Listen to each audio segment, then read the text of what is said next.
one and well prepared by the ground staff here at the Connery Cricket Centre. The match referee today is Mr. Stuart Rollins, and we are all anticipating a very grand and competitive final right here at the Connery Cricket Centre. Well, we will just await the arrival for both captains today. USA 1 captain Arjun Mahesh, and for Barbados Joshua Dawn. So you will rejoin us for the toss. But we can tell you it is very good conditions here at the Connery Cricket Centre for cricket.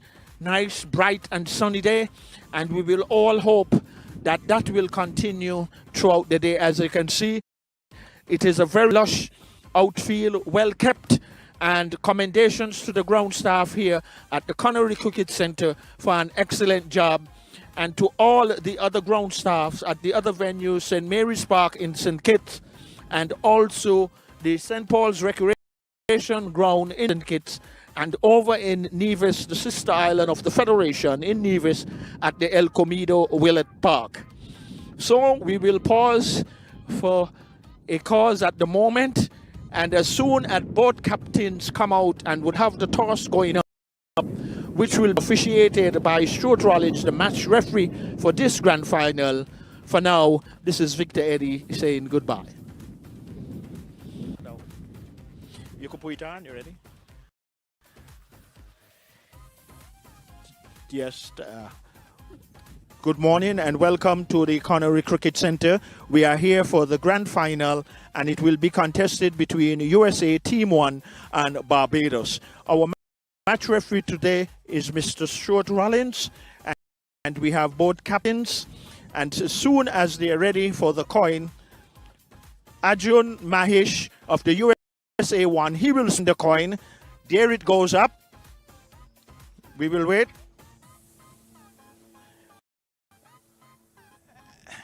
And who won the toss? Come over, please, Mahesh. Mahesh, Arjun Mahesh, captain of USA 1. Today is the grand final of this 2025 regional men's cricket tournament. And here you are today, Arjun Mahesh. You have won the toss, and what is the decision that you have made in so doing? We'll have a bat first today. What would be your reasons for batting first today in this final? For this game, the wicket looks really good. It's a dry wicket. We want to make use of those good conditions and try to put up a big score. And looking at the previous games that we've played in this tournament, we've batted first really well. We've been able to put up very big scores, and we've been able to restrict the other team for more runs. So I think we want to stick to our strengths and bat first today.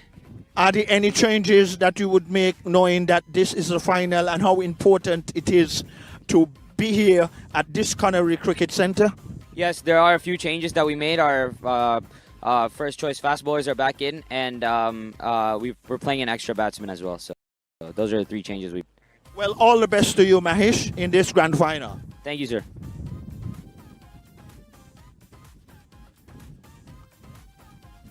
Welcome Barbados captain Joshua Dawn.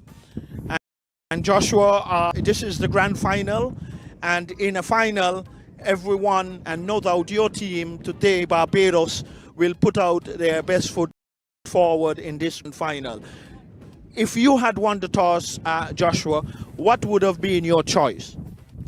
We would have batted first. I think the wicket is a good wicket. It's very dry. And thanks to play batting in the first half, so we will bat it first. Are there any changes that you would have made coming into this final, and why were those changes being made? Well, the Manny Roach is out with injury, so Joshua Branch is in. Also, Raphael Lovell is backing. Also, DeMarco Wiggins is out today. Well, all the very best to you and the team, and do enjoy the day's play, and we are all anticipating a grand final. Thank you. So Junie Mitchum is also the match coordinator of this under 19 2025 regional series, and he's also here with us at the Connery Cricket Centre. Former St. Leeward Islands cricketer and now serving in the capacity of the match coordinator. Well, lovely sunshine here at the Connery Cricket Centre, and we are all anticipating an exciting competitive grand final. So 10 a.m. Eastern Caribbean time. Please join us here for broadcast, and wherever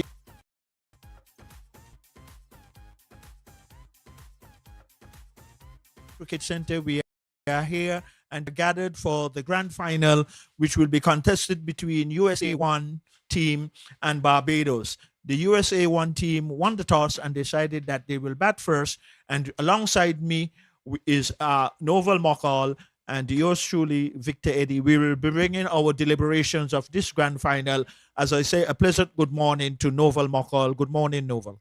Good morning to you, Victor, and listeners to this broadcast. It's the West Indies Rising Stars under 19 final. We've had 3 weeks of cricket, and this brings us today. Barbados bowling, first delivery outside of the off stump. And permit me to give you the teams. For Barbados, Zondre Baptiste, Shaquan Bell, Godson Bowen, Joshua Branch, Zachary Carter, Joshua Dawn. He is the captain of the team. Raj Gittins, Raphael Lovell, Michael Greenidge, John Newton, Jackie Powell. That's the 11 for Barbados.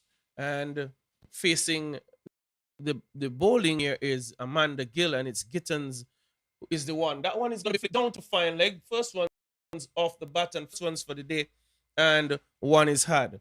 Victor, if you can give us the USA team. Well, for the USA team, it's going to be Gag, Gill, Amrinder, Admit. It's going to be Sahash, Sweetstan, Utkarsh, Srivastava, Arjun Mahesh. We're going to have Araya Gag, Fasad, and Nitish Sudani. Also, we're going to have Kumar. So that's the 11 for the USA team. And again, opening the batting, it's Gill, Amrinder Gill, and Sahil Gag. Well, the USA 1, thank you very kindly, dear Novel Mokal. USA 1, they're off the mark. It's 2 runs with the outlaws. Lovely day for cricket here at the Connery Cricket Centre with the wicketkeeper standing back, a first and second slip, a gully, a man on the third man boundary, and being played out to short, mid-wicket, no run. There is a cover, extra cover, a mid-off, a mid-on, a mid-wicket, and a man just beneath us here at the National Heroes Park and the Media Centre and at the long leg boundary. So we are all anticipating a very competitive final here in this 2025 men's under 19 regional tournament, and it's all happening here at the Connery Cricket Centre. The USA 1 has won the toss and they decided that they would bat. We are just into the over number 1, a delivery outside the off stump. The batsman, that one is Gill, judging well and allowing it to go through to the keeper. Well, for Gill this season, Victor, he's played 6 games, amassing 276 runs. He scored 4 half centuries, highest being 80. And against the Barbados in the outing they had on July 15th, he got 21 from 20 deliveries. So Gill had his time. Gag, on the other hand, he's played 5 games. As we see this delivery down the leg side, will be called a wide. Gag, on the other hand, he's played 5 games, amassing 260 runs thus far, highest being 111 against Trinidad and Tobago. And from my recollection, was the first century of this tournament. He's also had a half century, 85 he scored in his outing against Barbados. So both players, Victor, they're have had a good series thus far. Yeah, and obviously their intentions, first of all, would try to establish a good opening stance for their team, and that has completed the first over, which was operated from the community center in right here at the Connery Cricket Center. So very enterprising in terms of the amount of runs that the USA One team have posted, and collectively their all-around cricket has been good. And the two teams who are here for this final are well deserving to compete for the championship.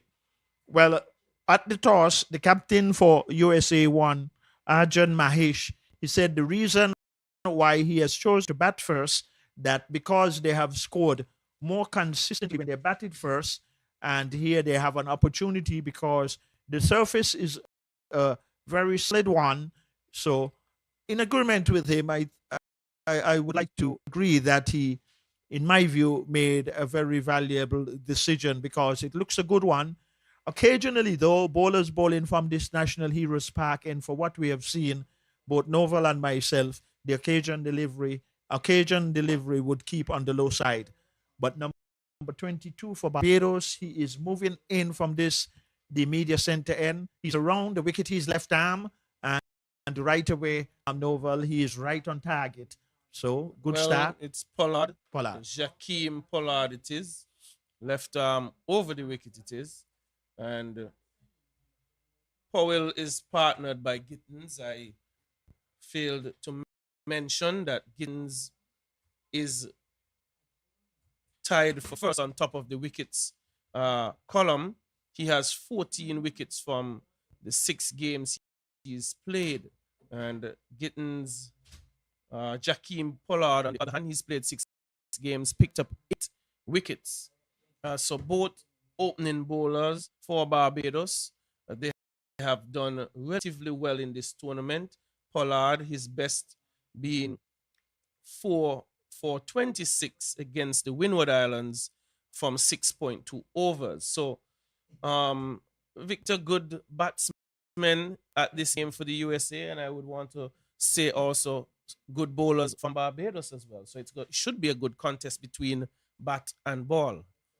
Yes, we are all anticipating that outcome in terms of the competitive nature, as this is the grand final. Outside the off, some good carry, some good pace, and really going through to the keeper. And also, too, there is the wicket keeper standing back. There is a first slip, a second slip, a fielder on the third man boundary, a point, a cover, extra cover, a mid-off, a mid-on, a mid-wicket, and a fielder on the long leg boundary. So, as the captain, Arjun Mahesh, after winning the toss, he said that they have been batting good first, and that is true. And here they are in the final, winning the toss and decided to bat. So obviously, they would be fearing it's best for them to set the total and go out and defend it. But Barbados will have other ideas. Outside the off stump, the ball is going down into the third man area.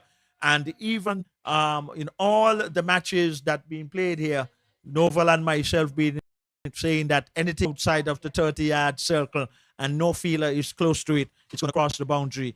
And that continues as the example right here at the Connery Cricket Center, 4 more runs to USA 1. So in opening the account in this partnership so far, this is just the second over in progress, is 7 without loss. 7 without loss, and indeed the outfield is one that you would get value for your runs. If you get it into the gaps properly timed, you could almost be assured you'll get 4. But Pollard seems to be bowling with some good pace here.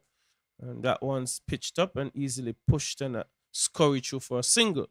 So in the previous encounter, or the encounter in the group stages, the USA won, Victor, dominated that game against Barbados, scored 305 runs, and were able to bowl out Barbados for just 89. So that will be living on the minds of the Barbadians here today. And in that game, Shrivastava, he got 124. Garg got 85. They were the major contributors. They didn't have as good bowling from Gittins and Pollard. They didn't get a wicket. The wickets were picked up by Shaquan Bell. So they would want to be very different, making early inroads against this USA 1 team so as get to the middle order. But thus far, a quiet start and a circumspect start by the USA team thus far, and negotiating both Pollard and Gittins their first over. It's 10 without loss from 2. Yeah, and the significant thing about USA one team is that in all of their matches, I stand to be corrected. I would like to believe they've gotten over 200 runs, and also here they are now knowing that how important this final is, and there was confidence in the captain Arjun Mahesh for USA one decided that they will bat first, set their total, and then obviously go out and try to defend it. But early starts still. This is just going to be over number 3, going to be in progress coming from the community center end, 2 slips, and with the wicketkeeper standing back first and second, a fielder on the third man boundary, a point, a cover, a mid off, a mid on a mid wicket, and a man on the long leg boundary. So lovely day for cricket here. Lovely sunshine outside the off stump being cut, and there is a fielder at point which went directly, and there was no run. So it is 10 without loss. We are into over number 3, and obviously the captain for USA one, Noval, they obviously would have came out here with the plan, and that was the plan. They won the toss and decided that they'll bat first. When they have batted first, they have scored heavily, gotten scores of 308 to 74 and 209 against Jamaica. The other games, they would have batted second and were able to bowl teams out very cheaply. In the game against the Windwards got to 200, but they also got that runs comfortably. So I think they have been well drilled. They have been batting well. They have been playing all around good cricket. And we saw Barbados here in an encounter, and they also looked dominant. And we really expected their group match against the USA one to have been a competitive one, and it proved not to be. But this is a different stage. It's different pressure. It's the finals, and players will have to come good. Raj Gittins, he is decked thus far with wickets, having some 14 of them. That one badly lined on the leg stump, and the 2 runs would be comfortably had through backward of square. So the total rolls on to 12 without loss from 2.3 overs. So batting first, I think they're comfortable taking their time and pacing their innings when they're setting a target. That is the USA one. And the Barbados outfit would have to find a way to disrupt this Gill and Garg opening partnership and to try and put pressure on the middle order. But wickets would be their priority at this time, and that could be done as well, not just by the jaffers of deliveries, but try to build a bit of pressure. We know it's a batting track. It's good for batting. Generally, the bounce is good. As Victor would have alluded, there are times when we would have 1 or 2 keeping low, but generally you would get good true bounce. And I think the pace of the Bajans here, they could exploit it. Perhaps, Victor, I would try and go after one of these opening batters with a 1 or 2 short balls to try and unsettle them. Yeah, that could be a very good option, very good observation, no doubt. But let us see if the bowler will put it into play. Ball being played out to short mid wicket. There is no run. So good tight over so far, apart from just the 2 runs which was played in the backward square leg area. And these 2 would know how important it is also to try and build a foundation, a good start for their team. That's USA one. But in the previous counter, when USA one played right here against the Windward Islands, we saw that also batsmen in the low order demonstrate a very valuable partnership, and so there is depth in this USA batting order, even though the front line batsman for USA one has been very successful outside the off stump and the wide signal. And it would have been even so unfortunate to see if he had gotten an edge to that one that was now signaled by another wide. So 1 more to the total going by wides. And that has been a general scenario in this tournament, and more so at this ground. We have seen a volume of wides from all the teams participating, more specifically right here at this Connery Cricket Center. Well, these two openers for USA One know that they have a responsibility to try and go for a good start. But on the other hand, Barbados will be looking for early inroads outside the off stump. So a good final delivery there to complete that over. So it is what, 30 in? Yes, without loss after 3 overs. Both batsmen now know well they're having a mid-pitch conversation. And we have also seen that consistent pattern of the USA One batsmen. Yes, good start. Quiet start. Garg on 8. Gill is on 3. And definitely looking good. But nonetheless, it's early days yet. Third over. And the Barbados opening bowler, left arm pace in Pollard, must be looking to make some sort of an early inroad here. Well, and that will be very valuable for the Barbados team because we've been saying the USA One batsmen have been very consistent outside the off stump, allowed appeal for caught at the wicket. It was a delivery that went across the right-hander. He was playing at it. He was not pulling away his bat. And luckily for him, he did not get the edge. Well, he was drawn into that stroke. He was full enough in length. And the angle from the left arm pacer, the natural angle, over the wicket, he's pushing it across the right-hander. And the wicket keeper, I think he was alone in that appeal. He wasn't supported by his slip cordon, and that's Godson Bowen. He's the man in the gloves. Much fuller in length, more of a Yorker length even. So Pollard mixing up the length. What he would not want to do though, Victor, is in line. That one was full, quite full, hard to work away, but it was more towards middle and leg. And there is a big gap between mid-on and square leg, and that could be exploited if he's offline. Yes, certainly indeed. So Pollard will try to maintain that level of consistency.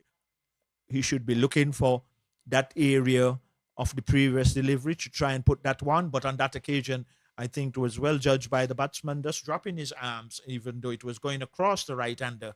The wicket-keeper gathered nicely. There is a first slip, a second slip, a third man on the boundary, a point, a cover, a mid-off, a mid-on, a man just in short mid-wicket, right within the 30-yard circle, and a fielder on the long leg boundary.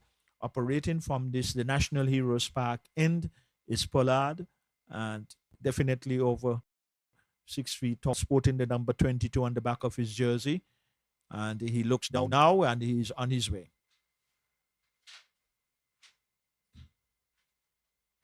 Ooh, another good delivery. And the good thing about that delivery, when it pitched, it made the height and it moved across the right-hander. But from my observation, it looked like the batsman right foot wasn't coming across. He just played straight down, but luckily for him. So I think Pollard has found a little better, more control in terms of his directives. And I think a good move here by Barbados to recognizing that he has beaten the bat on a few occasions, asking a gully or probably a third slip, but more looks like a gully from our angle. But let us see if he would look for that appropriate area. Well, he'll have to maintain the length that he's bowling, just back of a length. He would not want to get too full now. He's moved the man. And that one is dropped at first slip by Zachary Carter. I was saying he shouldn't be looking to get too full, and he did that, induced the batsman into a drive and found the outside edge. And Zachary Carter, the captain at first slip, was unable to take that one. And would that be a miss that Barbados would rule later on in the game? Victor, Jakeem Pollard is bowling well. His length, his line, he's obviously getting some movement towards the slip, and he had been beating the bat of Gill consistently. That one drew him in, got the edge. You can't ask for anything better. What rubs salt into the wound, Victor? It went for 4. Yes, indeed. And just as I said, even before he delivered that delivery, I was just asking, can he find that area? He did. And unfortunately, he will have to try again. Here he is. Another good delivery, right on target, being played quietly out to cover But Noval, as that over has concluded through, let us see if this would be a costly missed opportunity Can be by Barbados. But if Pollard continues to bowl in those areas, he will continue to create problems. What I don't like to see though, and he would have to make that adjustment, Zachary Carter, he had been hanging his head even after the catch. He must allow that to go. It's gone. Get on with it.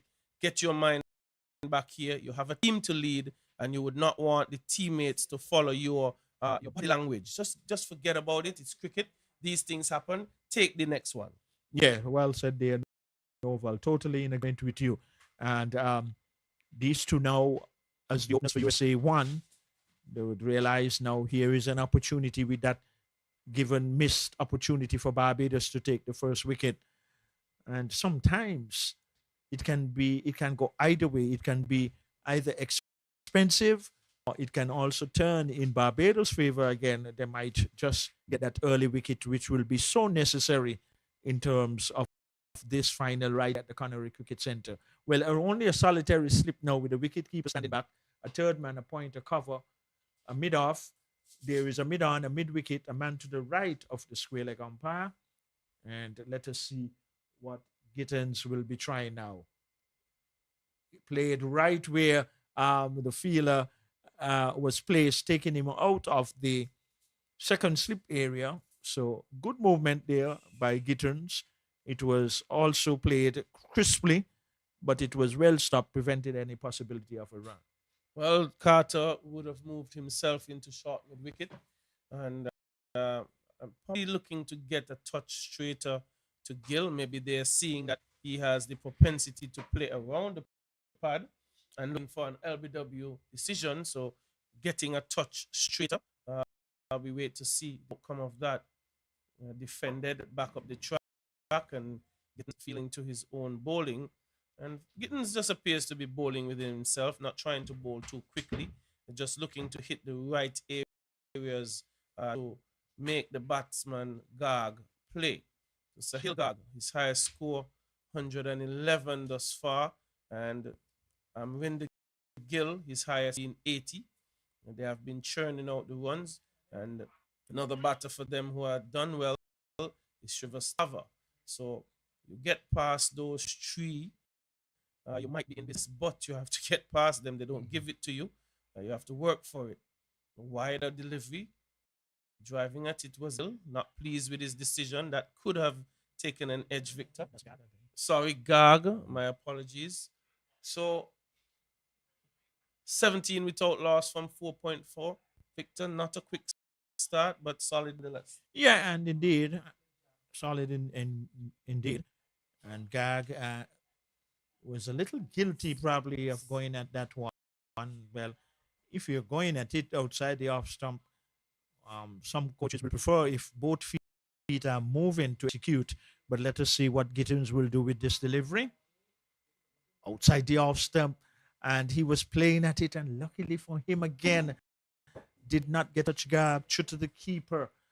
And 17 without loss. USA won the toss here at the Connery Cricket Centre. This is the grand final of the West Indies Regional Under 19 men's tournament. And it's all here at the Connery Cricket Centre. USA won. They won the toss and decided that they will bat first. Just the fifth legal delivery coming up by Gittins from the community centre end. His right arm over the wicket, outside the off stump, playing and missing again. So Garg is having a bit of fortune. That completes over number 5. And after 5 overs, USA won batting first there, 17 without loss. Well, on the western side of the ground are the national flags, first of all, of St. Christopher and Nevis, and then the USA and Barbados, who are up against USA one here today at the Connery Cricket Centre, and the West Indies flag. Not blowing lustily, but that always gives us an indication how much wind is coming from east to west. Well, 17 it is without loss. 5 overs have been completed. One opportunity of a chance going down Well, play continues here with 3 slips in place. So we can obviously see what will be deployed. And here he goes, right on center stump, most likely played up to mid off, and there is no run. So Pollard, he has found the good areas in terms of line and length, and was very unfortunate not to have had the first wicket. Well, he has bowled, as you say, in good areas, Victor, getting it just short of a length. And the one that induced the edge, he went just a couple of yards fuller and brought Gill into the drive.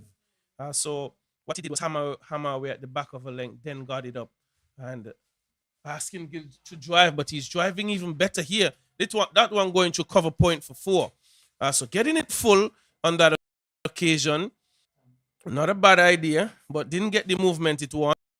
Gill got the movement correct, and he got his foot close to the length line of the ball and was able to execute an extremely good extra cover drive. Yes, indeed, and the timing, and it's not overemphasized by both of us, Novel and Victor, Eddie, in terms of the outfield and the well kept and good job by the ground staff here at the Connery Cricket Center. Also to a consistent pattern of good preparation. So everything is equal right here and quite suitable for this final. Outside the off stump, played quietly out to the fielder at point, and there is no run. 21 without loss. For those of you who might just be joining us, especially in the USA and Barbados, and wherever in the world you are, and a special hello to some of my good friends in Ashington, in England, Northumberland, who has been here with us, and we really appreciate your presence, and I do hope that you are tuning in and listening to this grand final here at the Connery Cricket Center in St. Kitts. And here is Pollard. He's in left arm, good one. And what is signal now? Free hit and no ball, yes. And this is the first no ball of the innings so far, Novel. And what teams like Barbados, especially now in this final, will have to try to keep very minimal is wides and no balls. Well, they should be disciplined, but you could see what was happening there. Pollard was striving for the extra pace. He was hitting it harder at that back of a length, and would have earned going over the line. But it's a free hit. Only way the batter can be out is via run out. But let's see what he will do here. And he get it even shorter, and not allowing the batsman to get a bat onto. He was asking, clearly, Victor inquiring if that should have been called a wide. Well, the umpire who is in the appropriate position and just might have thought that it's not wide enough to be considered. But in any event, it was a good result for the bowler because it was a free hit and they were not able to get any runs off of it. And as you quite rightly said, only one way batsmen can be dismissed is by the route, which is very rare. But here is one. This definitely is a wide one, though. And just probably looking like he's striving for that extra yard of pace. And I think if he can also stay what he was doing for us, Novel, just to look in those areas more so, just on about center, going across, seeing that he have the 3 slips now in place. Well, I think Victor as well, it's maybe a little bit of frustration as well. Well, that could be true. Yeah, that's right. He would want to just regain his thought pattern and his accuracy just back of a length. Getting it fully, and it's caught at second slip. So getting it right though, Victor, this time, drawing Gill into the drive, and Gill has to go for 17. And it's almost a carbon copy of his first error, Gill. This one though went to second slip, and no mistake made. We are trying to verify the player who would have taken the catch, but it was safely pouched. But brilliant bowling thus far by Pollard. Yes, indeed. And like I was saying, that once Pollard can go within those areas of looking for not that genuine pace that early, but just looking for that areas, because with this open field here at the Connery Cricket Center, we are on the eastern side, which is to the right from the media center.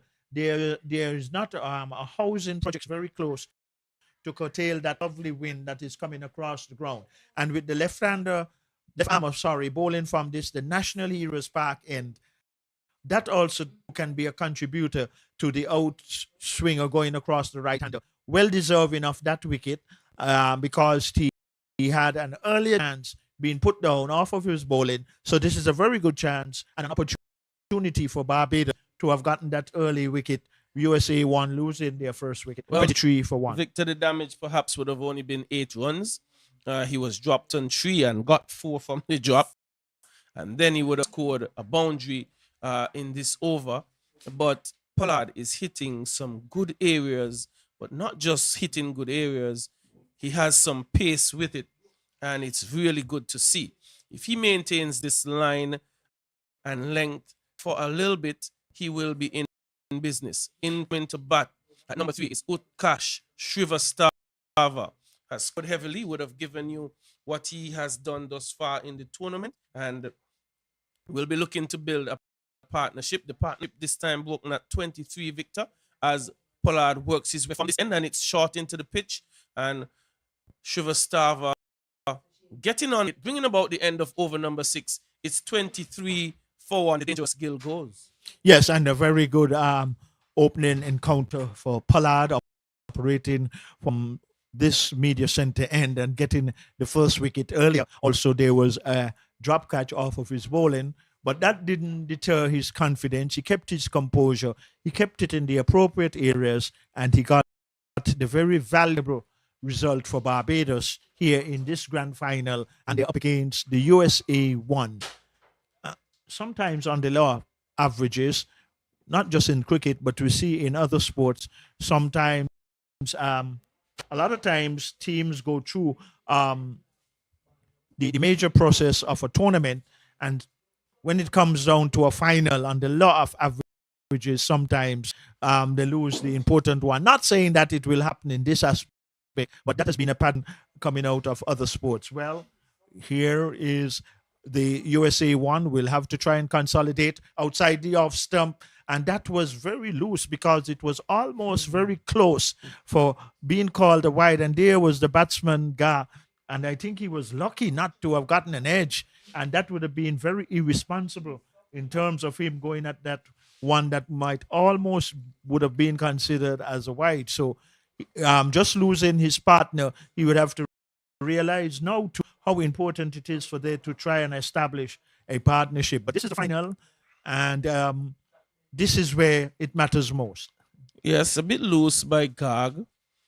He would have to reassess things and be a bit tighter, but Gittins works his way here, bringing him forward into a defensive prod up to extra cover, no run.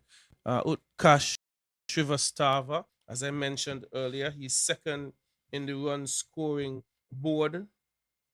He has 278 runs at an average of 46.33 from his 6 outings.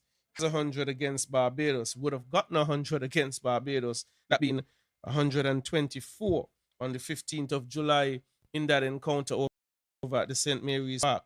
He has a half century as well against the USA men too, and 1 against Trinidad and Tobago. So, Garg's partner has gotten a bit of runs, but he's facing one of the leading wicket takers as well. Would that be a single risky one? And missing the stumps, that must have been close. And getting a very good bounce there in extra cover. Was quick onto it, got the throw in, but would have missed. Victor, that could have been a different situation, man. Oh, yes, certainly. And also to what would have been the value of that dismissal if it did shock, it would have also let in a new batsman at the crease. And then also it could have transpired whereby in starting both batsmen, if that did happen, it would have been a very interesting moment in this opening encounter of this final. So sometimes, as that one was, batsmen need a little luck, and he was really lucky that the ball did not struck, because from our vantage point, he looked way out of his ground, but the short man is on strike. He's on the back foot, and they are in two minds. And right now, what the USA 1 can ill afford is a run out after losing that early wicket. But Barbados bowlers, though, to complement them, on the other hand, they have kept good line and length so far in its early days yet. And I think once they can that consistency in terms of making the batsmen play as often as possible, that could be more productive on their behalf. But Victor Gittins, as I said, he's in and amongst the wickets. His best being 4 for 26 against Guyana from just 5.3 overs. So can be destructive down the leg side. Asking a question is Bowen. But I think that question was asked, hoping that the umpire would not extend his arms for wide. Nonetheless, the indication is made. It's 25 for 1. Shrivastava, not yet off the mark. He's faced 2 deliveries from Gittins. And Gittins, as I said, has been bowling well. Not taking a wicket here yet in his 4th over, but he's a steady bowler, accurate. Just 8 runs thus far off him. yeah, and a lot of times, even though some bowlers are like Gittins at the moment have not gone into the wicket column, but has been steady, and that is very good so far. Here he is, bowling one wide off the off stump again.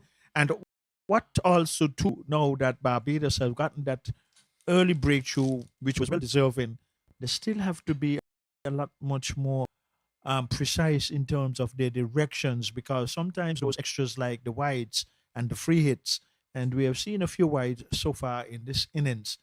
That also too, sometimes at the conclusion of an inning, sometimes when you see the high percentage of wide deliveries, so they will have to try to get it more directly wicket to wicket. Let us see what will happen. That one much better. But in the meantime, though, the batsmen run one. Would they be considering two? No, they have decided against two because it was obvious that there was not that urgency showed. But in the end, they got a comfortable single.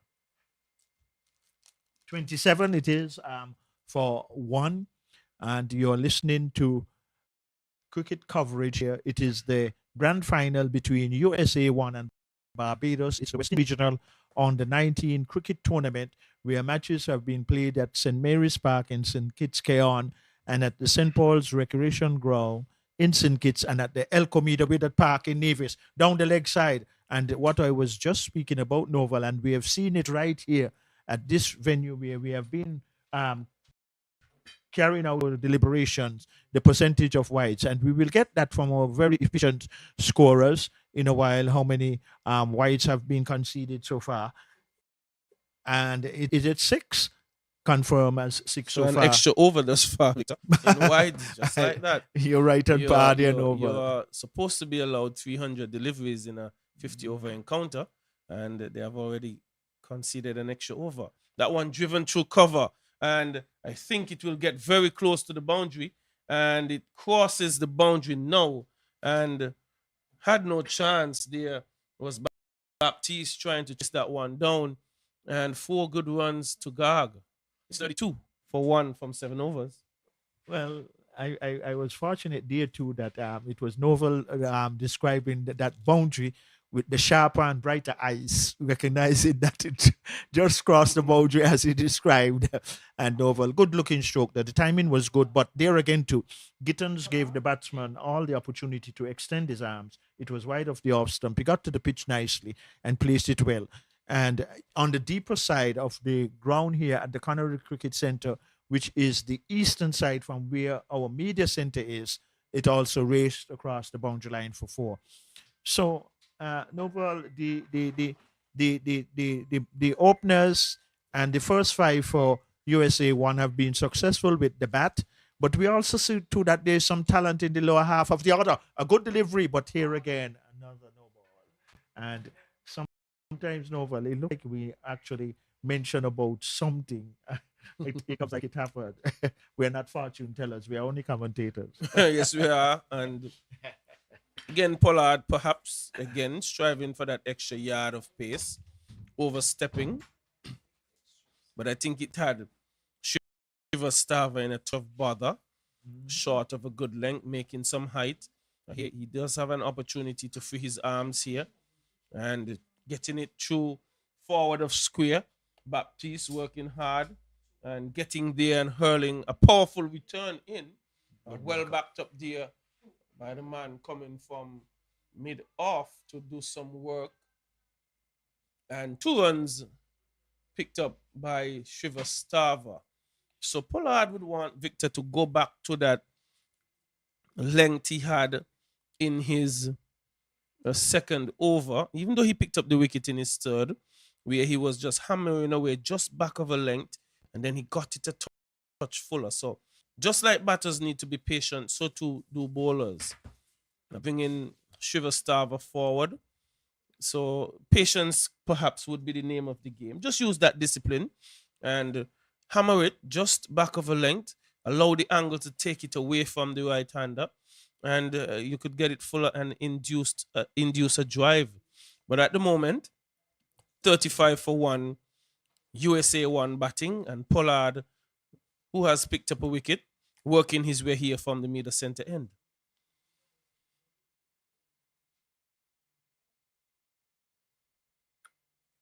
Fuller, just about middle leg, worked into the mid-wicket region comfortably for 1.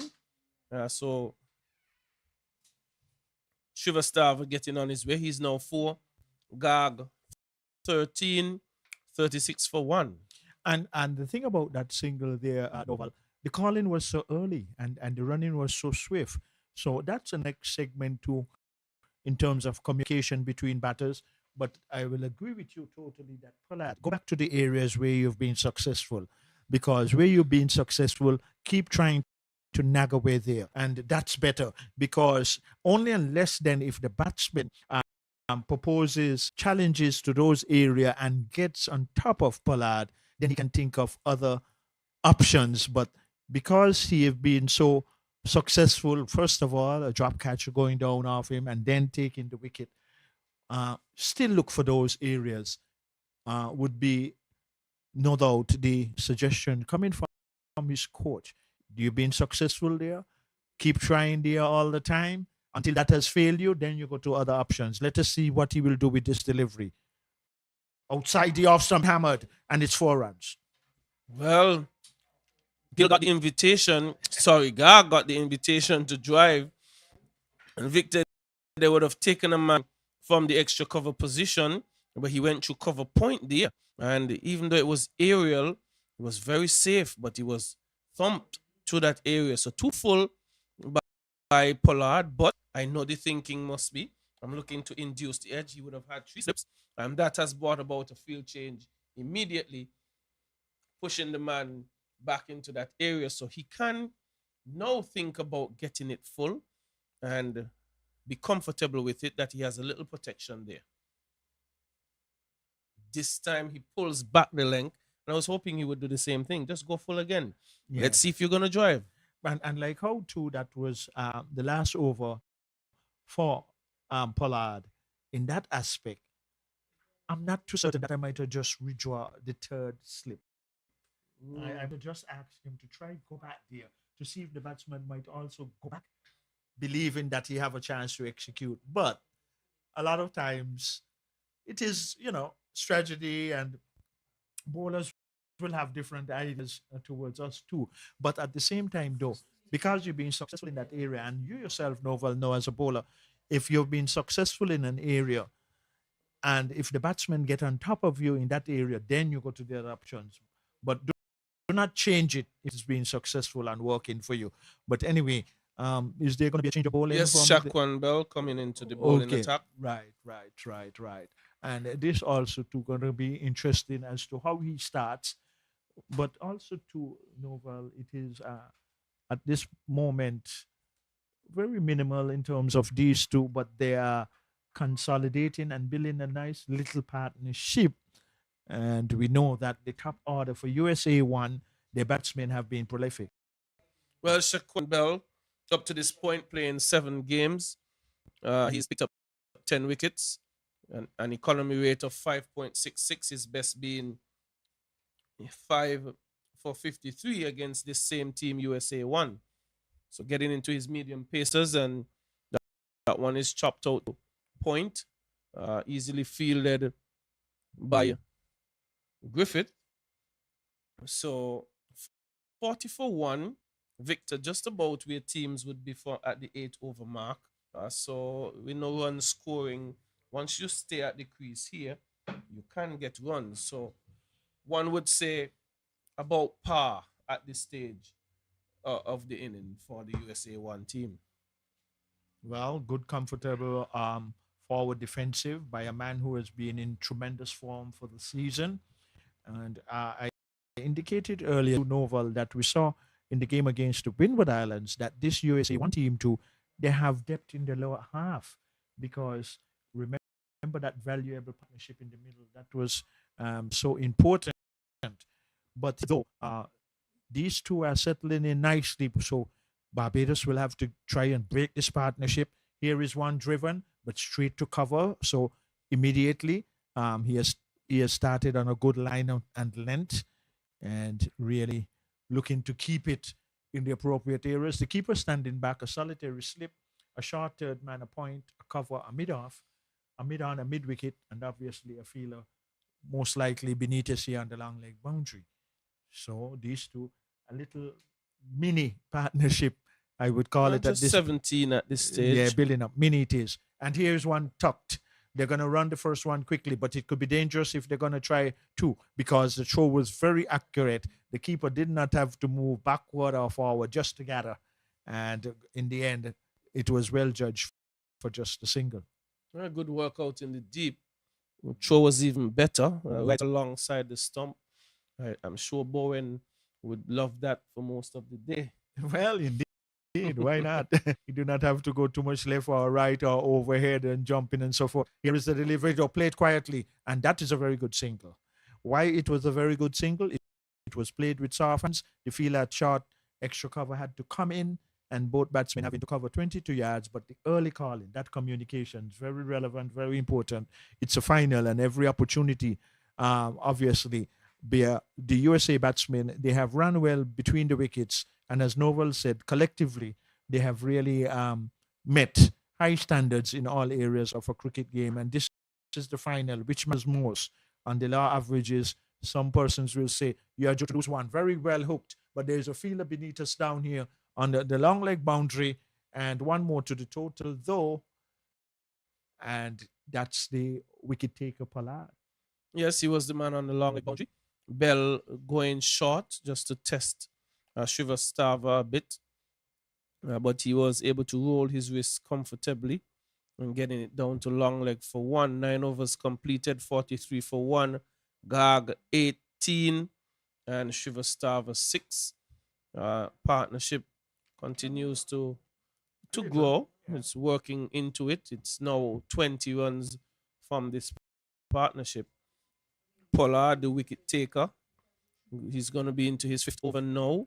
He's bowled 4 overs for 25 runs, picking up a wicket. Been a bit unlucky. Drop catch that went for 4. And seen a change where the third slip comes into operation. He's not going to be looking at the off stump directly as he goes around the wicket, left arm around the wicket to the right hander. And, misjudged totally here by Shrivastava, was looking to get out of the way, but that one sort of followed him. So what we're going to see here now is very different angles. And Pollard perhaps going to be looking to aim these just about off stump. And angle again might take it in, but that depends on what Pollard is achieving. He has a third slip, which means we're going to see something pitching just off stump and going away, Victor. Yes, indeed. And for now, both umpires, they're going to have a conversation. We cannot be too certain what it may be about, but they are coming together. They are calling a fieldsman into from the slip area. And the wicket keeper, after that delivery, he went up close to the stump. I do not know. We would not know either from our distance if there was an exchange of certain choices of words, which we could not to be certain. But there's there's strange, though, Victor. They had the word with Bell, not with the captain. Okay. So maybe it's something Bell shouted. It might have been. Nonetheless, we're back to play. Seems to be have been sorted out. And into the body of Shrivastava, who pushes it down to mid on. And so I think the line of attack will be a little bit different. When he's over the wicket, the natural angle will take it away from the right-hander. Coming around the wicket here, this will take it a little bit in to him, but with the third slip being put in place, one suspects that Pollard is going to be hanging one just outside the off stump at some point at a full length. And we're seeing, Victor, a very strange placement of a field here, like a fly slip, we call it, not a full-on third man. If you see where Zachary Carter is, he's not in the conventional third man position. So that shot that Shrivastava played will be something that they're looking for. They're going to also look to attack him short here. So a very interesting tactic here presently by Barbados. There are three slips. I would call it a fly slip, short third man sort of position, and a backward point, a short extra cover mid off position, mid on, deep backward square, and a fine leg. This one is poorly lined. It's on the body and worked down to a short fine leg for one. So Victor, I think he should stay over the wicket and continue to push it across the batsman as opposed to coming around. Yeah. Well, when you're being around now, and as you spoke about the field placement, it is obvious that he's going to try that short pitch delivery to try to induce the batsman to go for the cut stroke, having, you can say, a short third man or fly slip and also a point. But what would be that's a good single.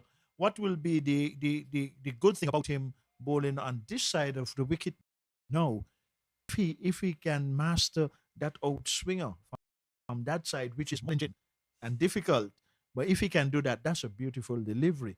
But I think basically, and I'm in agreement with you, Novel, whereby having that fly slip, obviously he's going to hammer that short one, inviting the batsman to go for that cut stroke, and would hope that they will just hold out in that particular area. Well, once it's not controlled and that one is dug in at Shrivastava, not going to be allowing him to prod out on that front foot comfortably here. That brings about the end of over number 10, Victor, 45 for 1, and a drinks break for the batters and fielders. And we will also take a short break as we invite our producer to share some music with you.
welcome back here to the Connery Cricket Center. The players have all have refreshed themselves. Lovely sunshine here too at the Connery Cricket Center. Nice wind coming across from east to west. The sun is with us. The umpires are asking those at the community center and by the squad to keep it clear, please. And all is well. It is 45 for 1. For those of you who might just be joining us, especially in the USA and in Barbados and wherever you are picking up our deliberations, Gath be on strike. Coming from that end would be Chapman down the leg side. Would that be signal wide? It is. It came late, but in any event, Novel right after the refreshment break, not lining it up well, and we continue to say that how important it is to try and avoid those free hits and wides. But here we have another one. Well, Victor, I just had a conversation with Pollard, just asking him what was the thinking going around the wicket, and you could tell players would have their thought patterns in place, and we'll discuss that after this delivery full. And what Pollard was suggesting is that he knows the batter is very good square of the wicket, so coming around was in an attempt to deny him playing balls through that area. So here we were worrying about the swing, but he had a different plan, and I think that too makes sense. And also indicated that he felt he was not as comfortable with the shorter deliveries. So these guys are thinking it out, and I'm happy. It just sometimes like to play with the minds of these young players, and he clearly has his thought patterns in place as to what he wants to achieve with the decisions that he's making. So not a bad thinking. I was thinking to stay over the wicket for one reason, and he went around for another. And that is what cricket is about. It's strategy, it's thinking, it's playing around with ideas to get the results that you want. And good thinking from the young man. And let's see if it gets food. Well, and that is the very valuable thing about plus. A batsman's strength can be his weakness, and recognizing, as you mentioned, what he mentioned to you, that makes a lot of sense. Thinking, working out different strategies, and also to when batsmen would see bowlers come in from different angles, it can just pose a different way of thinking. So it's good to see that the young man is thinking that way. But here is the action out in the middle. What would happen from this delivery being played into the gap to the right of the field at mid-on, who had to move paces to his right, but in that process was not able to prevent the batsman from getting another run. So it is 48. It is for the loss of 1 wicket. These 2 batsmen for USA 1, they are in a mini partnership so far, trying to establish it because they will know how important it is. But even more so, as this is the grand final right here at the Canary Cricket Center between Barbados and USA Team 1. Here is a delivery. What would happen from it? Being clipped into the onside. We can see the LTF running the first one quick, but the fielder coming off the backward square leg. Oh my, beautiful throw. And quite rightly, he decided not to attempt a second. And I think that has been the second accurate throw that we have seen from the fields when they're coming off of the boundary. Yes, very accurate, very flat, and very strong as well. It is Kevion Newton. Yeah, very good. He does have a strong and accurate throw. Would not want to think of a second with ball in hand to him. That's very wide down the leg side, but good job by Bowens getting that left hand out and tumbling save comfortably there by him. But Bell Victor has bowled some 3 or 4 deliveries just about middle and leg, so has lost his radar just a bit. Would want to bring that some more to the offside. It's a bit too comfortable for batters when it's on middle and leg, and also risking wides.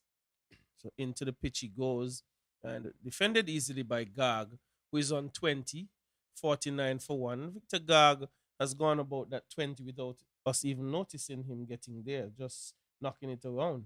Yeah, and the contribution of the total 49, which USA 1 have at the present moment, 49 for 1, some 8 wides already, Novel also 2 in their spell. So that has also advanced and helped the cause of USA 1. So Now it's going to be a bowling change, and number 36, who have been feeling well, coming off of the boundary, huh? Kevion Newton. Kevin Newton, and really the title give us reminiscences of memories of a Virgil Newton, who was once St. Kitts captain, and at one time held the Leeward Islands record. So a popular title in cricket, and he's going to operate though for Barbados in this grand final from the National Heroes Park and here at the Connery Cricket Centre. And for him, obviously, he's looking in terms of his run, medium fast right arm with the wicket keeper standing back. Um, a solitary slip on the third man boundary, a point, a cover, a mid off, a man going right now on the deep cover boundary who is Pollard. And there is a long leg, a mid wicket, a mid wicket 3/4 of the way to the boundary, and a mid on within the 30-yard circle. Here is Newton racing away. Number 36 on the back of his jersey, short down the leg side. I believe the batsman would have got a bat onto that. We'll wait and see though. And yes, it's confirmed. So it was one more to the total, and the 50 comes up for USA 1 in this first segment of this grand final of the 2025 regional men under 19 cricket tournament. Matches are played in St. Mary's Park, Keon, St. Paul's Recreation Ground, also in St. Kitts, and in Nevis at the El Comida Willard Park. Here is Newton, right arm, pitched up. Oh, and that's a good save by short extra cover. And definitely they would have been runs. And the fielder there is Carter. So good save. And that is all a motivator, inspiration to bowlers, those sort of efforts. Well, it's a final, so the Barbados fielders will even have to take half chances if they present it, but anything going to hand going to be quite appropriate to take their catches. Here is Newton. What will he do on this occasion? Wide, down the leg side. No, goes on to the ninth wide in this innings and advances the total for USA 1 onto 51. So that also too, when we look at the innings so far, if they continue in that segment in conceding a lot of wides and oval, it will not do good in terms of their bowling stint out in the. So let's see if Newton might get it more accurate. He's in bowls outside the off stump being cut. There is a fielder on the third man boundary. Would he cut it off? The run one, yes. He has moved nicely, and in the end, a good throw too. So 2 more runs to USA 1. Yes, Newton, just coming into the attack. He's bowled in one game.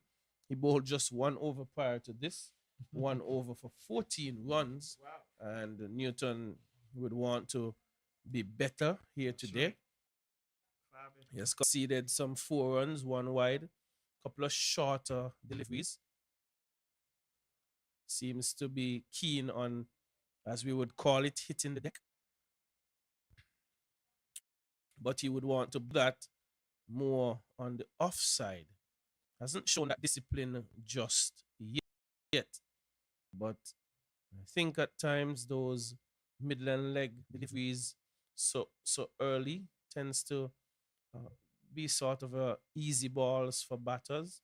Want to apply more pressure, try and bowl dot balls, use one side of the wicket where you would have more protection, and that's on the offside.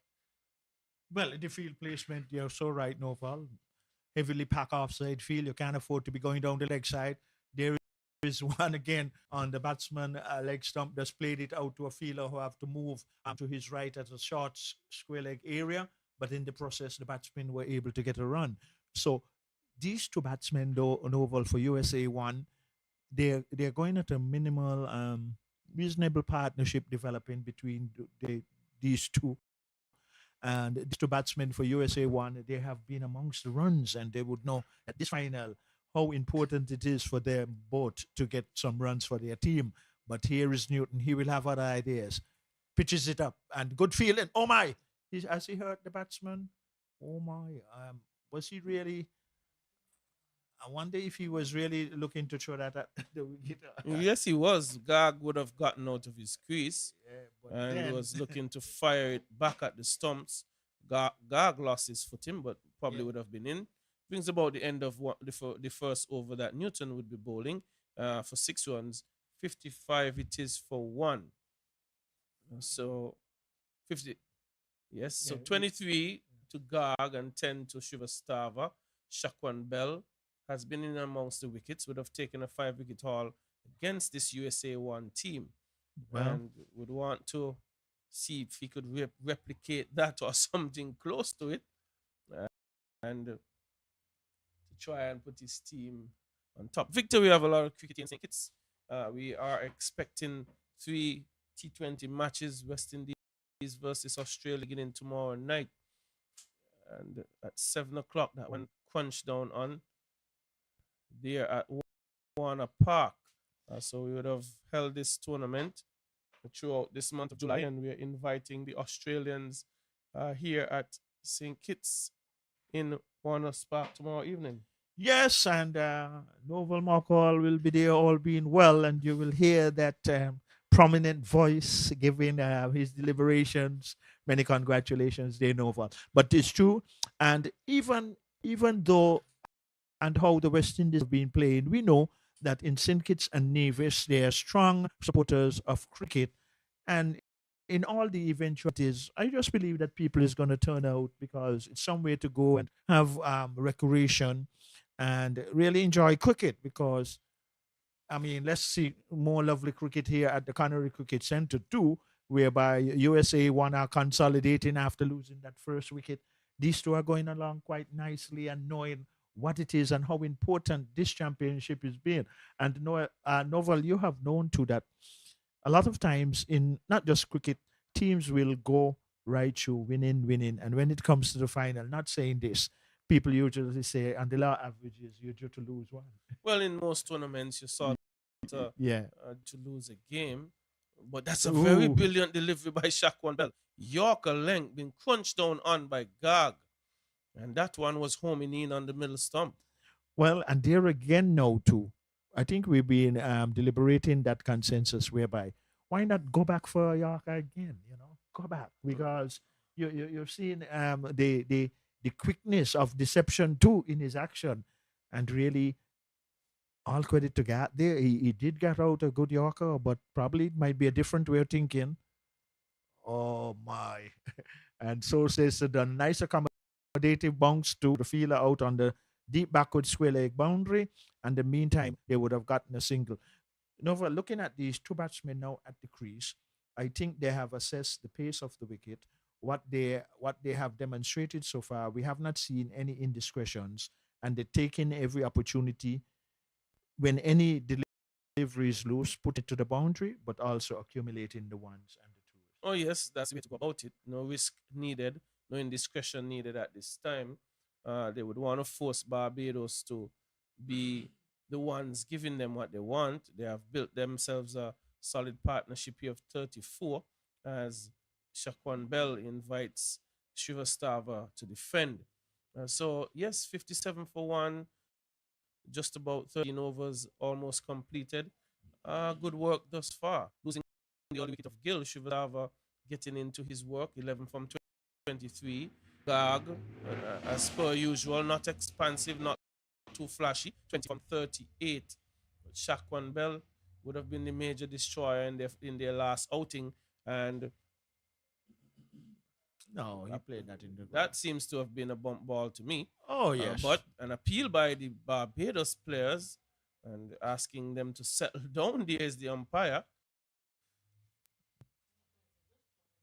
And yeah, it was a bump ball. Well, from an angle, it appears so. The man at point thought differently, Victor. Maybe it came off of the top edge. We are not sure. But we're going to see what decision is made from the umpires. Barbados seems to have been convinced that it wasn't. Well, he has been sent. Caught, Victor. That's why I said the conversation from the umpires would indicate the reaction from the man at point would suggest, Victor, that he was sure that he came straight off of the bat. It could have been on a sort of a half volley situation. Shrivastava is not pleased about it. And from our vantage point, we wouldn't have been able to see if it hit into the ground. But Shrivastava has to go for 11. And Shaquan Bell picks up his first wicket, 57 for 2. Yes, and immediately the batsman showed discontent and indicating that he would have thought, but the umpire had seen it different because he consulted his square leg umpire, and in the end, the decision was made. So another wicket going down for USA. The umpire's decision is final, but as Novel says, whereby from our vantage point, we could not be too certain, but in consultation with the presiding umpire to the square leg gave him the approval that it was a clean catch. It came off the bat and it was not a bump ball. But 57 it is now for the loss of 2 wickets. USA one team after winning the toss here at the Connery Cricket Center. This is the grand final of the 2025 men's regional under 19 West Indies tournament. It's Newton from the National Heroes Park end down the leg side. And the wicket keeper going down the leg side, but still having both hands in the air. So I wonder then, keeper, if you're moving down the leg side, why would you have been moving? That means you were thinking about collecting the ball. An umpire in the affirmative said not out. Well, another partnership will have to try to be established between the USA one and it is now 57. USA one batting first here at the Connery Cricket Center, losing 2 wickets. Newton, medium fast bowler, right arm up, driven, good stop there at short extra cover, and there is no run. So Barbados getting further success. That will be another inspiration to see that they have broken a partnership that was just growing between the 2 batsmen, and Newton now will have to look for more success. So at this particular opening encounter, quite interesting. At the moment, I will say in the balance. I don't think anyone really have the initiative, and if so, it's not by a wide margin anyway. But one more run out to short mid wicket. But the opening batsman got who is in. How important it is because he has gotten a start to just get the support from the other batsmen and keep things going. Well, Garg is on 25. He's been joined now by Adnit Jomb, and he scored some 135 runs from his 7 innings he's played. He has a highest of 35.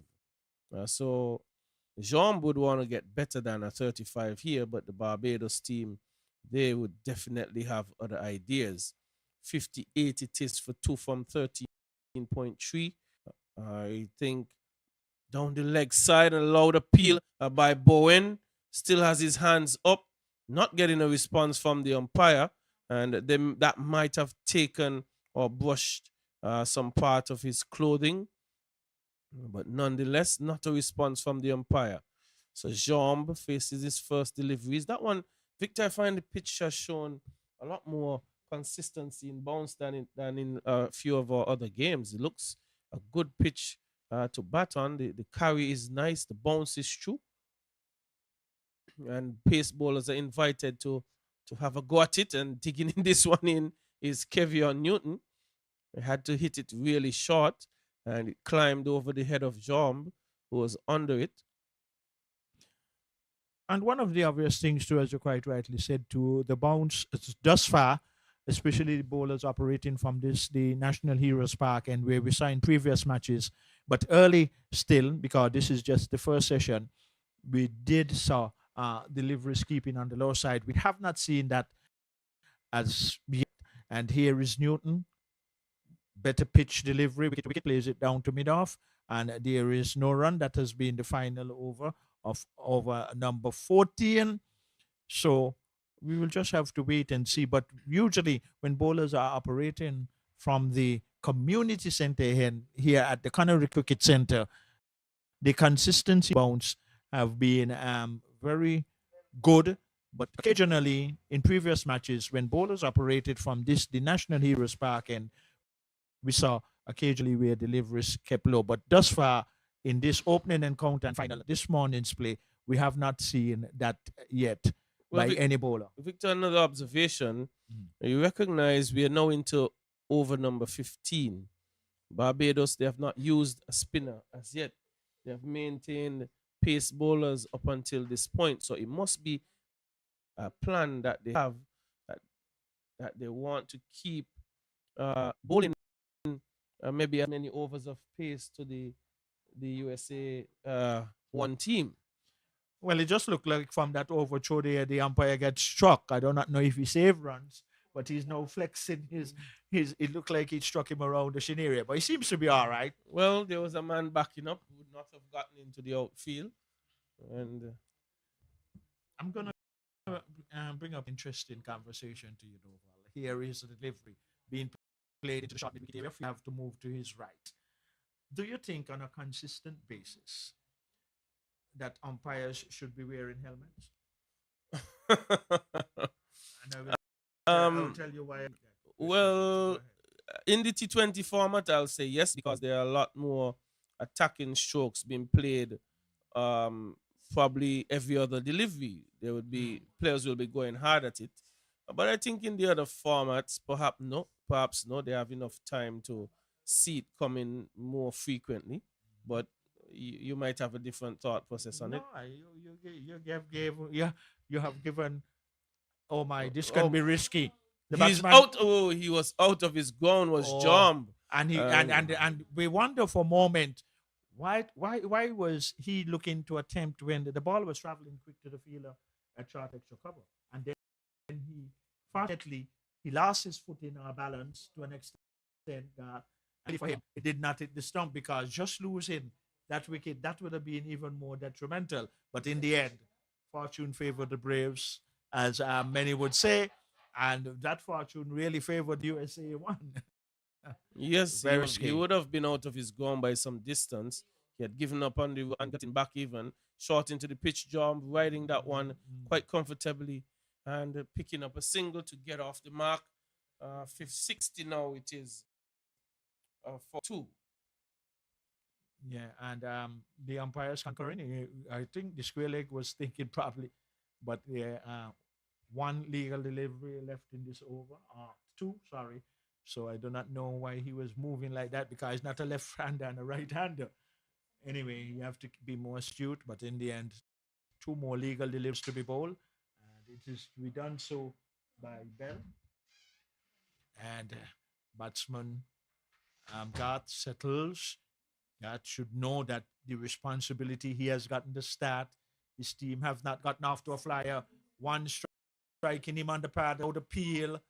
And immediately Garth is signaling somewhere in the square leg area. He thought probably he might have should have gotten that one, did rattled into his pads, and no harm done.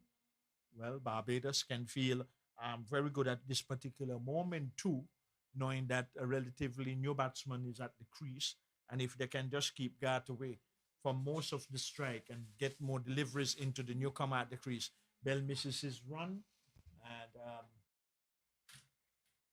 he will have to go back and try again. So after this legal delivery, I will give you a take on what I think about the helmet uses of the umpires. Don't think I forget that conversation. I kept it in reservations, Novel, not to interrupt the process right now. And here is the delivery, well struck. That is four. It's going to go one bounce into the deep mid-wicket boundary. And like I was saying, the man Garth, who has gotten a start in the opening position, would need to steady and just ask for the requirement of the support from the other batsmen. Okay, now, Novel Markall is a fast bowler, for example. He and the umpire who is presiding is at the same height. The umpire says play.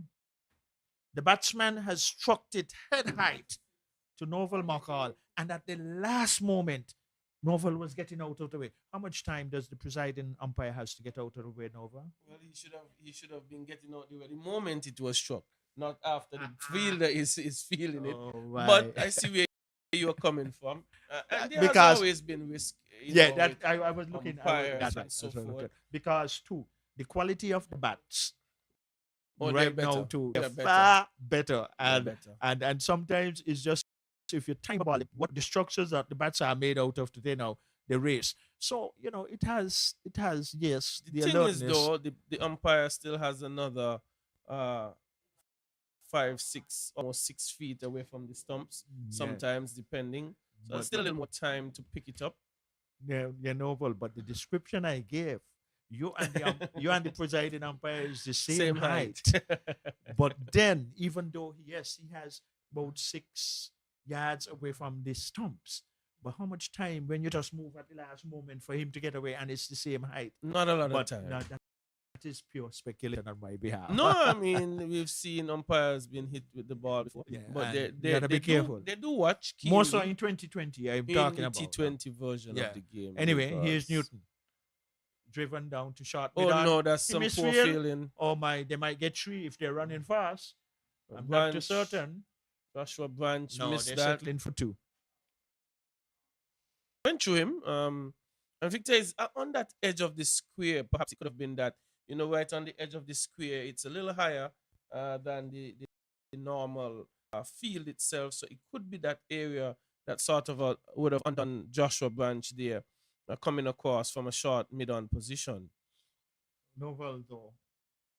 Should have gotten his body behind it. Second line of Second defense. line of defense. Yeah, we very good. And, Unfortunate slip for stand them up. as Yeah, well. unfortunate. And in a final, you have to hold every opportunity. Here is Newton looking for an opportunity for a wicket. That will be 4. Uh-huh. Well timed by Tom. Didn't try to hit it too hard, Victor. It was just a little bit of a punch. What you'll almost call a half drive sort of a shot, getting it to cover point. And you could hear his teammates still cheering this shot. Yeah, and that is something that has been lacking. I am subjected to correction, but I think this might be the first time we are hearing from the hut that support to the players out in the middle from any team.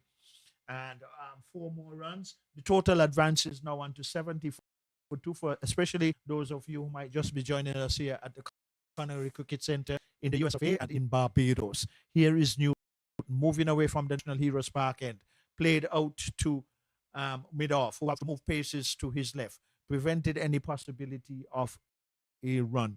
That sort of encouragement from the dressing room of the USA it enhances inspiration to the players out in the middle and all those things. I would not say that it have not happened, but I can't remember here at the Canary Cricket Center if any other teams were doing those other motivation aspects. But well-groomed team, well-organized team. They are in the final here against Barbados. USA won, batting first, short pitch delivery. They're going to get 1. The keeper is going to go there to gather it to avoid 2 because it was just to the right of the square leg umpire, and a good throw in from the keeper, which was very accurate. 1 more run, 71, Novel for 2. And I think this first segment, I would put it in the balance, would you? Still in the balance. Yeah, I put it in. 70 for 2 from 15.5 overs. I think either team would take it on this pitch in particular. And it's good for batting. Barbados probably would have wanted at least another wicket at this stage. But I think the USA want to take the score they have with the wickets that have fallen. And from a Barbados standpoint, I think they'll be pleased that they would have gotten rid of Gill and Shrivastava, both who were in the top 5 for runs scored in this tournament thus far. So yeah, and that is very relevant and important, especially in this final. That the 2 highest run scorers for USA won back in the pavilion. And what would be interesting too at this particular time of this tournament too, as this is the final Novel, who is the leading wicket taker so far in the tournament? well, Raj Gittins, And he's he playing has- for Barbados. And He has 14 wickets up to this stage. wow, that is very So, good. I don't think anyone else is that close. Yes, there Is is, there someone else? also Vittel Laws of Jamaica, the left wrist spinner. He has also 14 wickets. I have a lot of likeness for Mackenzie. You would realize. Could you tell me how much he has taken? in the tournament? Mackenzie. Yeah, for the leewards, yes. I think Just he might be give me- close to 10. A few moments, but we see Mm. Gittins, as just mentioned, leading wicket takers. He's now back into the bowling attack. And he has 14. He has 14 wickets Ah. up to this point. Yeah, So yeah. Vital Laws, he's topping the bowling averages. He has 14 at economy rate of 3.8 and an average of 12.57. Raj Gittins, who's going to bowl now, he has 14, an economy rate of 5.67, average of 12.36. Makaya McKenzie, he has 13, an economy rate of 3.69, an average of 16.69. Right behind him is his captain, Matthew Miller, on 13 wickets.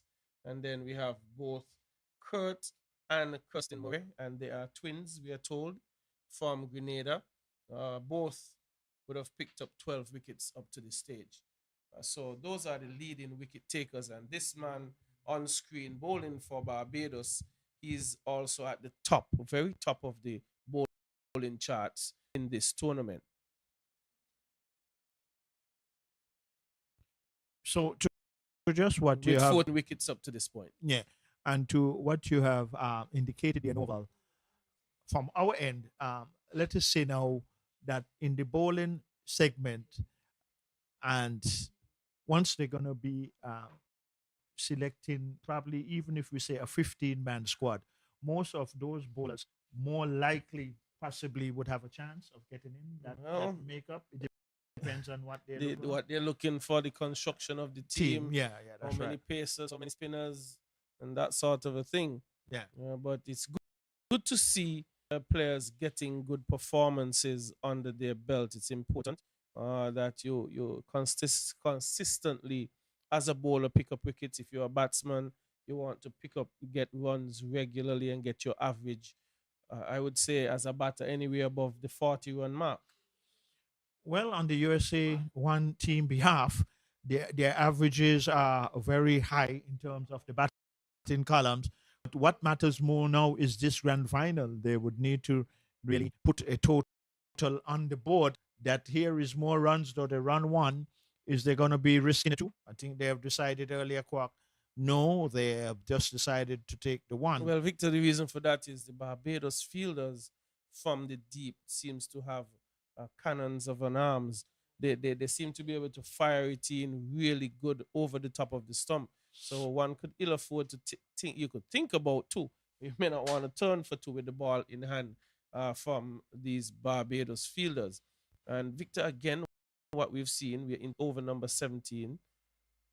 This one, jumped. Well, I want to say he left it alone. What we see continuing is the pace bowling attack from Barbados. They have been relentless with it. They have not brought a spinner in up to this point. We have had 16.5 overs of pace bowling. Well, and as you have indicated too, because most likely of the success that the seam bowlers have had, and variety is usually the spice of life, but we haven't seen that variety coming into it yet. Full toss, being struck in the air, high and hard. Would it go for 6? And it does so. And hearing the shouts again from the hut of the USA 1.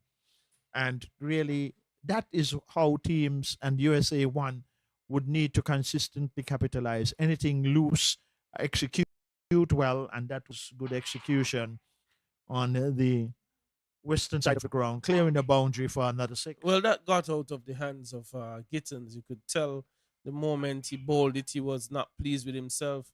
He was a full toss down the leg side and was just helped over the mid-wicket boundary for 6. Jean took it gleefully, and he's gone on to 15 from 15. Gag is 31 from 47. So we're seeing the first spin bowling change here by Barbados. They have kept pace bowling on up to this point. We are into over number 18 now, and we're going to see the right, I think it's an off spinner he is. It's going to be Baptiste, Zondre Baptiste. He's going to be bowling off spin here from the media center end. Yes, so let us see what Baptiste would bring to the table and this final here, where it's Barbados against USA 1-1. Solitary slip, keeper standing up. So far, there is a point, a man on the deep cover boundary, extra cover, a long off, a man just to the right of the square leg umpire, mid wicket, and a long on. Now, interesting period of play, different aspect, different attack. Here is Baptist, very interesting skip and a hop, flighted it outside the off stump, struck firmly into the man at short extra cover on one bounce. Really, quite an interesting approach to the wicket. Skip and a hop and a jump. 1, 2, 3. Deliver, flighted, struck though. They're going to get a single down to a fielder, and it's Newton on the long off boundary just beneath us here at the National Heroes Park and at this Connery Cricket Centre. Well, Victor thus far in 7 games, he's picked up 7 wickets. Andre Baptist, and his best output being 2 for 20 against Jamaica from 9 overs. So he can be very tight as well. And as you mentioned, a very interesting ball rhythm that he has. One hop, I like 2 it. hops, and the third upon his delivery. That's a full toss, but it has just skied up in the air. Can he get to it? No, it drops into no man's land. So getting away there, both players, Victor, the bowler got away with a full toss that could have been put out of the ground, and the batter got away with skying it in the air and dropping in no man's land.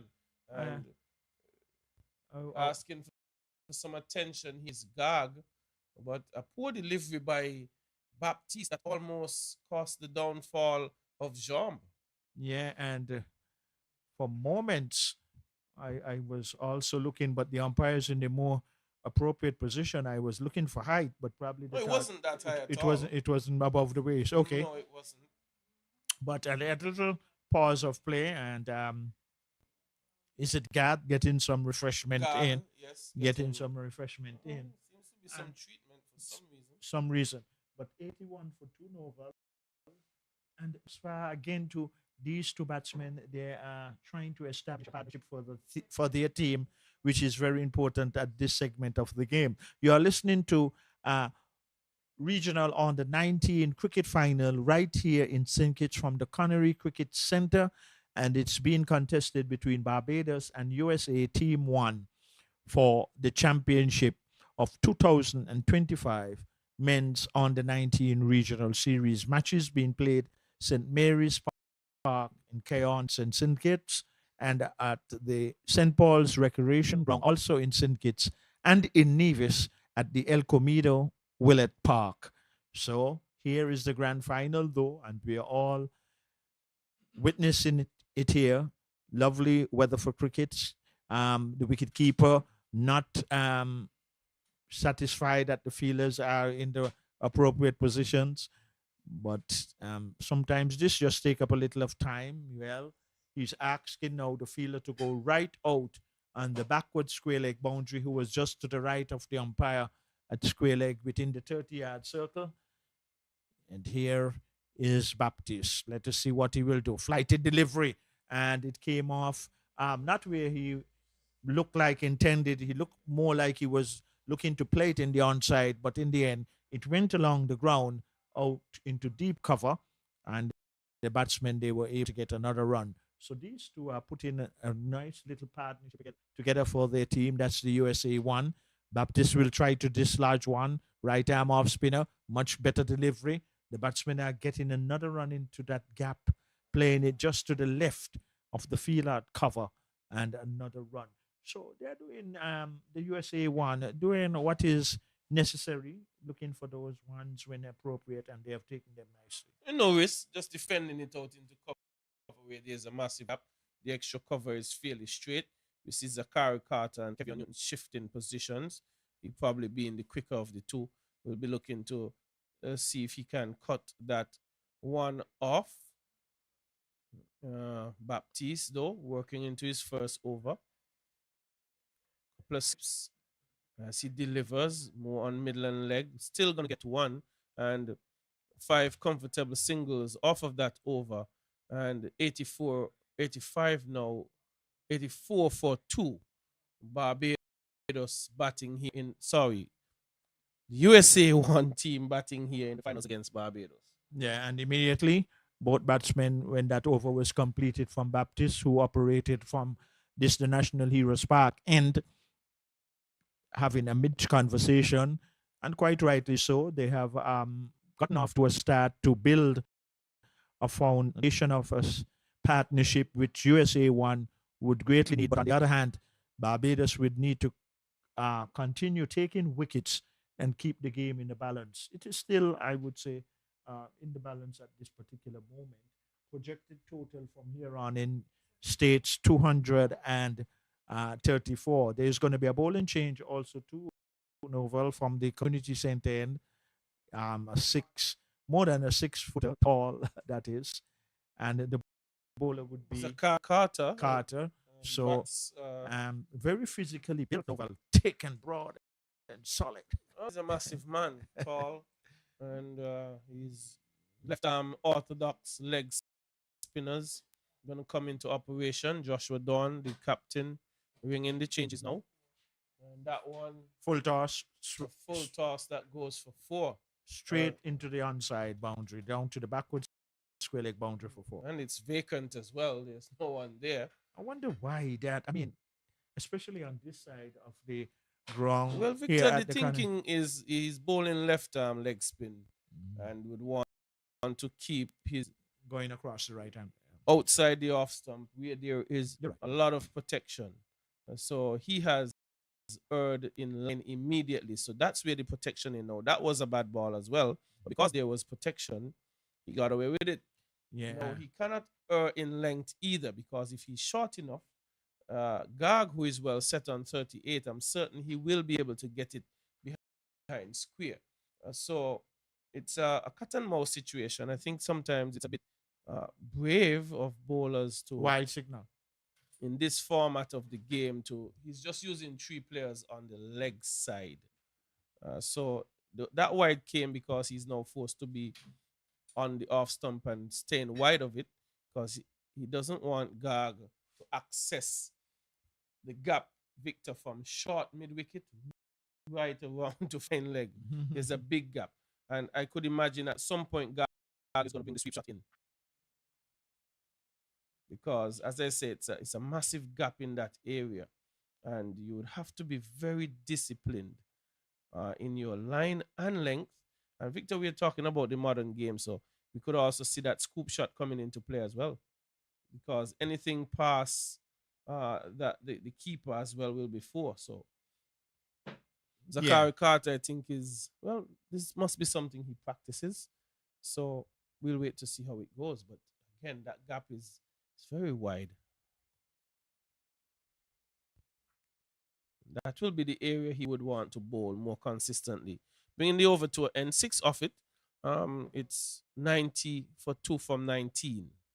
Well, and in terms of the overs thus far and the total that USA one have, I think they can be very pleased, but more so, they can be more pleased if these two can really establish a 3rd wicket partnership. But on the other hand, though, if Barbados can keep getting wickets, it will always keep it in the balance, whereby no team here in this championship encounter for the title here in this under 19 regional West Indies men's cricket tournament. Baptist is going to continue right arm from this the National Heroes Park and at the Connery Cricket Center, skip and a hop, pushes it down to long on, and the batsmen, they're going to stroll through for a single. They should never be even be thinking about the second one on that occasion.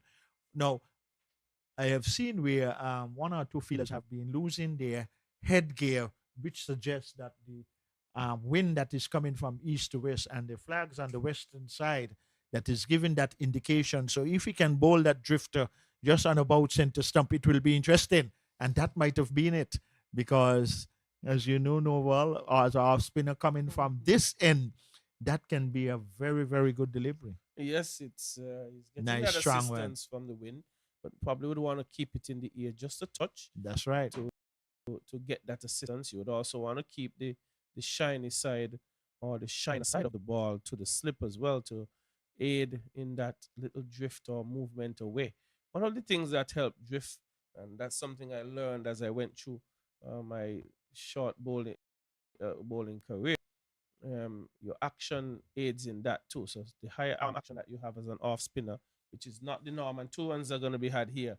So lots of work to be done from the man at deep backward square. That was played forward of square, not with a lot of pace, and good two runs picked up by a jump on that occasion. So what I was saying, the higher arm action of an off spinner, and I said that's not really the textbook thing you would want to come across your body as an off spinner to get that whip. But if you have that higher arm action, it sort of induces drift as well. But that's quicker into the pitch. Was trying to pull it, but didn't get further than the bowler feeling that one. So those are little things you pick up. The truth is with that high arm action, you always get as much lateral spin though.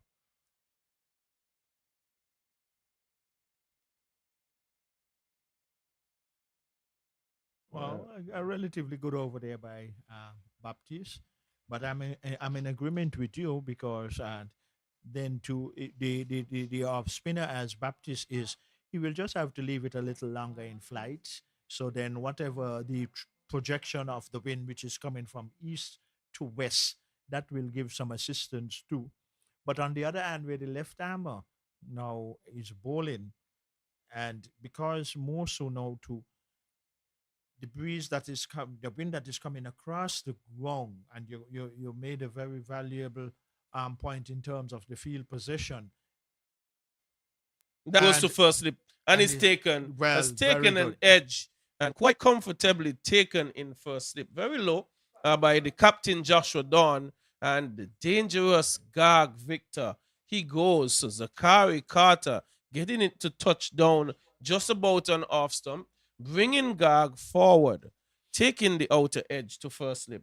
That is what you call the perfect leg spinner's delivery. Yeah, and leaving it a little longer in the air in flight, it had the turn and bounce, and he Carter being a tall man also too, and no, that was the very important wicket to Barbados have taken. The players are going to have a refreshment break, and we also will have one right here in the commentary booth also too.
We are back here at the Connery Cricket Center right after the refreshment break. It is 93 for 3. USA 1 batting. Carter being the successful bowler. And got goes back to the pavilion. So it is 93 for 3. Carter from the community center and right here at the flight sit, driven out to short mid off, and there is no run. There is a short third man, a point, a man on the cover boundary, extra cover, a man on the long off boundary, a mid on, a mid wicket, a man on the deep mid wicket boundary, and Carter left arm from the community center and here at the Connery Cricket Center, one bouncing and turning, playing it all along the ground. First slip is coming in aggressively, no run. So Carter, tall figure, well over 6 feet tall, left arm, so orthodox spinner operating from the community center and short, being cut into the offside, but it fell one bounce short of the fielder there at point. There wasn't an opportunity for a catch. It fell short, but in the meantime, the batsmen, they were able to get 2 runs, and in that process, advances their cause onto 95. So Carter has a wicket to his name. He continues from that community center end. And here is Carter. What would he produce before this over concludes? Flighted delivery.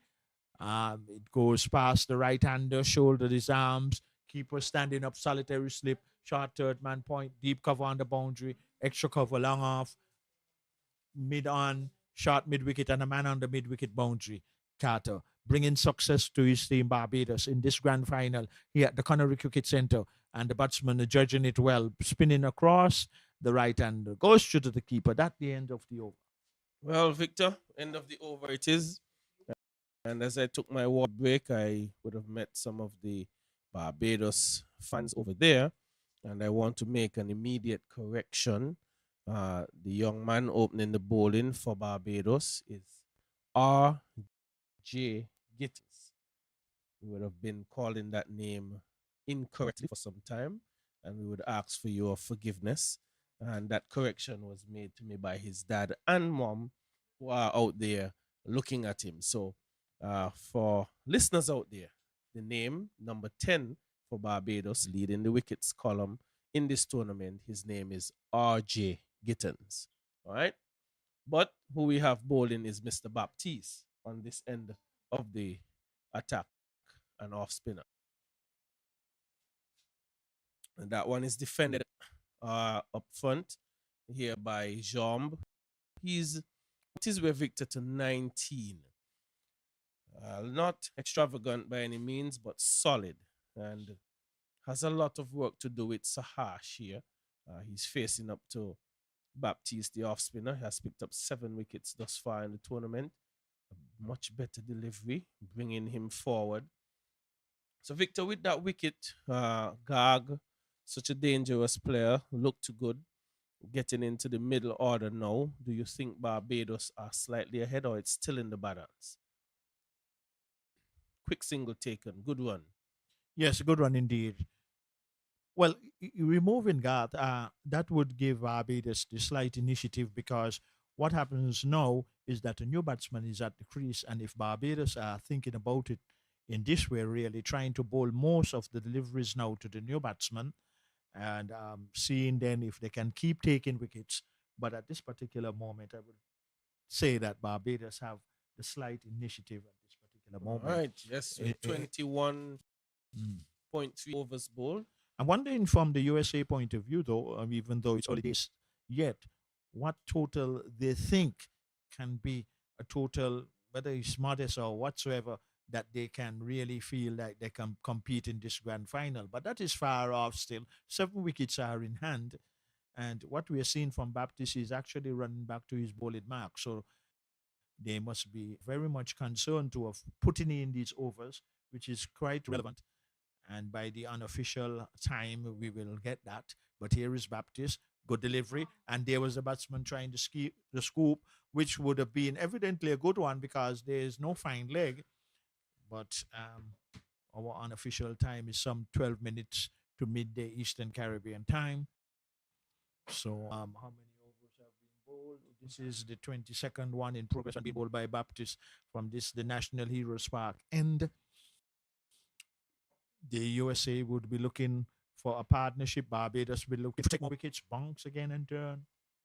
So quite an interesting period of play. And in terms of how the surface has played, in my view, Noval, it has struck an equal balance. Something is there for the bowlers and the batsmen who will apply themselves. It's equal. So thus far, what I am seeing, I would say it's a good cricket pitch, especially for this final.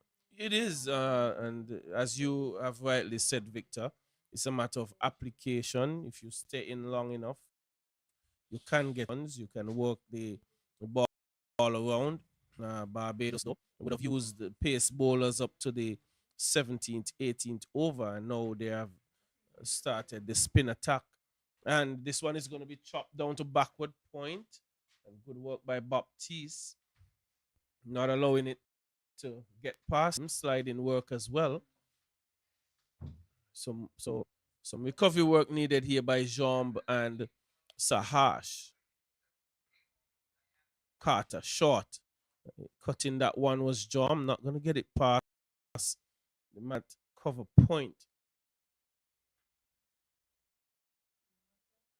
Carter must be disciplined, as I would have said earlier. Cannot err in line. No one had. Good feeling thus far by Kevion Newton right there at cover point. Carter picking up the wicket of Garg in the previous over and homing in there on middle stump, but was equal to the task. Jamb in defending.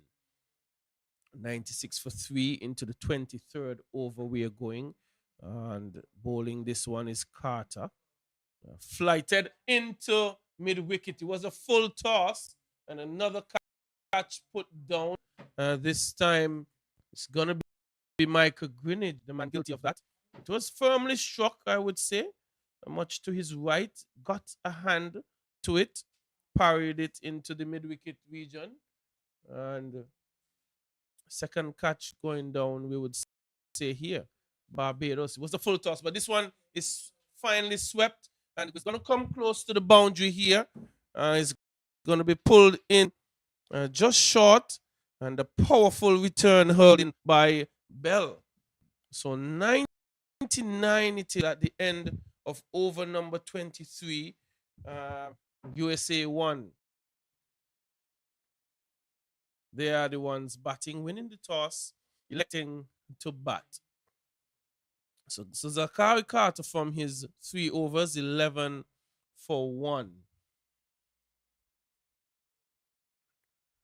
So I think Barbados would take this. And USA 1 yet to get to 100 after some 23 overs. Baptiste. This one is going to be firmly driven up to mid-off where Carter feels well.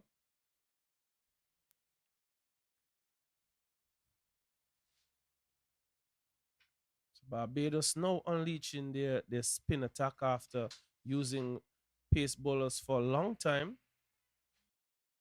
Jamb, he will take an easy single down to long on. That brings up the 100 for USA men 1 after some time. 23.2 overs it has taken them to get there.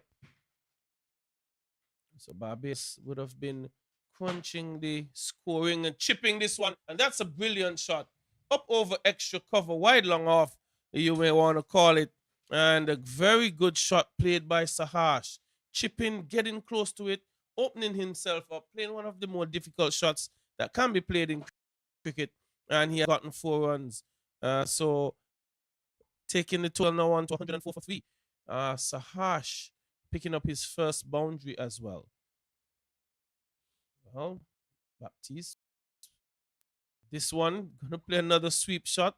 A little bit of a scoop. It's going to go close to the boundary down there at fine leg. And now hits the boundary. So consecutive boundaries been had here by Sahash as he now looks to up the scoring rate, Victor. Yes, good shot selection, and no doubt he was demonstrating some good dance movements by getting on the pitch and playing that one over extra cover. And um, actually, good shot selection to delivery that was pitched on the leg stump, and he used that improvisation which we have seen that has become more relevant now in this stage of cricket, all regions of the world. And here now, these two for USA, they have a responsibility. Also, is Baptist with the ball in hand, bowls, and one played again round the corner. So a very productive over thus far for the USA, and that also too will pick up some momentum in terms of their scoring rate. But at the same time, though, what USA would have to make certain of is to try and bat through the overs, and on the other hand, Barbados should try to dismiss them before they get to those 50 overs. Well, just 7 wickets are in hand. That is the final delivery there from Baptist, which was played quietly back down the turf. So after 24 overs, USA won after winning the toss. It decided to bat. They are 109 for the loss of three. And Novel, what total you think in this grand final can be a total that USA can feel that they can defend? Well, you must be able to get what you want to defend first. That's right. And they at this stage, after some 24 overs, 109 uh, projection, they perhaps can look for anywhere between 230 to 40. If it's defendable, it's another story. But at this stage, Yeah, you're right. they would want to reassess their target. As I said, to 30 to 40, perhaps to 50. But they must build a partnership between these two, and then they can launch in the back end. So far, Zachary Carter has bowled well, picked up the wicket of Gag, and we see a change in the field. We realize Baptiste now comes into that short fine leg position, and that sweep shot will evade him into backward square for four. So a different approach been taken here by Sahash. He's shown the propensity to play the inventive shots. We've seen him play the scoop. Now we are seeing him play the sweep. No one has opted to sweep at uh, Carter up until this point. So that might bring about a difference in Carter's line as well. Well, the thing, the beauty about that stroke to Novel, as you quite rightly stated, it was a delivery going across the right hander, but the movement of the batsman, he actually got across to the off stump and then rolled his wrist. But very good stroke, good thinking. Let's see what Carter will do. Flighted delivery, played back down back for Carter to field partially, but in any event, provided not an existent chance of another run. But in these recent overs, the USA one, they have been picking up the scoring rate. They're going at now a good rate and projected here from now on is into the 230s if they should get there. But I think the most important aspect of their innings now is to make certain that they do not be bowled out before the 50 overs Well, have they're been far concluded. from that, Victor, and Yeah. Sahash is giving Well, them some impetus. He's 17 from just 15 deliveries. Another field change. We're gonna see Baptiste now going out to deep backward square, and the mid wicket is gonna come to his right, more to a forward square position. So recognizing the ability of Sahash to sweep, Barbados are now looking to plug that gap from getting a boundary. That one is flighted, teasing, and spinning away from Sahash. Very good delivery there by Baptiste. Sorry, from Carter. Carter, the left arm orthodox leg spinner. Another one just outside the off stump. and Sahash because opting not to drive. and because Carter is that tall too, he will actually get that bounce, especially when he's more delivering from that high arm action because he's well over 6 feet tall. But this is a good approach by Carter. Flighting. Is there going to be a single? Yes, it gets Oh, past. it's going to be risky. Well, no. I thought for a moment. John was well into the run and Mm. had a lot of work to do there from extra cover to cut it off. Was unable to stop it from getting from the single. Yeah, and one of the things too, regardless to what total the USA will accomplish in the end, it looks like it's going to be a consistent pattern with a strong wind coming across the ground throughout. Because as we look on the western side, we see those flats. And Novel, as you know, any bowler, and even more so when you start with a new ball, even though the sun is shining in all its brilliance, with the strong wind, you'll get a lot of deviation both ways. Spinners, as we can see, Carter is getting spin and bunks. So it's going to be an enterprising contest too, in terms of the conditions here at the Canary Cricket Centre. That will factor in to this grand final. And we're going to see a bowling change one day in from this, the National Heroes Park in. And Novel, I think we are all in for a good, intriguing final right here at the Canary Cricket Well, Centre. it has I started think so. that way. I think Battle thus far between both teams. We're going to see Pollard coming back into the bowling attack. That over was a bit expensive from Baptiste, and that has induced a change from the captain. And we're going to see Pollard, who picked up the opening batter, Gill, early in his spell. He's bowled 5 overs, 1 for 27 thus far. Left arm medium pace, and he's going to come around the wicket to Sahash, who has looked good to the spin bowling. And Barbados are saying, let's see if you can negotiate the pace just as well. Well, Pollard can also be aggressive. He's going to look to deny him too much of opportunity to score through the offside, because he's going to try and angle it into him. Nonetheless, that also brings about a change in the field. The man short at square leg now pushes out onto the boundary forward of square. So a lot of strategy and cat and mouse being played here.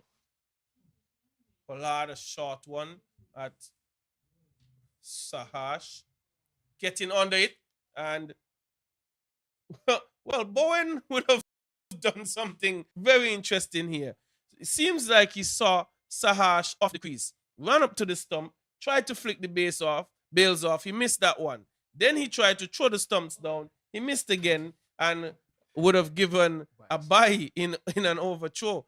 So Bowen would have, to me, been doing a smart thing, trying to get the man out.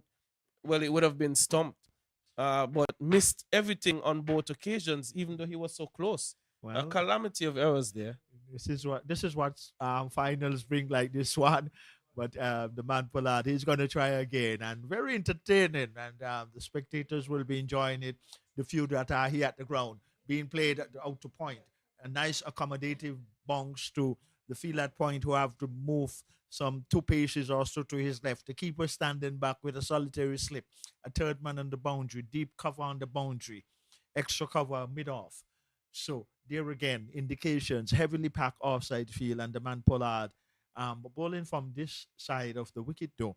If he can really bowl that nice outswing, that's a good delivery from this side of the wicket. Let's just see what he will do. He has had success to his name so far. It's Pollard. Short of a good length, the batsman is on the back foot, quite easily playing it quietly back down for Pollard to field to his own bowling. Oh, yes. And these two looking quite comfortable. And to my calculation, I'll get it officially from my scorers. I think there's what? 10 wides, Donnelly? 10 wides, thank you. So 115 on the board. USA won. For those of you who might just be joining us now, grand final here at the Canary Cricket Centre against Barbados, winning the toss and batting first. Here is another short delivery, and the batsman have to make evasive avoidance of the Burke just bowing under it, and now we need to go to the wicket keeper. So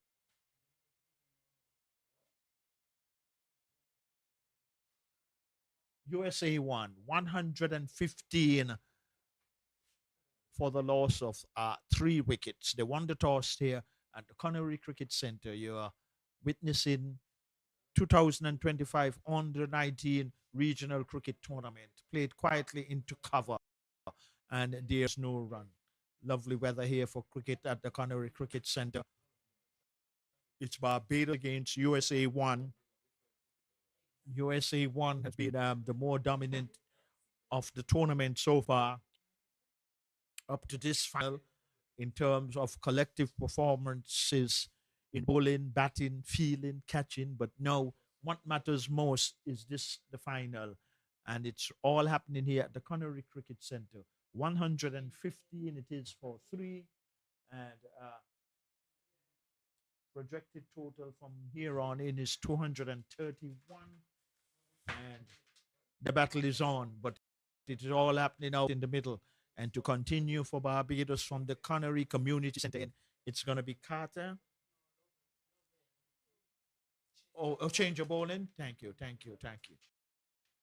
Lovell, thank you very kindly, our very efficient scorers. But still left arm though. Bowling and one play down to short cover, no run, solitary slip with the keeper standing up. Short point, deep cover on the boundary, short extra cover, a man on the long off boundary, a man on the deep mid wicket boundary, a mid on, a mid wicket, and a man on the square leg boundary. Lovell coming left arm, being played into the offside quietly. The batsman ran quickly for the fielder who had to move to his point, to his right at point, could not prevent the batsman from getting another run. 116 it is for three.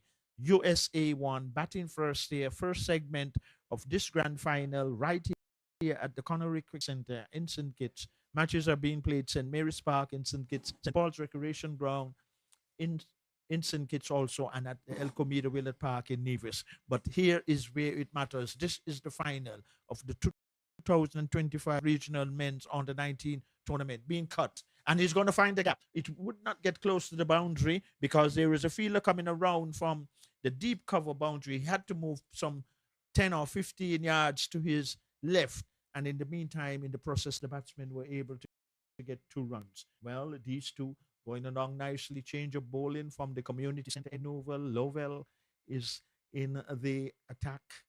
Almost close to the pronunciation of your name. It's just that it's a L.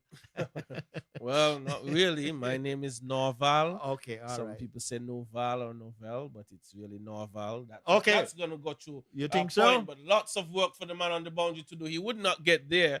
And 4 runs picked up by Adnit Jomb. So he has started to get a move on.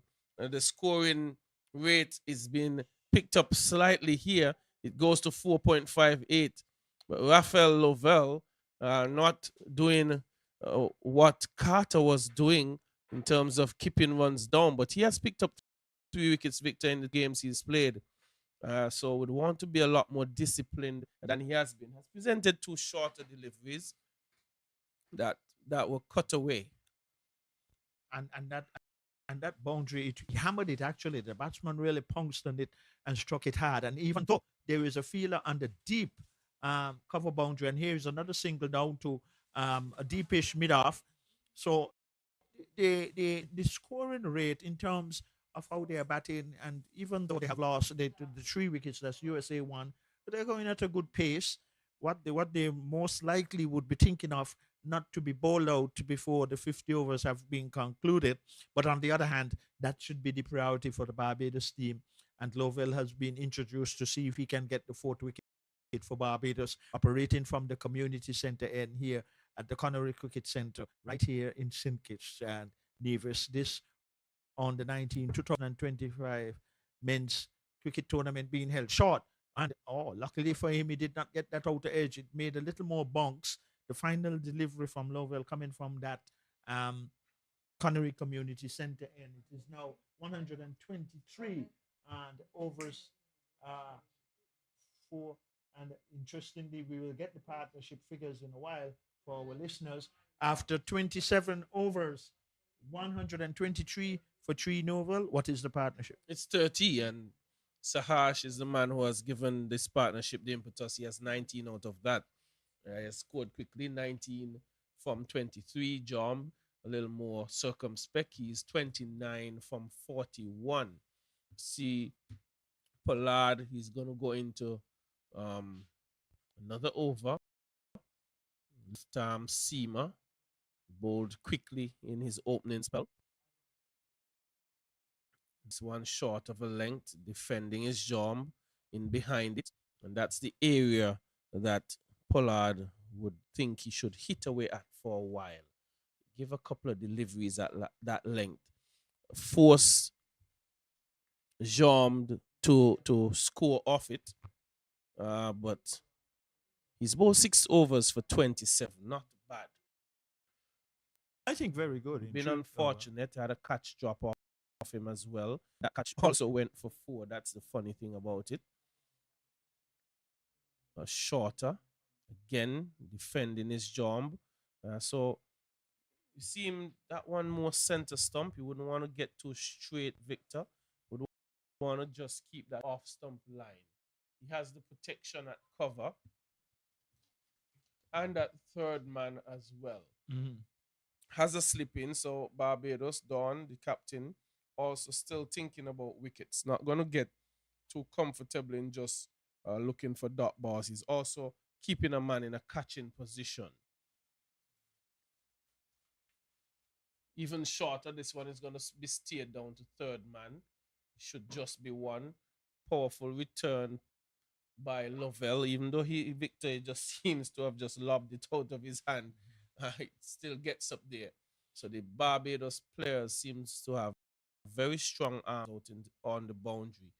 You want to be careful if you're turning for 2. And when you're turning for 2.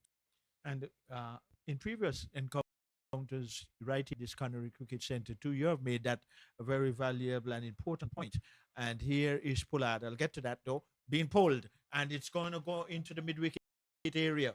It looks like they might most likely get 2, and they're coming back for it quite easily. So it was good control. He struck it into the ground, turned his wrist over nicely, and we have seen, and that is a good aspect to Novel, whereby they have placed the fielders out into the deep who have the stronger arms. Very important aspect too. So that's good reading of the game in that sense, whereby the guys with the stronger arm, because if both of us are in the wicket and we realize a guy in the deep have weak arm, we will say, oh, certainly 2. It's going to John. Well, Victor 2 must be going down to Bastia for us to get that 2. But nonetheless, he's Sahash chipping here.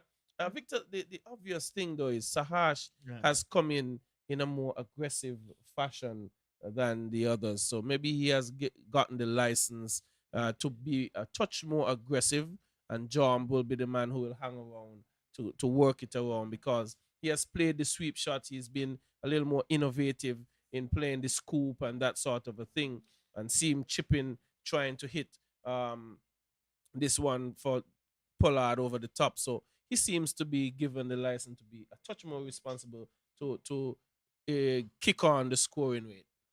And he looks a very accomplished batsman too. Let us see what he will do on that delivery. And this is where judgment and access comes in, because now to just dropping his arms and allowing that final delivery to go through to the wicket keeper. But on the same token too, some persons will tell us, well, that's the best line of attack. The best line of defense is to attack. And really, we have seen in the 2020 where we've seen many of the Australian batsmen, Novel, at almost the point of delivery, and more so the seam bowlers, they will make some kind of movement, but still execute orthodox strokes. And we could see there the intention of the batsman on that occasion, where he was trying to chip and hit Pollard down here to us at the media center end. He was looking to hit it straight, and very, very important still that yes, you can play orthodox strokes in any format of cricket and get runs. And really, I also like the improvisation with the sweep and the back sweep and the pedal and so forth. But if you realize, a lot of guys do it with good selection when the ball is not in the danger area, like wicket to wicket. But here is the first delivery from Lovell being played down to mid-on. Went too quickly. Some of them even take them off the stumps. Well, and execute well. Yes, but these are things they practice the reverse sweeps. You have to. If they are switch hits. But that's really not needed at this stage for the USA team. And Lovell, again, is short, Victor. He has come in, but he would not want to release the pressure that would have been initially built up between Baptiste and Carter. He must be tight. He seems to be pulling it down just a touch where you can wait on the back foot for the cut or the punch. He wants to be fuller in length, allow it to turn, because the wicket offers that lateral turn if you give it some time in the ear. Pulling it down again, but there was Sahash looking for the sweep, Victor, but he went across the wicket. So not even an appeal from the Barbados fielders, but the breeze is picked up here, and a very strong breeze coming across the ground consistently. But here is Lovell. Can he put it on a fuller length? This time the sweep comes and he's going to perish by it. He's looking to do that little scoop sweep, and good movement by Bell. Good movement by Bell, Victor, at first slip to have read it. He moved early and took a very comfortable catch there. And Sahash, who was looking to get on with things, being very innovative, trying lots of improvisations, perished with that sweep shot. And it's 127 now for 4. Sahash goes for 21. Yeah, good innings by Sahash, but at this particular moment, too, as effective at that stroke can be, when you look at what they were establishing as a partnership, and that has been broken. But good wicket, even though yes, it was in the area where it has worked, but on that occasion, he was just unfortunate. So 127 is the total. 4 wickets are down for USA. The players are now well, the producers now there. So again, the play continues, and this would let in a new batsman. But right back now to, I would say that it is back in the balance in my estimation. 127 for 4, 4 wickets. That is 28.4 legal deliveries have been bowled, and for the USA one, they have 6 wickets standing. Projected total from here on is 222. But at the same time, though, the USA will have to make certain they do not be bowled out. Nova will have some information for us. Our incoming batter is Nitish Sudani. He has a total of 106 runs from 5 innings and average at 35.33. His best coming in the last encounter he played here at Connery against the Windward Islands. He got 41 from 60. 6 deliveries not out. He's had a 31 against the Leeward Islands, 6 against USA, 1, 17, and a 9. So he will have to hang around and bat a while with a set jamb if he's to make good for his team. This one just punched out into extra cover. No damage done. So Nitish Sudani just coming to the crease. Wants to build a partnership with Jean. This one again, bit of short of a length. Not too short for you to pull or cut, and it was over the center stump. Guided down to short third man where no damage is done. Brings about the end of the 29th over. 127 for 4. USA men 1 batting. Yeah, and very interesting period of play. First segment of this grand final of the 2025 under-19 men's regional cricket played right here at the Connery Cricket Centre. Lovely day for cricket. Nice, cool breeze coming across the ground. Even though the sun is shining in all its brilliance, for the players out there in the middle, they can be, they are well accommodated because, as we can see from the jerseys of the players, how it's gusting lustily in the wind. And also, on a few occasions, the floppy hats, the broad brim ones, some of the players for Barbados would have lose momentarily for the strong wind coming across the ground. Now we're going to have a bowling change from this, our media center end, number 10. He's going to be R.J. Gittins. And there is he. We're making right sure on. we get that correct, Victor. Yeah. I had some correction by his parents. Okay. And they're the ones who would have named him. We have been saying it wrong all the time, and we are here in the final game, and we have just gotten it right. So for listeners in Barbados who know the young man, it's R.J. Gittins, the leading wicket taker thus far in this tournament. Has knocked up a wicket in this game, has looked good, 5 for 23, and would want to try and make further inroads to the USA 1 team. Good pace and get up top of the one, and excellent fielding and good work as well. But my goodness, diving to his left, the number 5, it appears to be the captain, Joshua Dawn, leading by example. That one, Victor, may have had 4 runs written all over it. Yeah, and really, we may conclude also too that that might just be the most outstanding piece of feeling that we have seen here at this Connery Cricket Center. But it's understandably so because this is the grand final. And captain leading by example, as Novel quite rightly say, a third man on the boundary, keeper standing back. And it's number 10 into the attack. Up, and the batsman hesitated momentarily, but in the end they concluded, and we will get his name correct too. So who is the bowler? R.J. Gittens. Okay, right. So he now but what an excellent piece of feeling by the captain for Barbados in the point position. And that is where through Barbados will have to take, even if it arrives where half chances or anything going directly to hands, because this is the final. This is the important segment of this tournament, and both teams know how important it is to come out victorious. There is a delivery on the leg stump. They're running the first one quick, but the man from square leg moving also very quick and quite wisely in the end decided to just have the single. So game on here at the Connery Cricket Center. And at this particular moment, it is very interesting because the USA one would know with that just 6 wickets in hand. Barbados will know also, on the other hand, that 6 wickets to be taken, game on. And this is what the final constitutes. And it's all happening here at the Connery Cricket Center.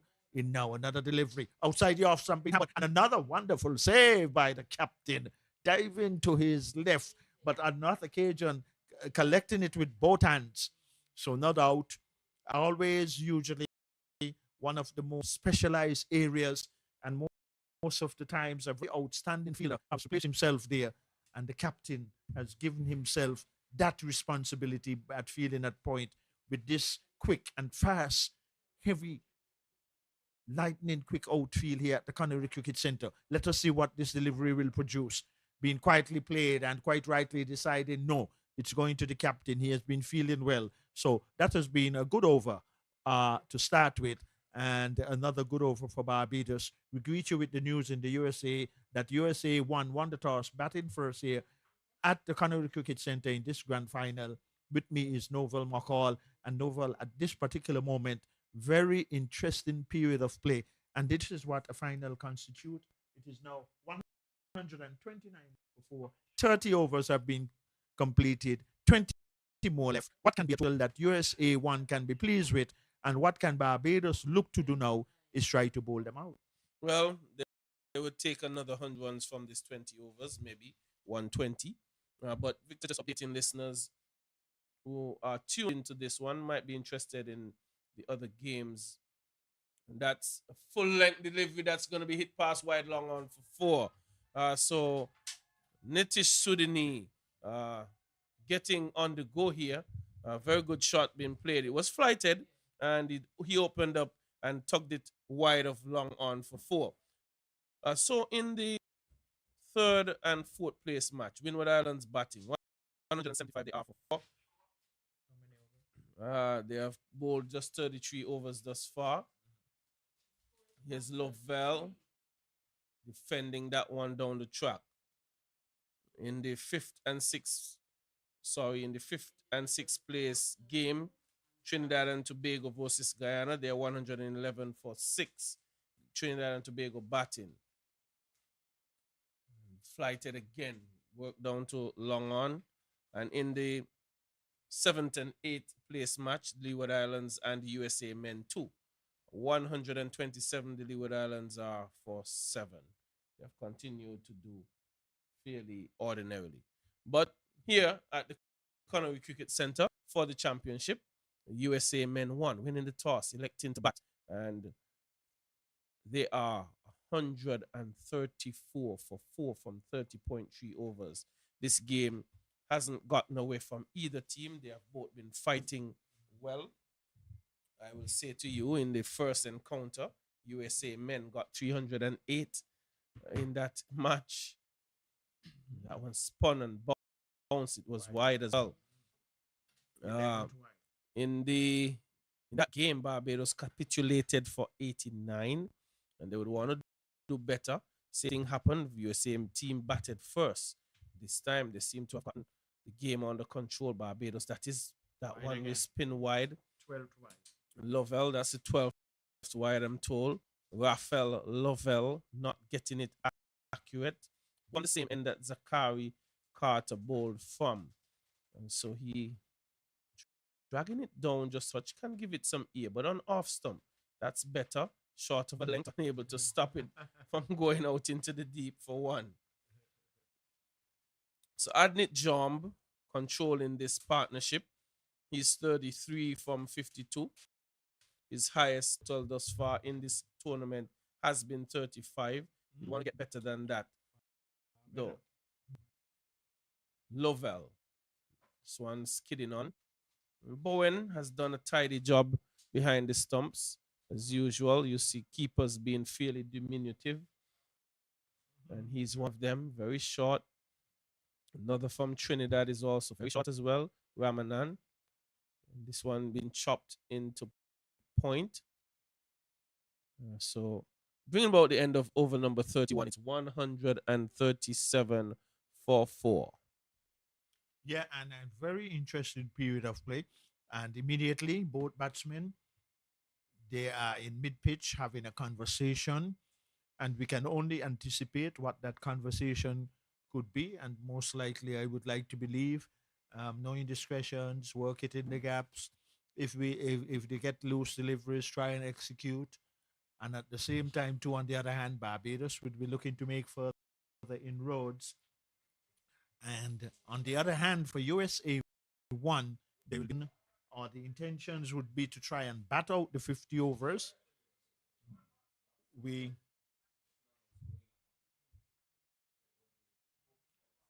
Over number 32 is going to come up. And here,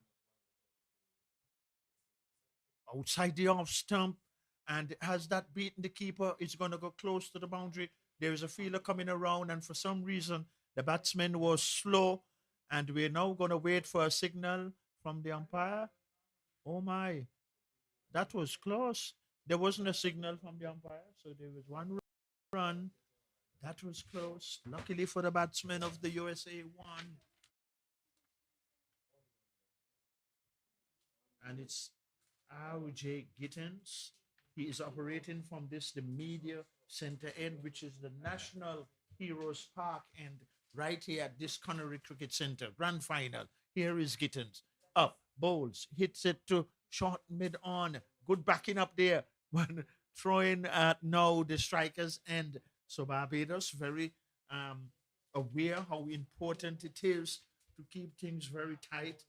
This is the final of the 2025 West Indies under 19 regional cricket tournament, and it's all happening here at the Connery Cricket Center. A very lovely day for cricket, and we would hope that it stays like this. Gittins turns from beneath us. Nice stiff breeze coming across the ground. Pitches up, driven to short mid on, and there is no run. So, R.J. Gittins right on the target, just as his captain Don, who is at point, would have asked him to be, and so he's living up to what his captain has requested of him. He's coming back to his just beneath us here at the media center end here at the National Heroes Park, and also to he is right arm medium fast. He turns, he moves in. Bowls outside the off stump. The batsman does not have to play, allowed it to go through to the keeper. Interesting period of play. 138 for 4 is the present total for the USA 1. They won the toss this morning at 10 a.m. Eastern Caribbean time. So those of you in the USA, we greet you with the news that USA 1 won the toss. They're in the final here at the Connery Cricket Center right here in St. Kitts. And a nice cool breeze, lovely sunshine. Here is R.J. Gittins, moves in. Outside the off stump, the batsman flashing at it, goes through to the keeper. With the keeper stand back, a solitary slip, a man on the third man boundary, a point, a cover, extra cover deep on the boundary, a mid off, a short mid on, a man on the backward square leg boundary, and a fielder on the long leg boundary at the community center end of this ground here at the Connery Cricket Center. cricket, lovely cricket, and it's all happening here at the Connery Cricket Center. It's the grand final. USA won. They won the toss, and they are batting. And this is the 32nd over in progress. Final legal delivery to be bowled outside the off stump. And here is the batsman having a slash on it. It was making height. That has completed over number 32. So after 32 overs, USA are batting for 138 for the loss of 4 Novel. And right away, both batsmen having that mid-pitch conversation, no doubt assessing what is the best approach at this particular time. Well, Victor, Jay Gittins, he had put down a very solid 2 overs since he's come back. Not giving anything away, being very tight, being very measly, just outside the off stump at pace. So Lovell will want to follow that up with something that's tight to put some pressure on the batters. The batsmen, though, they just want to continue going on. Take what you get. Don't be overly aggressive because they lose a wicket now. You're starting to get into that lower half of your batting order. A good single taken there. And so they must be sensible about it. Yeah, and you're so right, Novel, because the thing is that they will even have to try to extend this partnership.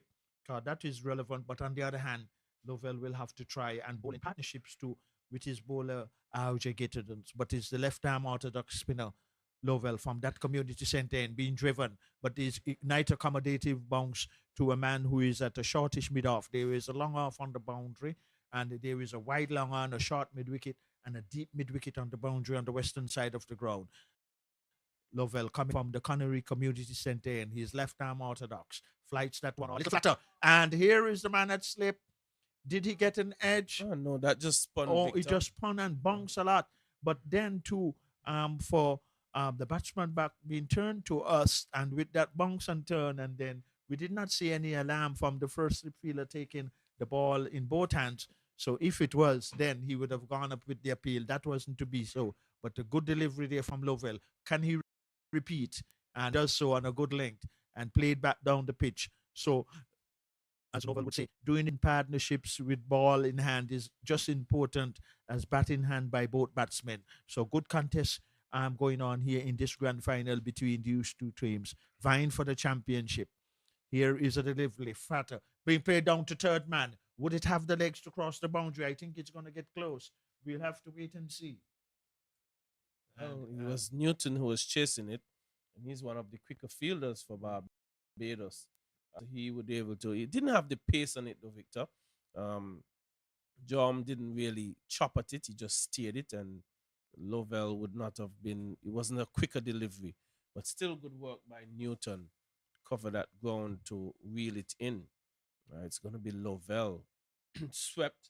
This could get very close to the boundary. It will. It will cross just about now, and it will be 4 runs. A delivery that's offline by Lovell. He hasn't been consistent with his areas, and he's bowled his foot over for 24 runs, going at 6. So not keeping the pressure on Victor that RJ would have been doing from this end. But nonetheless, at the end of over number 33, that brings about our water break, and we will take a break and be back with you shortly.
Good day and welcome back.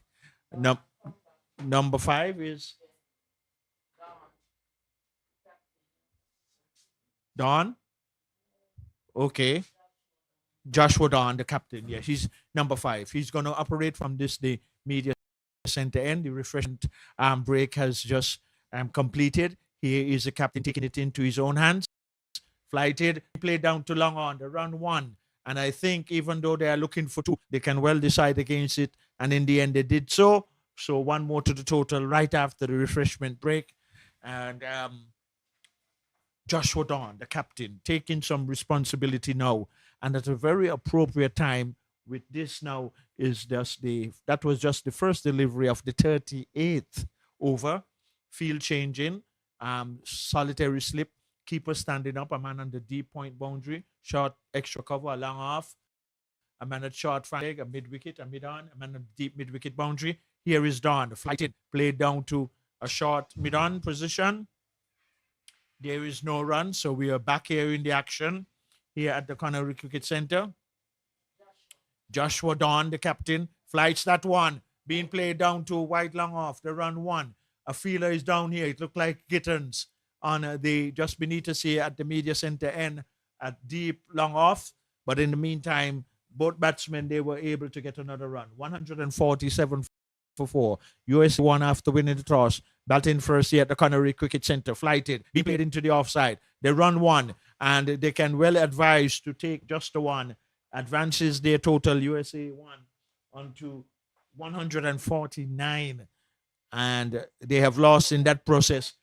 Sorry, 148, pardon me. And they have lost just the 4 wickets. Here is Don. He's Joshua. Short. Hammered into the offside. They run 1. And I think on this occasion, there might be an opportunity for 2, but no, the batsmen have decided against it. It was well backed up on the onside. So it is now 149. Pardon me before that. 4 wickets are down. And the captain, Joshua Dawn, he's operating from the National Heroes Park end, flighted it, and played down to mid-on. End of the over by the captain. That is now completed. Another over. And it is 149 for 4. 34 overs have been completed. USA won after winning the toss. They have 6 wickets in hand. Barbados will be looking to skittle out those 6 wickets remaining for USA 1 in a very quick period of time. But on the other hand, USA 1, they will be looking to consolidate and continue in partnerships, but more importantly, making certain that they do not bowl out before the 50 overs have been concluded. That is all speculation on my behalf, but I would like to believe. And the ball has been thrown off of the field to the 3rd umpire. So we have a ball in hand by the presiding umpire, who is going to go now to the Connery Community Center end. Is this a change of bowling or the same bowler? Is this Carter back in the attack? We'll have to wait and see. It looks so to me. It looked like Carter coming back into the attack. Is it?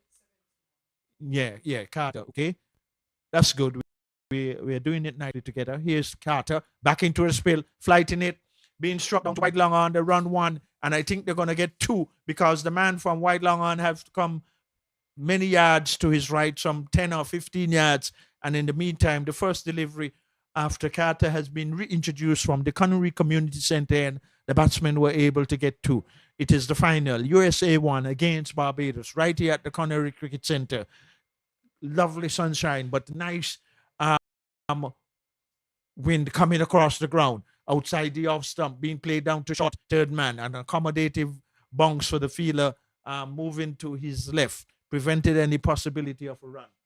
So the 150 is up, pardon me. It is 151 for 4. USA 1 batting first against Barbados here in this grand final. Flighted delivery, being struck into the wide long on boundary 4 runs. Here are these 2 batsmen now for USA 1. We will get the mini partnership they are building so far. It is 24. Okay, good. Right on the ball. Our scorers keeping us on toes. Good partnership here also too in the booth. 155 for 4. Very capable and reliable and responsible and quite efficient is our scorers.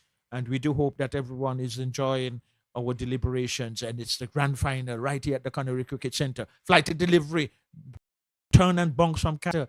He is getting there again what he has extracted when he was in his first spell, sporting the number 71 of the back of his jersey, coming from the Connery Community Centre end. Flights, it's being swept, and it's going to get close to the boundary. Would it go across? And I was outside my view for momentarily, but there goes the signal from the umpire. So Carter just trained upon the leg side as the left arm orthodox spinner, and it was well executed.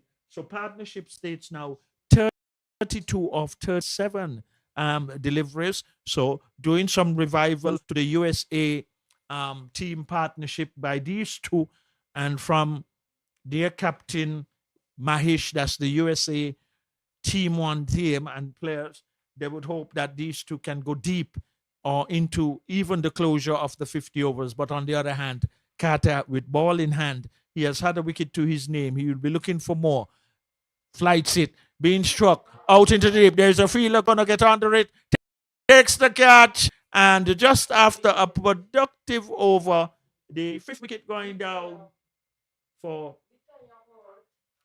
USA 1, that after getting a good over in, and just when the partnership was looking more likely to advance, Barbados getting that wicket at the appropriate time, and the reintroduction of Carter from the community center and brought about the dismissal of the 5th wicket for USA 1. So with 5 wickets in hand, the present total for USA 1 after winning the toss in this grand final here at the Connery Cricket Centre, they are now 159 for the loss of 5 wickets. Well, this is what finals is all about. Zachary Carter. So, yeah, I think it was 22 who took the catch.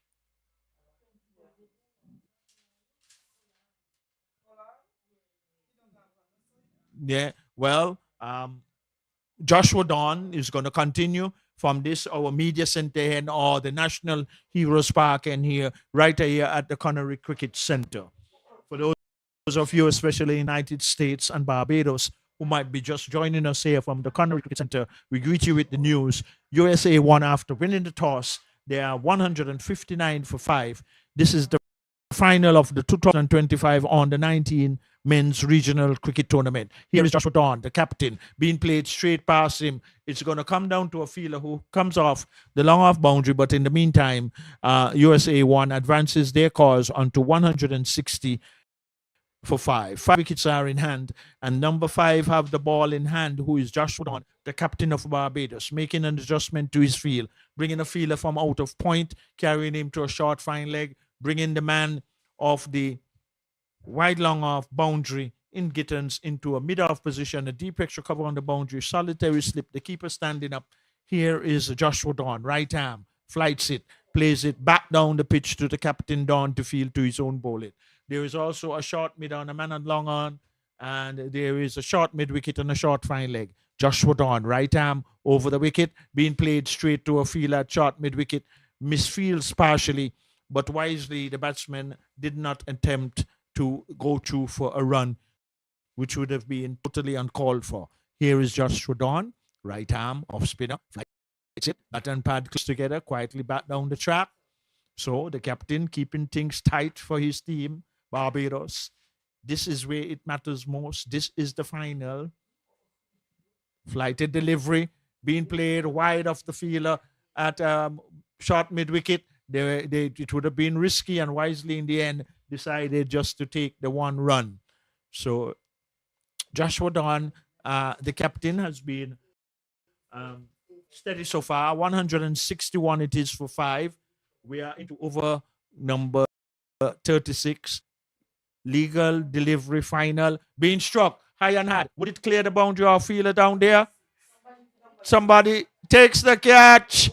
So Joshua Dawn, the captain, coming into the attack, And it was Greenwich. Yes, takes the catch down on the white line boundary. It was a good one. So further inroads for Barbados into this USA 1 team. The sixth wicket going down, 161 for 6, USA 1. You're all witnessing the grand final of the 2025 Men's Regional Under 19 Cricket Tournament. And it's all happening here at the Connery Cricket Center. The 6th wicket going down. 36 overs have been completed, 14 to go. 4 wickets are in hand. Barbados have a very good opportunity in trying bowling out the USA 1 with just 4 wickets in hand, and a modest total has been posted on the board. And Novel, game on here, and this is what the final is all about. 161, it is for 6, and USA 1 batted first, and Novel, a game on.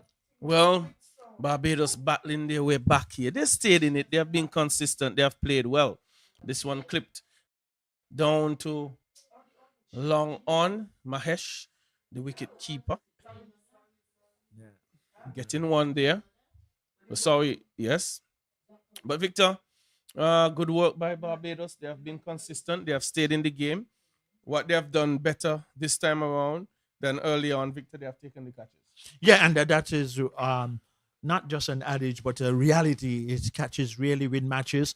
And so far, even though they might have had 1 or 2 gone down, they have come back well. KH Carter flighting, not afraid to. Ball being played crisply down to mid off, and there is run. I think whichsoever way, Novel, this final may go, we really anticipating a very, very competitive one. And so far, it has provided that. And this is what the final is about. One more run to the total. From a USA 1 point of view, though, they will be all hoping that they can bat through the remaining overs, which will be very important. Well, they need to do a lot of batting, Victor. They have to. Shivshani, he has only scored 63 runs, highest of 27. Swinging at this one, Victor, and it should be taken here at first slip. And it is. Wicket number 7 goes. So Shiv Shami, well, it's Arjun Mahesh, but I'm just saying, Victor, they need to get some runs.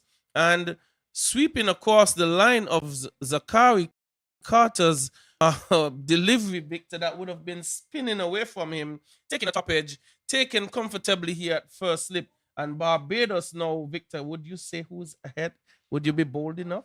Well, I can say definitely, and way ahead at this present moment. Not just ahead, Barbados are far ahead at this game, not just way ahead. And at the same time, though, to Novel, what is relevant there, that was such a poor shot selection in that Carter, who is left arm orthodox spinner bowling from the community center end, and with the breeze coming across the ground, and it's going across the right-hander, and he trying to sweep, and he could have only gotten the top edge that looped into the air. So kudos to Barbados. Outside of the one catch that was dropped, they have the 2 catches that went down that Barbados have put. Outside of that, well played Barbados to this particular moment. Well, I would say to you too, Shaquan Bell, he took that catch in first slip to get rid of the opening batsman in the right and home batsman for the USA 1. That's defended out by Prasad. By Gill, sorry, he took Gill's catch, and it was a very good catch at second slip. So it appears to me that Shaquan Bell has very good hands. Victor, I'm told the oldest player on the team is 19 years old. Which team? This Barbados team. They're a bunch of 17-year-olds, and most of them will be going off to the under-17 tournament as well. So you have Gittens, you have Pollard, both opening bowlers are 17 years old. So the Barbados team is still fairly young, and I think they have beaten everybody comfortably except the USA 1 team, and it seems they're coming with something in mind. Well, they have proven something in mind quite constructively, because having the theme that has been the highest total getter in this particular tournament, 2025 Regional Men Under 19 Series, up to this particular moment, this is a good achievement by Barbados. But even though it was a previous encounter where this same Barbados squad did not get to 100 runs when they play, but this is what matters most. This is the final. This should elevate their confidence even more so when they get their opportunity in pursuit to go and chase whatsoever USA would post. But here is the captain taking responsibility. Joshua Dawn, one being played out to deep cover, and the captain Dawn, who has fielded well for Barbados, he has also taken a wicket thus far. So collectively, and like we've been saying, outside of the two drop catches, I think Barbados have played very good cricket up to now, and they have a far advantage at this very particular moment of this encounter of this final. Yes, the captain Joshua Dawn was in backward point for an over that RJ Gittins bowled Victor, and he would have stopped two certain fours with diving both to his left and right. And now coming into the bowling attack to bowl his off spinners, picking up a crucial wicket as well. That one bounced and turned and defended well by Passad, who's yet to get off of the mark. If I can get some batting information for Passad, he's batting at number 9. Yeah, and what we have seen so far too, in terms of the nature of the pitch, all the bowlers, the seam bowlers, they got movement, and all the spinners we have seen have more so gotten bunks and turned out of the surface. So it is definitely going to be, and will continue to be, an intriguing final between these two teams. And a lot of teams, when they post totals and they figure that in their armory they have the capacity of the bowling, but here is one played into a short point area, they run one, they should not be thinking about two, because on this quick outfield here at the Connery Cricket Centre, even though there's a fielder came off of the deep cover boundary, he prevented any possibility of a run. But what is interesting here right now to know, well, left and right at the crease. Here is a delivery outside the off stump being played to shut it off, no run. So Joshua Dawn, the captain, having a very good spell so far from this, the National Heroes Park end. As we greet our listeners, especially those of you in the USA who might be just joining us here at the Connery Cricket Center, we greet you with the news that USA batting first, and they have gotten to 166 for the loss of 7. And Novel, what the USA would have to try and prevent is to not be bowled out, but on the other hand, that should be the total intention of Barbados here, and they are doing it well, and they look on par like they might just be bowling out the USA one. But all is left to be seen, and Carter, wicket taker, continues. That one kept on the low side, and luckily for him, it was just outside the off stump. He was on the back foot, so most likely, if that was pitched between wicket and wicket, he would have been in some difficulty there and probably might have just go down by the leg before decision, not to be flighted again by Carter, right on target and doing the appropriate thing, because with a new batsman at the crease too, not afraid to flight it. And here we have an interesting and intriguing encounter for this grand final here at the Connery Cricket Centre between USA 1 and Barbados. Short, hammered into the offside. They run one. Are they going to look for two, Novel? It will be risky, and in the end, I think it was wise to just take a single. So, well, I think that Barbados, in the ascendancy, you're saying that the USA 1 team would not want to get bowled out. It would be the intention of the Bajans to remove them soon to give themselves a total that easy to chase. A chance of a run out here. Overcompensating was Passad, backing up too far. Perhaps did not see the fielder there at backward of square, who was Michael Greenwich. But nonetheless, Carter continues with a flighted one, gets into the outfield, a bit ordinary from Dawn. Not the way he's been fielding this afternoon, but nonetheless, Barbados, their major destroyer thus far, left arm orthodox leg spinner Zachary Carter, bowling well, flighted. It's going to be clipped into mid wicket for 1. Total rolls on to 169. So it's good cricket by Barbados. They have kept fighting. Up front, they bowled pace up to about over number 18. Then they introduced Zachary Carter and Baptiste. They went back to some pace of Pollard. They brought in RJ Gittens, the major wicket taker thus far in the tournament, who basically kept things tight. Then they began to ring the changes with Lovell and Dawn. Then they brought back Carter, and they have proven to be successful. So 169 for 7, spin doing the trick so far. Good discipline bowling up front by Pollard, who I think really was bowling at good pace, Victor, and swung it a bit as the right-handers. But here it's going to be Joshua Dawn. And that one clipped to backward square, stopped initially. An intent and interest for a single, but it was turned down. So with 11 overs remaining, the USA men team being put under some pressure here. Can they negotiate these 11 overs? Ball being played, good work being done here. Probably should have been 2 runs. I know. The fielder was quick over ground. The turn was good, but I don't think they were pushing hard enough looking for 2. I think that might have been Baptiste out there on that boundary. So Barbados been committed in the field, been working hard, flighted by Dawn. Single would not be had. Continue to squeeze the USA 1 team. Questions have been asked, with this being the regional tournament, the USA team, Victor, coming here for practice for a World Cup that's upcoming. And this is all regional tournament. Should they be playing in the finals? Questions have been asked here. But nonetheless, Barbados playing who is in front of them, and they have been playing well. Joshua Dawn, 3.5 overs, 1 for 10, skipper of the Barbados team. And another good over Victor being sent down. So they have been squeezing the USA team, not giving up much now. And hence, those 2 big strokes we saw from them may have been caused by some pressure.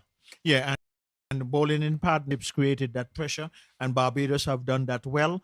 But also, too, on the other side of the coin, the USA team and coach would realize too that the spinners have gotten out of the surface, the seamers, more likely because of the strong wind coming from east to west. Also, that is a provision, power being signal. So, on that aspect, really, from this point on, though, psychologically, for USA 1, if they get to the 200 mark, that can be an issue there from a psychological point of view. But then, with just 3 wickets in hand and how Barbados have been bowled, they more likely look like they can bowl them out before those other 10 remaining overs being bowled. Here is he cutting at one outside the off stump. Luckily for him, not getting an edge. Well, Victor, I don't know if 200 is enough on this surface. No, I was saying from a psychological point well, of they view. would have bowled out the Yeah. Barbados team cheaply. They would have seen Yeah, the that's USA 1 team already. This is not K-On. This is a Connery Cricket Center, a batting track, a better batting surface. And as I say, they're getting a second bite at the cherry, the Barbados team here, to play against this team. Nonetheless, 170 for 7. I think it's the most pressure that the USA 1 team has come under, save for that game against Jamaica where they were bowled out for 209. So the Barbados team doing well here. Zachary Carter, 7.4 overs, 3 for 32. Couldn't ask better from him. Magnificent spell indeed from Robert Carter. And also too, that I've been saying, that on the law of averages, we don't usually see a team go through a whole tournament in any sport without losing a match. Not saying that it will happen to USA, but a lot of times we have seen the scenario like the USA in this tournament have gone through, and up to now, well, this is the grand final, and sometimes on the law averages, a team is due a lose, but not saying that they will lose, but it's also a possibility and we could never tell, but we'll have to wait for that final outcome. I'm just talking about the scenario that happens whereby you see it in the NBA and we see it in different sports and so forth. The And tournaments usually a team could they struggle to go through without losing a game. Having said Right. that, they have come close on a number of occasions. But we're not going to lament on that too much. We have a No, game in front of us that's right. that's not even halfway. A lot of cricket still to be played. 172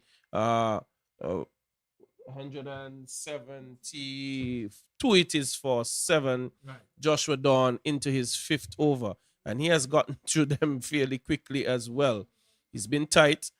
He's putting it in front of these players. These are low order players. They have a lot of batting to do. The captain, Shiv Shami, for the USA, he's at the crease. How can he negotiate Joshua Dawn and still keep scoring? Well, Joshua Dawn is inviting him forward. You want runs? Find a way to score. I'm not going to offer you too many bad deliveries.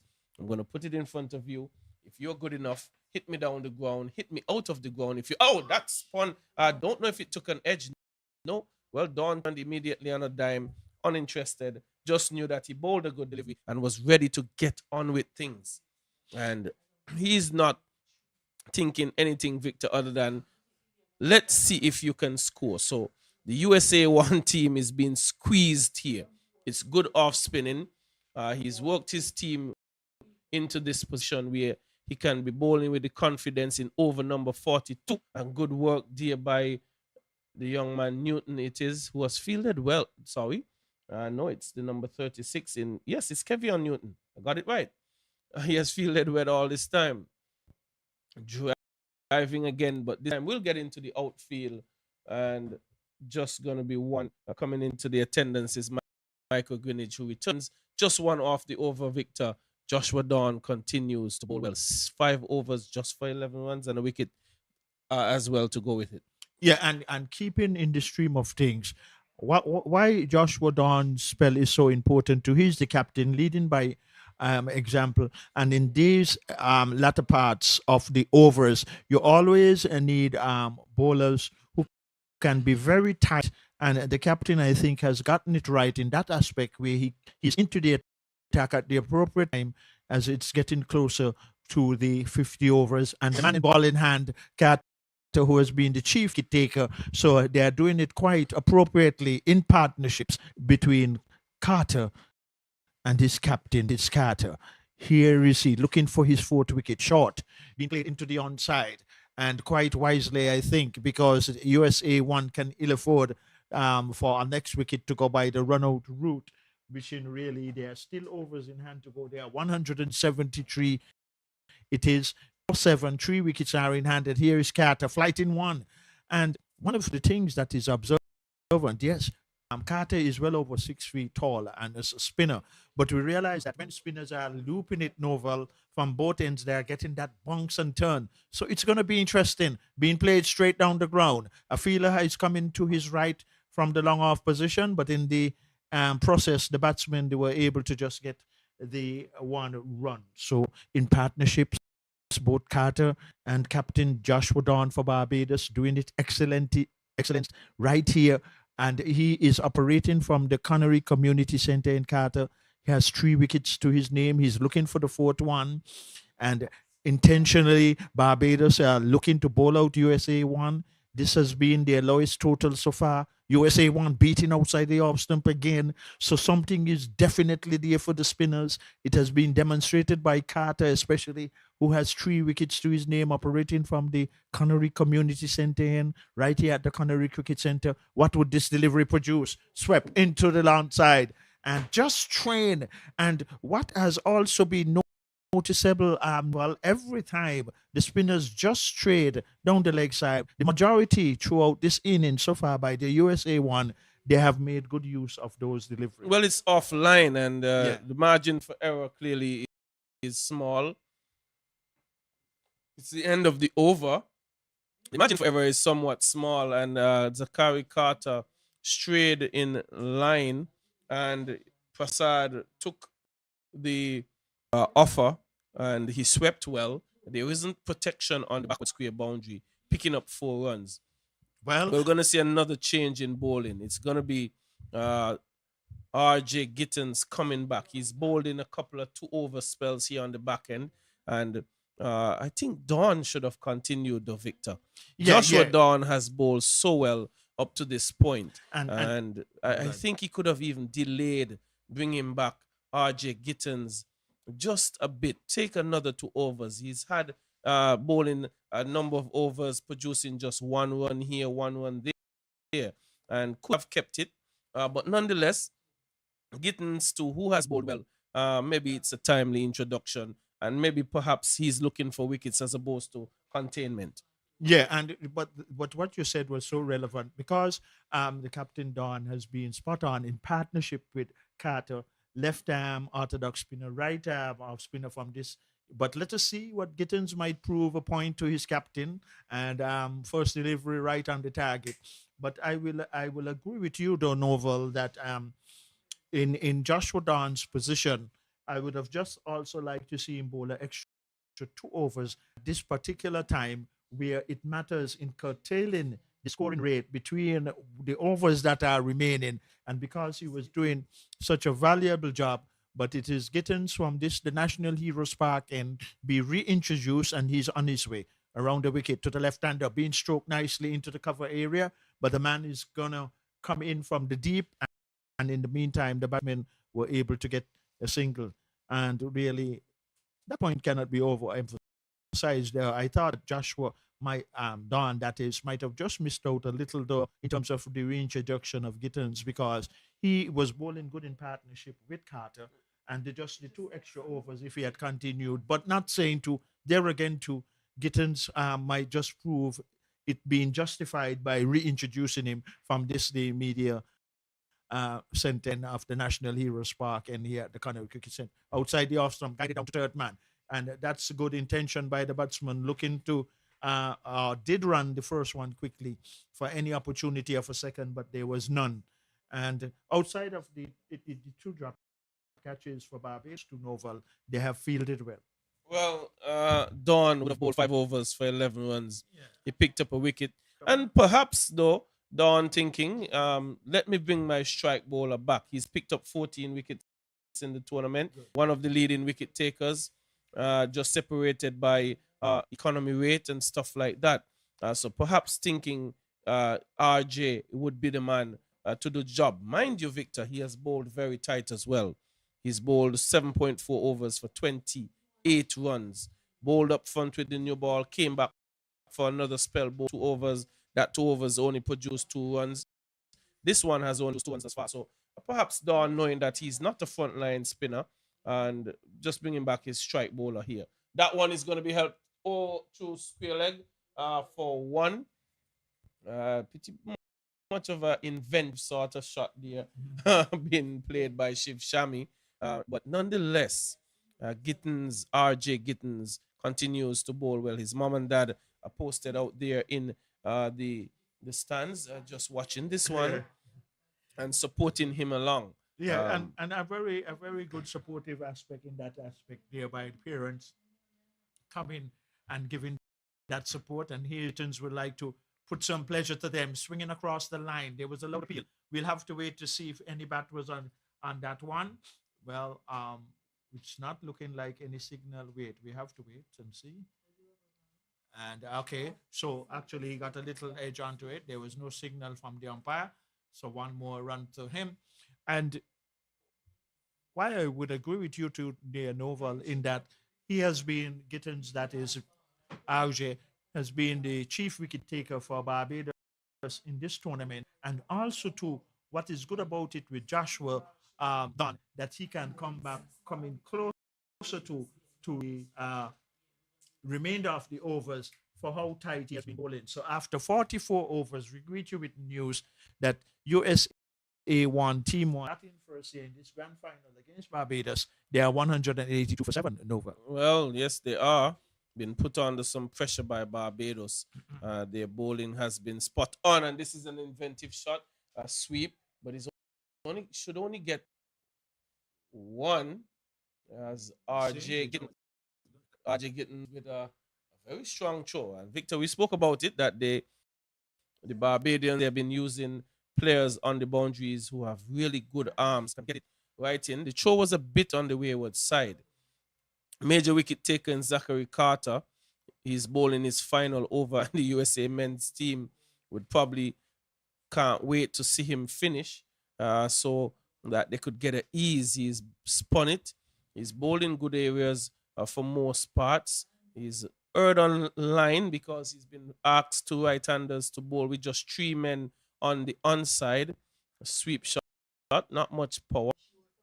A single is going to be had, and we're going to be cleaned up by Michael Greenwich. Yeah, and this has been a very, very good spell by Carter Novel. And operating from the community center end, he continues well.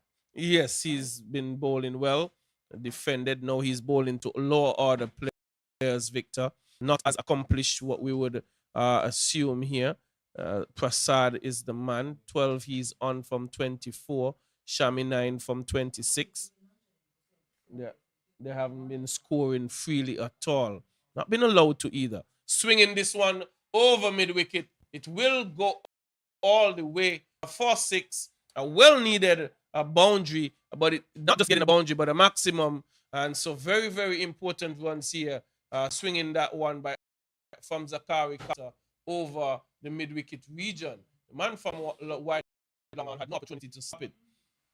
Well, and that is, as you quite rightly say, Novel, at a very appropriate time to get that 6 into their column. But here is Carter with his final legal delivery. And what a wonderful spell the young man has had, operating from the community center in Novel. 3 wickets to his name. And he did his team very valuable service. Yes, 3 for 45 from his 10, Zachary Carter.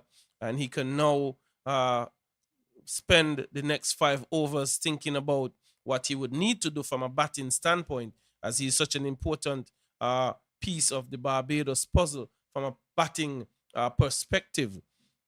But here we see R.J. Gittins. He will continue. Has bowled well without a wicket, unfortunately for him, but he's still going to be working.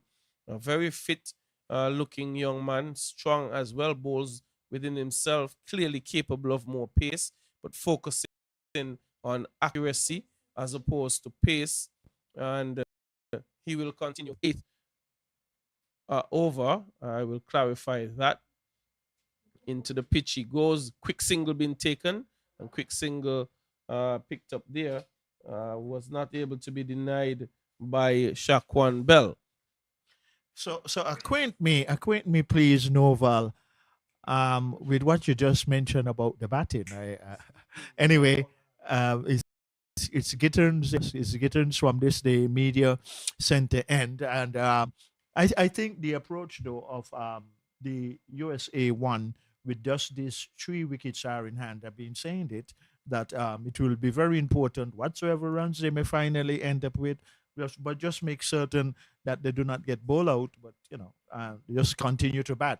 Grand final here, the Connery Cricket Center. It's R.J. Gittins, right arm outside the off stump. That one keeping a little on the low side. The batsman was looking to hammer it through the offside, did not collect. Keeper standing back, took it down on the low side. There is a man on the 3rd man boundary, a point, a cover, a deep cover on the boundary, a mid-off. There is also that man on the deep mid-wicket boundary, a short or wideish mid-on, a man on the long leg boundary, and the chief wicket taker for Barbados, and actually in the tournament, R.J. Gittins moving away from the National Heroes Park, and here at the Connery Cricket Center, outside the off stump, that one, where did it come from? It made good height and bunks. Probably it was the effort more from Gittins. But if then the batsman would have gotten that over the keeper's head, even though there is a wide 3rd man, there might have just been that possibility for 4. But even so, too, it might have just presented the 8th wicket by Carter at the wicket, but that was not to be. But Gittins continued to bowl well, and this is what matters. Here is where it matters most. This is the grand final. What would Gittins produce? And clipped into the onside. I think they're going to get 2 on this occasion. They can, and they will, and they do. Well, 2 runs picked up, important ones at this stage. We're into the 46th over. Barbados not giving much away. First boundary came for some time via the way of a 6 off of Zachary Carter. He's finished now. And RJ Gittins continues to work away in this over. I think the attempt there of the intention was good, whereby the batsman was just trying to run it past because there is no slip, and even though there is a wide third man, he did not get back to it though. It went through to the keeper. There is a third man on the boundary. There is a point, a deep cover on the boundary, extra cover on the mid-off. And a big one, it looks like the American Airlines leaving the Robert Llewellyn Bradshaw International Airport here in St. Kitts. But here is Gittins. He's moving away from the National Heroes Park. Outside the off stump, there is a fielder down on the third man boundary. Oh, but just one bounce. It did not carry it. But in the meantime, the batsmen, they were able to get another run. That has completed over number 46. So 4 more overs to be had. Novel, what USA can get or what Barbados can get on the other hand? Well, Barbados, I think it's a stage where USA are thinking how many more runs we can get from these 24 legal deliveries. And that's a wait and see. Gittins just completing his 9th, so he has one more. Pollard, he has a few more as well. So nonetheless, we're going to see Pollard, is it? Yes. We're going to see Pollard from the community center end. He hasn't bowled from that end. So 194 for 7. Gittins bowling over, just conceding 4 runs. It's going to be Pollard from the community center end. And the USA men's team would be thinking 220 if we can get a couple of boundaries, maybe 230. That would be perhaps more competitive. But it's 100 and partnership is 31. Swinging at this one, and it's going to go close to the boundary. It's probably gone over. And that's just, that took a top edge. And for it to have carried for 6, that brings up the 200 for the USA team. That was not middled at all. I thought it would land inside the ropes. But I think that's just the pace of Pollard that was able to take it over the boundary. And that has induced a change. The man will go back to the long on-off boundary, and fine leg will come up into the circle. Well, a good firing there by Prasad. Well, let's see. This one is short again, and settling under it. This time it will not carry, and Pollard with hands on hip, maybe thinking that the previous one should have gone to hand as well, but picking up the very important wicket of Prasad, who was looking to get a go on. He goes for 27 from 32. Another catch taken by Joshua Dawn, down on the boundary. So 200, now it is for 8. Important wicket picked up by Pollard. Yeah, and just Novel, just when these two now look like they're just accomplishing, which they had a nice little partnership over 30 and then holding out. So there again to chat selection coming into the picture. I'm not sure it was a bad choice because they're looking for runs. That is true. Looking for as many. It was also a length ball. It was into the pitch. Had he middled that, it probably could have carried. But the extra pace and maybe a little bounce as well that undid Prasad in that situation. But it's going to be Ayagag to take his opportunity at the crease. It's been a workmanlike effort here from Pollard. He's had his misfortunes with drop catches. And that one that went for 6, he wasn't pleased because it didn't middle it.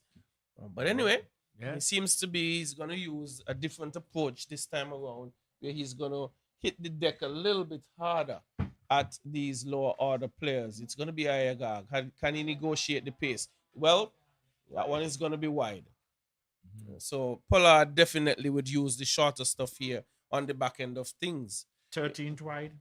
13 wides. 14, pardon me, 14 correction. Oh, 14. All right, correction been made That's by right. our officer here. We're not just getting statistics, we're also going to get protection in the media center once Donnelly Liebert, one of our very important traffic officers, and she goes also and does traffic talk to make us safe. That one's going to be guided down to third man for 1. So if you're ever in St. Kitts and Nevis, there are times you're going to see one of the better looking officers, not in St. Kitts, may I say, in the Caribbean. Her name is Donnelly Liebert Shiverton. Whichever one you want to choose, you may use it. But back to play as Jakeem Pollard will continue. Well, it's 202 for 8, 46.3 overs. USA 1 trying to set a target that may challenge. Cutting at that one is Shiv Shami. Missing out, you would think. Wanted to probably get it over point, Victor. Yeah, indeed. Just over the wicket keeper head, and even though with the third man then, and we know in this quick outfield, but being in a USA position, really, even though they may have some disappointments, they would have to go out there and prove that they can defend what has been posted. Well, they're still trying have to post. They still have wickets in hand, hammered, and they're gonna get runs. And they might just get one. I think they can be well advised to stay to the one. Good, quick, powerful throw from the man Baptist coming off the deep point boundary. But as you quite rightly say, Noval, it is best to see how much runs you could get. Well, that's what they're trying to do. Trying to see how many they can get from it. 203. Still some 19 legal deliveries remaining. That's right. Pollard working his way here. He's going to finish into the pitch. This one over the head of mid-wicket. It will get close to the boundary. Will it get 2? No. It will be cut off. And again, another powerful turn. My goodness, these players have some powerful arms. Yes, there indeed. must have been about 12 and I could throw it that far. Yes, well, it's good to be honest that you always are. And really, 2 more runs though. And, it is good to see the level of thinking between these 2 batsmen too, that they know how important it is to get as many runs with these legal deliveries as are quite indicated. One of the things though, to Novel, yes, this is the final. It's not Cairn, it's here Canary Cricket Centre. But as a bowler yourself, if you would have gotten a certain amount of wickets against a team and you meet them again and it was not even getting to the 100, you will go out there first to start with a level of confidence. Not saying that it will be repetitive, but you will just go out there with that level of confidence, knowing that you didn't demoralize them. But a final of any tournament is more essential to what being transpired in the past. This is the present, and we can never tell the outcome or forecast what the future result may be in this final, because then too Barbados might just rise to the occasion as it is the final and really bat well and bat far better than they did in that encounter. Well, Victor, they have 3 overs before they can think about batting. That's right. It's going to be Joshua Dawn. That one will take an edge. It will run away for 4. A thick edge it was. Past the keeper Boeing. Not a bad delivery. Probably the bounce allowed for the cut shot. Yeah. But here is Joshua Dawn coming back into the 4 side. Well, the USA team has an opportunity to get closer, perhaps to 230. Joshua Dawn will try to deny that. Shiv Shami picking up a boundary there. There he's seeing, bringing the man at short, third man a little tighter, a little to his right. And let's see what Dawn will do. Sweeping at this one is Shiv Shami. It will only find the hands of the player there at short, fine leg. I'm not sure. We will identify who it is now. And another Kevion Newton, he's moved on to the other side. Well, he has fielded well. He's taken a very simple catch off Shiv Shami, going for one of those sweep shots and just perished to Joshua Dawn. 209 it is for 9. Yes, and the final man would be coming in for USA 1. And at this particular moment, like we've been saying, they will prefer to really through the remaining legal deliveries. But on the other hand, from a Barbados standpoint, they would definitely like that not to continue to get this final wicket before they can accelerate their total. But at this particular juncture, at the first segment, it's very interesting first period of play, almost coming to a conclusion. This first segment at this final right here at Connery Cricket Center. You're all witnessing under 19 regional men's cricket tournament, and the final batsman for USA one right-hander taking his guard, 209 it is for 9, 47.2 legal deliveries have been bowled. The final pair is now at the crease, and the man Don Joshua, that is having ball in hand, can he just do it in this over for his team? Right arm over, short, striking the batsman on the pad, movement by the wicket keeper moving slightly to his left. No opportunity of getting that wicket, but the captain, Joshua Don, would like to close it out for his team of Barbados. He's in, bowls. Oh my, and here he's going to get more runs. The run one. Is there a possibility for two? It's going to be risky. And they quite rightly decide, oh my, and the ball has struck the stump. So good show. That even was more evident that the final wicket could have gone by the run out route.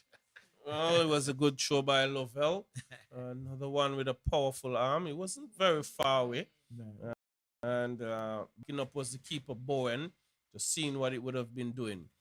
So getting off the mark was Suprash Kumar, and going to bring Ayagag into the strike.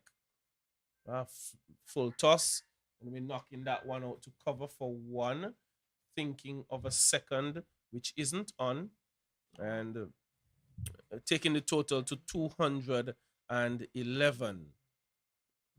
Definitely final delivery here by Captain Joshua Dawn. Fighting that one, and end of the 48th over, 211 for 9. So good work being done here by Barbados after their first encounter with the USA one team, where they got 308 in that encounter. They're now restricting the USA team here to very much of a much smaller total than they did in their first encounter here at Connacht Cricket Center, where I think a pass score could be anywhere between 240 to 250. Nonetheless, runs on the board would be runs on the board. And it's going to be Pollard to bowl the 49th over into the pitch. Swinging at this one. Can he get his hands on it? No. It's going to fall into no man's land. Ayagag trying the pull shot and picking up a single. It's 212 for 9. Pollard's intention is clear. He's going to use the shorter delivery at his lower order players.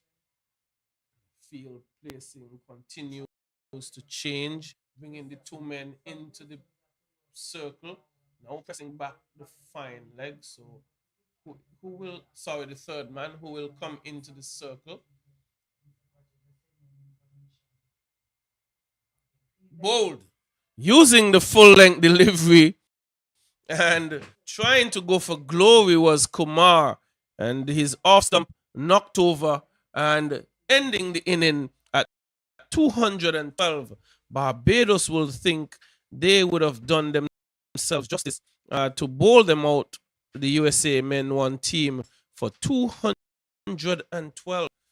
Well, and picking up his third wicket was Pollard, and went for the double bluff, pitching it all the way up and bowling out Kumar. Well, at the end of their inning, 48.2 overs completed, and the Barbados team in the finals here, bowling out USA men's team for 2 112. Much different situation. Well, the opening batter to go first was Windies. He went for 11, caught Bell off the bowling of Pollard by some good seam bowling, going off to second for 11. Sahil Garg, he went for 40, had a good inning.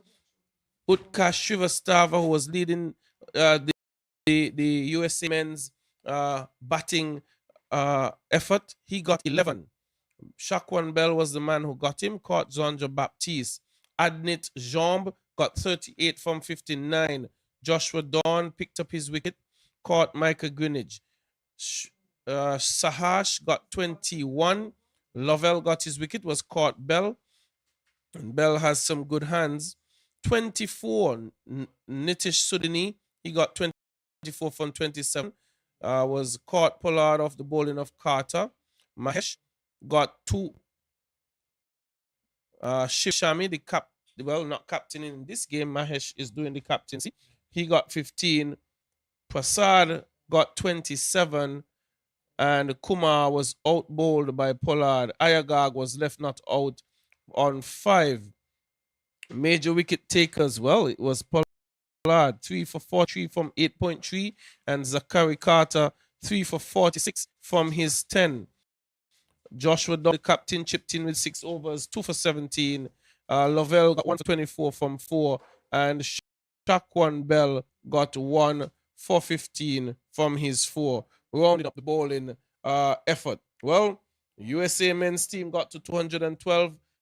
Barbados in the final here at the Connery Cricket Centre will be required to get 213 for victory. We're going to take a short lunch break for about 30 minutes, and we will be back for more action on the second half of this game after a break.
We welcome back to the Connery Cricket Centre. We just had lunch on interval. USA won, scored 212 all out. Barbados will require 213 for victory. They have all of 50 overs to do it. USA men won. I'm certain. We'll be looking to deny them that opportunity to get 213. We are here in the West Indies Rising Stars Under-19 tournament. It culminates with this final encounter. Barbados making their way here to this finals. First delivery of this inning. And one is a 10. Zakari was struggling. Carter would have been gone without facing a ball. Well, nonetheless, it's one without loss. Well, his partner would be very much advised that he may not be as fleet-footed as him, and to judge those singles a little better. But I always say, when it comes to one in between the wickets, it's two persons, and if you say yes, I can say no. Well, it's going to be Zakari Carter. He will be facing. Opening the bowling for... It's Ayagag. And his left arm pace bowler. Driving at that one is Carter. It gets into the outfield. 1-1 is had. And there would not be an opportunity for another. So opening the batting with Zakari Carter, it's Micah Greenwich.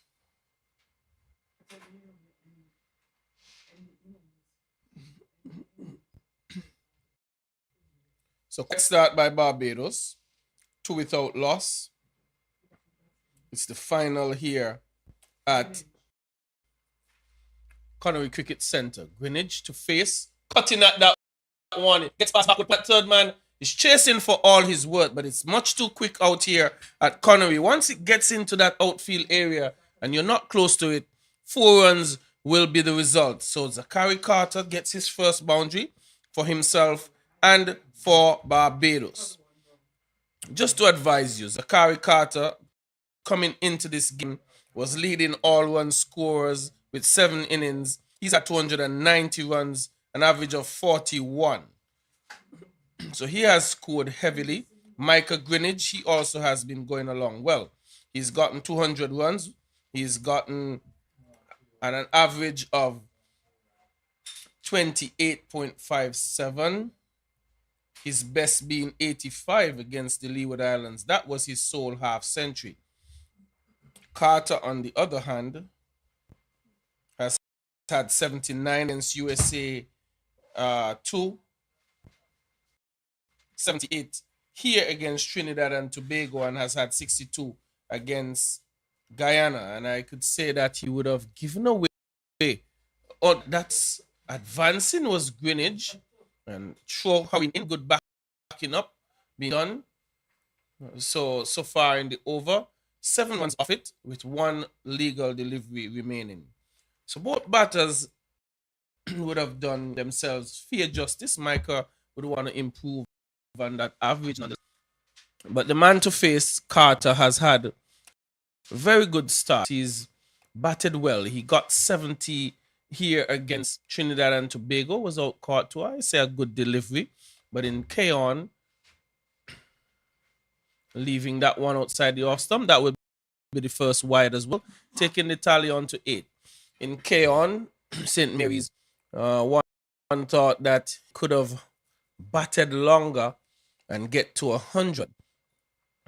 My dad, Wilman, call out in K-on, would have been covering that game and said he felt so disappointed that he was the one batting. Thought he batted so well to have given it away.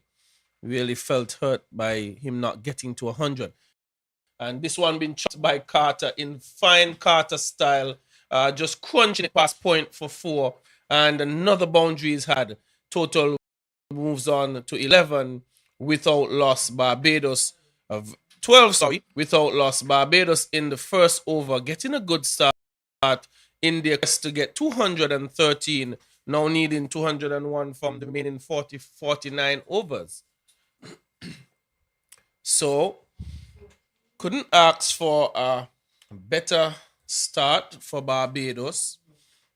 Lost terribly in their first game against the USA 1. Just getting to 89 and would definitely be looking to make a much better go at this 213 for victory. Well, to open the bowling from this media center end for the USA, once putting the number 30 on the back of his jersey would be Kumar. We had Ayagag opening the bowling from the community center end. And now we're going to have Kumar. I will try to give some information on what they have done in the tournament. But before I do so, it's going to be Kumar to Greenwich, who is coming comfortably forward, putting that one up the track. No damage done.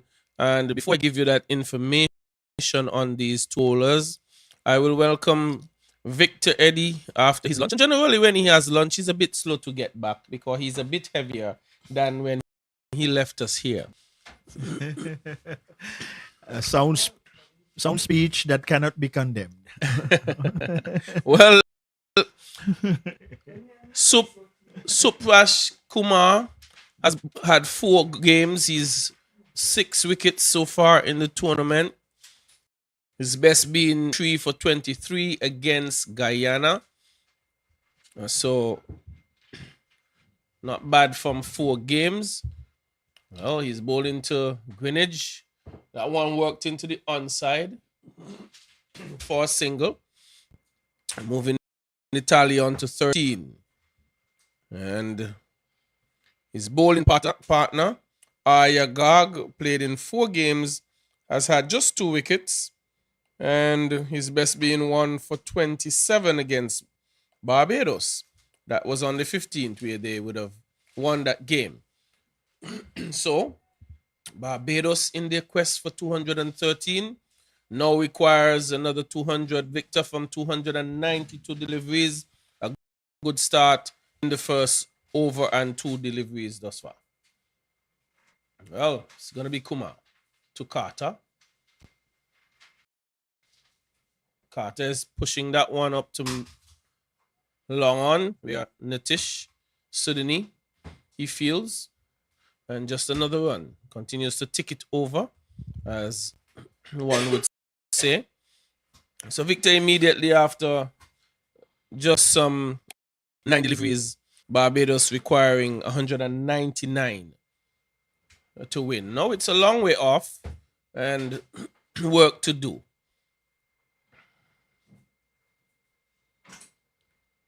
Yeah, and lots of work to do, but what would be appropriate for Barbados is to establish a good foundation in the start of these two as the opening batsmen, and that will also set a premise whereby they can evaluate what is appropriate in terms of their shot selections, the running between the wickets, waiting for the loose deliveries, no indiscretions.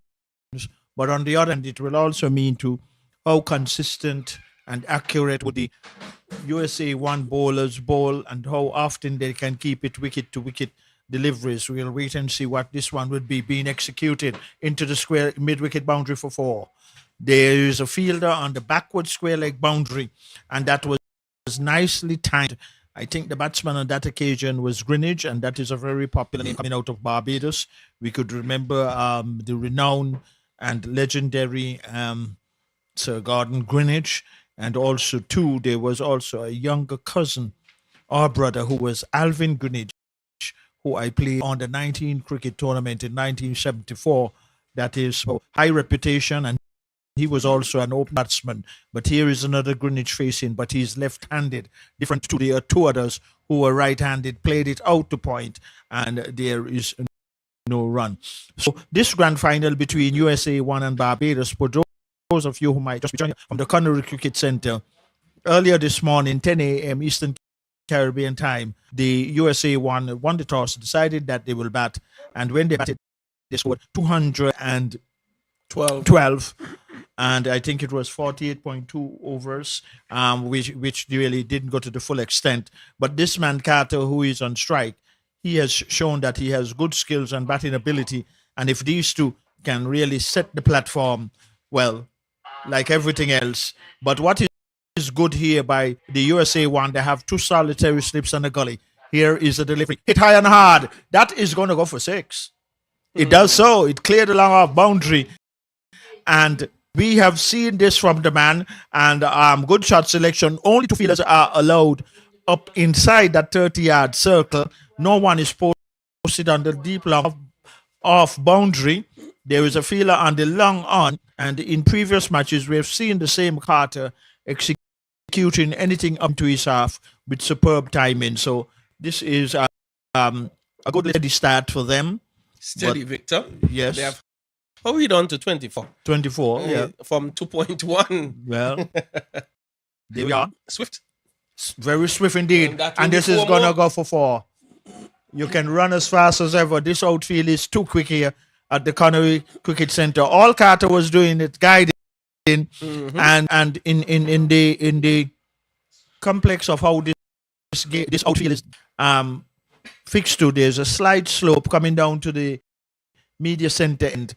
But outside of that, though, in general, the whole field is very quick throughout, and that was 4 written all over it from it got anywhere past that 30-yard circle. Well, one of the slips being taken away, but obviously heavy pack offside field. What a fluent start Barbados are off to. And here is another delivery. Short. And it's going to go down for 4 more. The fielder at first slip got it. One bounce to his left. He parried it. There's no fielder down on the third man boundary. And the lightning fast projection by these two Barbados openers, and they are way above what is required, and that is very, very important in starting their innings in pursuit of 212, which was scored by USA 1. Well, Zachary Carter, in fine Zachary Carter fashion, has gotten 20 now from 60. From 6 deliveries. Victor, the only guy I think in this tournament has the hitting ability that he has would be Brian Barnes. They probably would match each other in terms of power play, but it's not all about power. That one is outside the off stump, flashing at that one wide. Would be advised just let that one go. This over thus far has produced some 15 runs off it. Ayagag been roughed up 1.3 overs for 26, and much of that damage being done by the left-handed Barbadian opener by the name of Zachary Carter. And both of us saw him, Victor, in the T20 tournament here in St. Kitts, and know how disruptive he can be. If he is to face another 25, 30 deliveries, could be very different here. Could be game over very quickly. Down the leg side. And he has that ability. Not many players in cricket. And I guess he would remind us of another West Indian left hand by the name of Chris Gale.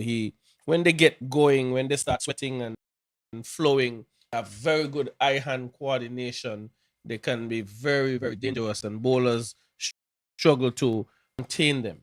Yeah, and especially in the power play, very, very active. Quite rightly said by Noval, and this man Carter, who is on strike, he is very effective in this power play. But in general, good qualificator. Well, that was a quicker in-swing delivery. Might have just been going down the leg side and a bit high too. And well, no doubt, just appealing because probably he got it right on that occasion and wasn't smacked into the boundary, and was fortunate to beat the bat on that occasion. But a quicker in-swinger, and that might be more appropriate seeing that you have the man on the long on boundary, because there's not the long off, so if he's getting it more in between center and leg. But Carter is so powerful, he can hit it over in the community center and in the housing area also too. So this is very important part, and Barbados off to a good flying start. Nice slow delivery. Carter is to the equal of it, and recognizing that thus far he would have gotten some 15 runs off the over. So all these are the situations where a batsman must assist after such a high percentage of runs already for the start. there is no need to go to any indiscretions, but just keep it ticking, because once Barbados can keep it, which they are far above what is required as a run rate, then it can be a different transition when different bowlers come into the attack. But Carter is very, very destructive. It's that one high and hard. It doesn't matter if you bowl it on the onside or on the offside.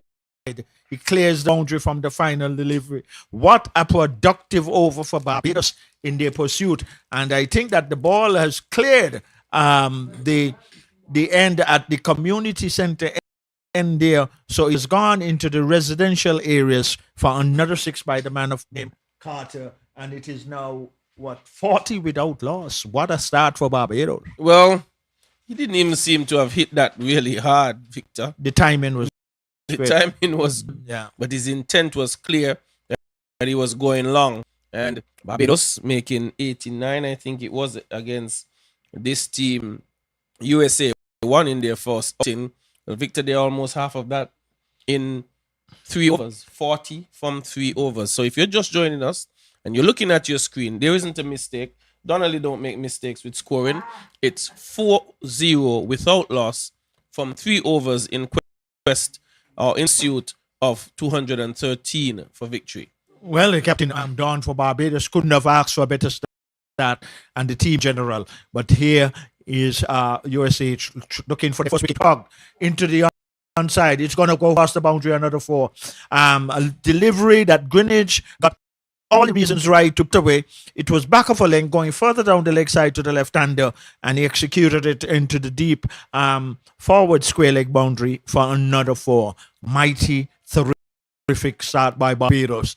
And to me, once Barbados can just keep that rhythm, whereby even later on that they do not suck up a high percentage of dot balls, they can really see themselves on the way. But it's early as yet, but a very, very good start for them, laying the foundation for Barbados' Greenwich and Carter being struck straight down the ground. And what can be described of one of the better strokes to play in cricket, when any batsman and the left-hander Greenwich on that occasion executing it. So Barbados openers has come out with a purpose, and they're utilizing the first play so effectively, super magnificent. Well, Victor, that was played with what we call disdain. Just so much disdain that was played with by Michael Greenwich. He just struck that one over the head of Kumar. And it's already 8 runs from the over, 48 without loss from 3.2. And defended well. A quick single is going to be taken. Takes the total on to 49. And I think, Victor, you're saying they came with purpose. I don't know if the bowlers have done a lot wrong, but rather the batsmen are good enough to take certain deliveries and get boundaries from them. But you can't say that Greenwich have been playing with any level of indiscretion, but he's got 20 from 12. Just being good enough to put away deliveries that are slightly offline. But Terry Carter going to be facing up to Kumar and working that one fine. One will be had, and he's hobbling a bit. And that brings up the 50 between Carter and Greenwich. And in pursuit of 213, Victor, from 50 overs, you're already 3.4 overs for 50. Can't for a better start. Well, and actually, too, this might possibly, even though we don't have it to hand, this might be the best start of the tournament in this final in terms of the at least the first 3 overs and getting to 50. And I think this is very special. But the keeper has come up under the stumps, and that too is a good aspect by the keeper once he has that confidence as he does, because what it would do and with Carter, even though I don't think it will make much of a difference, is just to him that he's up under the stump, so be careful how he's moving around the crease. But anything up in Carter's half, but his Greenwich striker, Carter is the non-striker, but both of them have not shown any indiscretions. Their shot selection has been spot on, and this is what Barbados really needs in this grand final, and how well they have started. Very well indeed. Here is another one driven into the offside. There is a man going to come out off the wide long off boundary. They're going to run one, and that is in good running. Ooh, well, another time, Victor. This is the second time that Gary Carter had that hit. He would have been out of his ground. Not a very quick guy, as I said. He's not as fleet-footed as per se a Greenwich, and he must call well. If the run is not on, just say no. Because at the current rate which they are going at, that would have been so uncalled for, in terms that they're way above, nowhere close of what is required as a run rate. And good start for Barbados, good foundation. This is what they needed pursuit in chasing the total. I've indicated before this final comments, not that is an elaboration, it's been a reality where it has happened in all sports, that teams like USA have gone through this whole tournament without losing a match. But here is the final. Not saying that they will lose it, but at the way these two have started for Barbados, they are in a very commanding position, Barbados, and they will just need to continue in that vein. And from good shot selection, running between the wickets, I think that Barbados, at this point, we can say if someone really have an initiative and not an initiative, a wide margin is Barbados. Well, after 4 overs, any team will take 52 without loss from 4 overs, and you're chasing 213 from 50 overs. You're in a commanding position indeed. Short, well, that's ill-advised. That's just ill-advised. Not to Zachary Carter. Perhaps someone else. Short into the pitch, and he's hitting Victor into the wind, and he's hit it over onto the football side. Not for 6, but out of the ground. Yes, and the football side is the eastern side of the ground here at the Connery cricket field, and which is the more expansive terms of the boundary, and he actually cleared it. There is a soccer section on the eastern side, and it cleared beyond the boundary there's a wall, and it went right over into the other segment. Carter onto a hurricane start. He continues in that vein, playing it out to cover, and good run, because the fielder at mid-off coming in quickly, but not quick enough, because it was to his right. He had to move about 5 paces, and another run to Barbados. I'm just seeing Carter, though, but then to setting off for that run, Noval, he was much more quicker than when he did turn for that second one. But good start, and I know that the Barbados hut would be very pleased with these two so far, and would only hope that they can just continue in that vein. Well, for as long as possible. That's wide, and pressure now, Victor, on Ayaga. The truth is, he's conceded 7 runs from 2 deliveries, and in any sort of game, 7 runs would be expensive. And well, at the same time, though, that these 2 batsmen have done what the Barbados team was so in need of. They have established it so far, and they need to just continue deep, because they are looking good. And here is another delivery, and a wide again will be considered. Well, Victor, a very important stat. Ayagag, he's bowled 2.2 deliveries, and he's conceded 42 runs. You can't. That's very expensive. He's not going well, or things not going well, which is a very popular saying here in St. Kitts and Nevis these days. But for Ayagag, it's not going well. For Michael Greenwich and Zachary, they're blistering, they're going, they're flowing. Well, what can he do, Victor, to slow these guys down? And driving at that one is Greenwich. That's a better delivery, Victor. He wasn't to the measure of it, and almost played it on. But 61 without loss, Barbados. I know if you're in Barbados and have just had your lunch and you're following this under-19 tournament, you're not seeing an error. It's 61 without loss from 4.3 overs. Michael Greenwich on 22. Zachary Carter, 34 from 12. Well, Michael Greenwich is facing Ayagag into the pitch, and no run.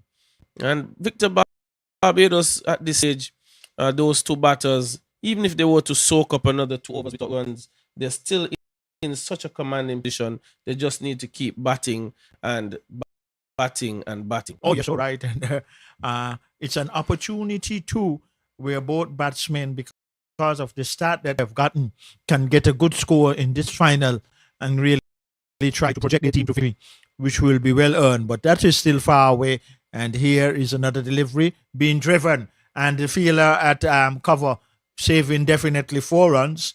But also too, he was fortunate that it went straight to him, and he did the appropriate work from avoiding and the boundary at this uh, acceleration that these two openers for Barbados, Carter and Greenwich, have made thus far. And this is very, very outstanding start for Barbados. These two have done a very, very good job up to this particular moment. USA one looking to break this partnership. And how would it come? Four more. That is class. It bisected the fielder at wide mid-off. He never had a chance. It was powerfully struck, even though it was airborne. Nowhere close to no feeler. 4 more runs. And Barbados look like they're going to finish it before 25 Well, overs. Victor, let's don't go there. Let's just enjoy the cricket. Let's don't rush it to the finish. It's 65 without loss. We're chasing 213. Barbados is chasing 213.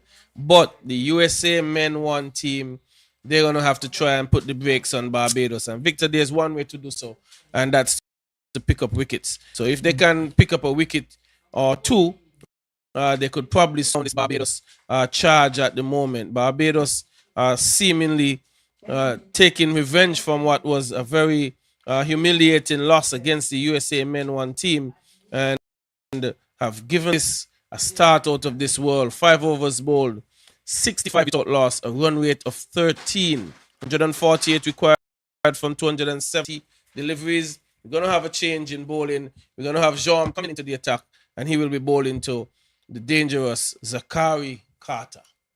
Yes, and accurate description there. He's very, very dangerous.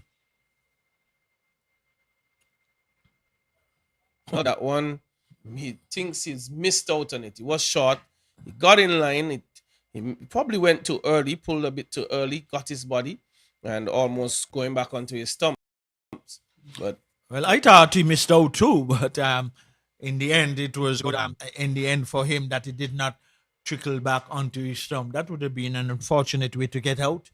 But still, even though Carter is such a good timer of the ball, I don't think that the short pitch delivery is more appropriate than a full pitch delivery if you're trying for the Yorker.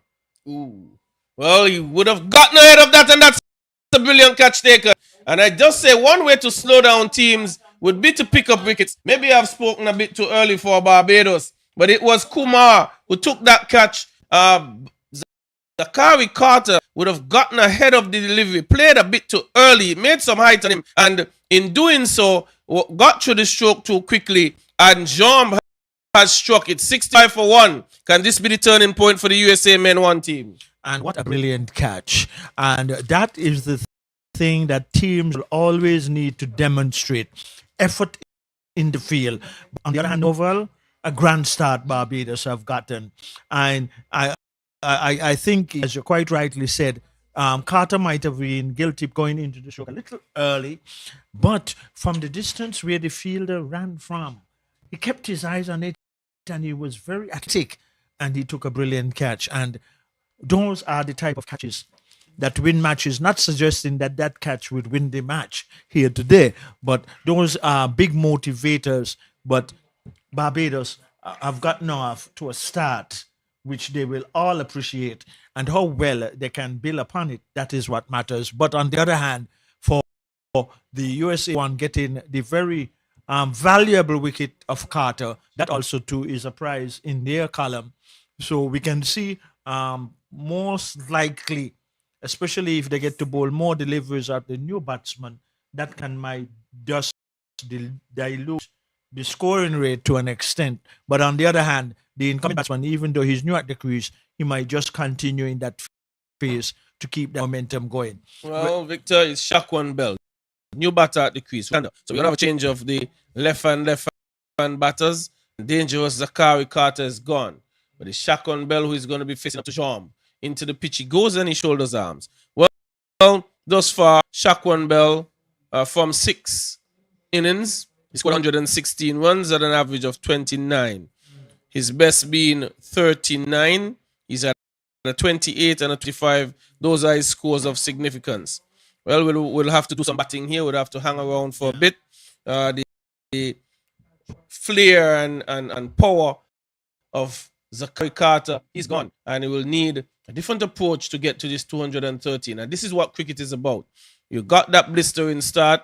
The USA men won, didn't give up, didn't drop their heads, produced something that really was important in getting a wicket. And that's one way to slow down any team who's scoring quickly. And a brilliant catch to support the opportunity. And Zachary Carter had to walk.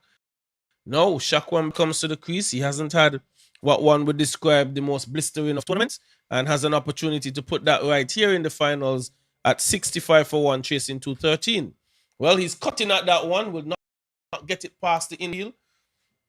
And that brings about, no, there's one more delivery over for Adnit Jom. And we're into the 6th over.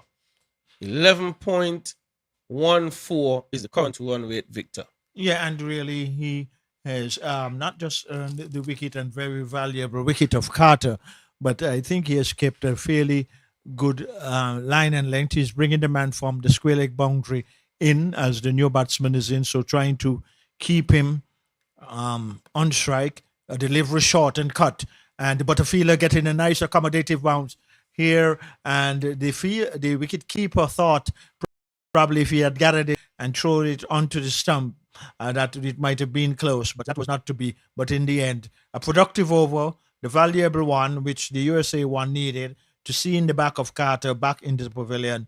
And that is a possibility now with a new batsman at the crease. And if he has to face a high percentage of deliveries, that might just also alter the scoring rate to an extent. But there's going to be a change of bowling from the community center end. So Gill, it is, yes, he's going to come on for a spell from that community center end. And I think that is a good move by the captain Mahesh for the USA one. And let us see what it will bring in this change as the captain recognizing too that there's a new batsman at the crease. I do not know if possibly that might have been one of the reasons to immediately bring in Gill into the attack. Well, before Carter went, he was warming up below here. And seeing him doing some exercises with his arms. And he's going to be facing Shakwan Bell, new batter to the crease. Well, good delivery. That one was slipping down the leg side. Yes, it was Yorker length, but it was aimed down the leg side. No damage done. So, Victor, for the first couple of deliveries, we haven't seen a boundary, and that have been a while. Well, that will also go down as a big prize for the USA one because in terms of what is still the current run rate, still way above what is the required run rate. So, in that sense, Barbados is not in any trouble from that sense. But here is looking for the second wicket outside the off stump driven. Well, if that gets through, it's going to be 4. Yeah, it is 4. Good shot. Well, Bell had his intent clear, was pitched up, he launched into it, and another boundary had. It's now 70 without loss. Well, also for 1. Also too, it was gave the batsman reasons to really extend his arms, whereby he got his left foot nicely out to the pitch, and the timing was superb. And it was a grand effort by the field off, but not good enough because, as we've been saying, the outfield consistently has been so quick that as quick as the fielder was from mid-off, he wasn't quick enough to cut it off. So 4 more runs. So 70 for 1. Novel chasing 213 for victory. Barbados in grand final here against USA Team 1, and game on right here at the Connery Cricket Center. Barbados batting trying to get 213 for victory. Yes, Shakwan Bell facing. Well, he's gone over the top this time. Will it go all the way? No, it's going to take a couple of bounces and it's going to into the boundary for 4. So consecutive boundaries here for Shakwan Bell. He's seemingly taken up where Zachary Carter has left off. Well, that's why I said, even though it's a newcomer in Bell coming to the crease, yes, at times it could slow down the momentum, but the momentum here keep accelerating because Bell has now joined Greenwich, who's a non-striker, and has effectively done good so far. So, must look at the field change, though, Victor. The long one has gone back. Well, short one. That's going to be slapped over mid wicket for 4. So the boundary fest continues here at the Connery Cricket Centre with the Barbados team, Victor, in chase of 213. They are making this blistering start. 78 it is for 1. But look at the thinking of Gill for a moment. Good shot, no doubt. Wasted delivery, back of a length, short of a length.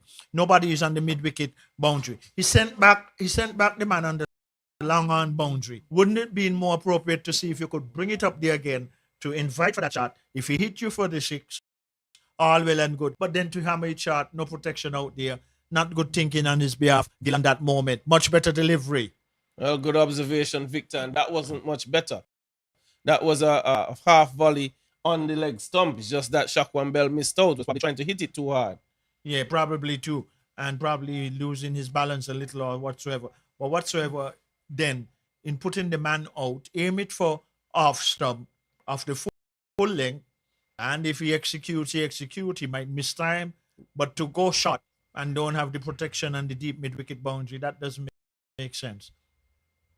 Much better delivery. They're going to get one, though, because man have to come off the backward leg boundary. So another productive over for Barbados in pursuit of the 212, which would equal the total that the USA won did place on the board, but 213 it is for victory. Still a long way off, and both batsmen in a mid-pitch conversation, and the successful bowler is going to continue from this day. National Heroes Park End. Well, Gill bowled his first over, 13 conceded off it. Jamb was the man who was able to get Zachary Carter, and he would have done an important job in getting out that man who was really running away with it, 34 from 14. That's how quickly Carter was scoring. Jamb, on the other hand, just conceded 1 off his previous over. Well, cut it. Well, that one is slapped. Hammered. Shaquan Bell, for some reason, Victor, whatever they have had for lunch, it's really seemingly something very different what the USA team may have had. But they have come out here with a purpose, and they're good cricket strokes, as I'm seeing as well, Victor. Yeah, and really, truly, that was given what it deserved. He gave the batsman all reasons to extend his arms, and he really struck it powerfully. Now there's a man on the deep cover boundary. What would he do for this delivery? Short again, and probably might have gotten away with it, because if it had hit it past the first slip, even though there's a wide third man, it would have gone very quick over this quick outfield, and it would have been a very challenging task to pull it in. But luckily for the bowler, the batsman did not collect. But probably in a sense too, luckily for the batsman, he did not get a little faint edge. So Barbados off to a very, very solid start, and they would hope to keep that momentum. Yes, they would. Shaquan Bell here, again punching. This one will go out to cover for 1, and some protection out there. So it's 84 now for 1. Greenwich on 26, Bell on 19. Now, Victor, this is something that I've seen happening in cricket now. Greenwich has been away from the strike for some time now. Since Bell has gone to the crease, he's soaked up a number of deliveries. Mind you, he's scoring, but Greenwich has just been standing at the non-strikers end, watching for some time. So one hope, for the Barbados sake, they would hope that he has not lost his momentum and his drive that he's had since he's gotten to the crease, because he has batted well also. Maybe not as dominant as a Zachary Carter, but he has been batting well and scoring fluently also. Now let's see what he can do with Jamb. That one's wide and he's chopping at that one. Probably could have left it. Victor may have an extra coming his way. Yeah, and look at the extent that he had to extend his arms. And eventually he found the fielder straight at point, and there was no run. So a very good start by Barbados in this grand final here at the Connery Cricket Centre up against USA 1. USA 1, when they won the toss and batted first, scored 210 or 48.2 overs, where they were all out. They were all out. And in response, Barbados, they are 84 for 1. We are into the 8th over. And what a commanding start that Barbados have gotten in pursuit of that 210 which was posted by USA 1. Here comes around the wicket. What would he be doing here? Played into the cover area. There is a filler and overthrows. No, but good backing up. That is the kind of cricket that the USA one have been playing. Here was a fielder gathering the ball, and the man on the other side of the ground realized that the player did not reach into his ground, but then the throw was not accurate, but good backing up, and the batsmen in the end, which was always on, they got the single. They got the single easily. Now it is 85. Victor, a quick roundup of the other games going on in the third and fourth place game. Windward Islands got to 226 all out. Jamaica in response, they're 50 for 1. Then you have Trinidad and Guyana.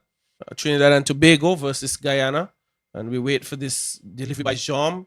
Guided down to third man. One is on offer. Taking the total on 86. Trinidad and Tobago, 128 for 9 from 38.5 overs. Guyana in response, 32 for 3. Trouble there.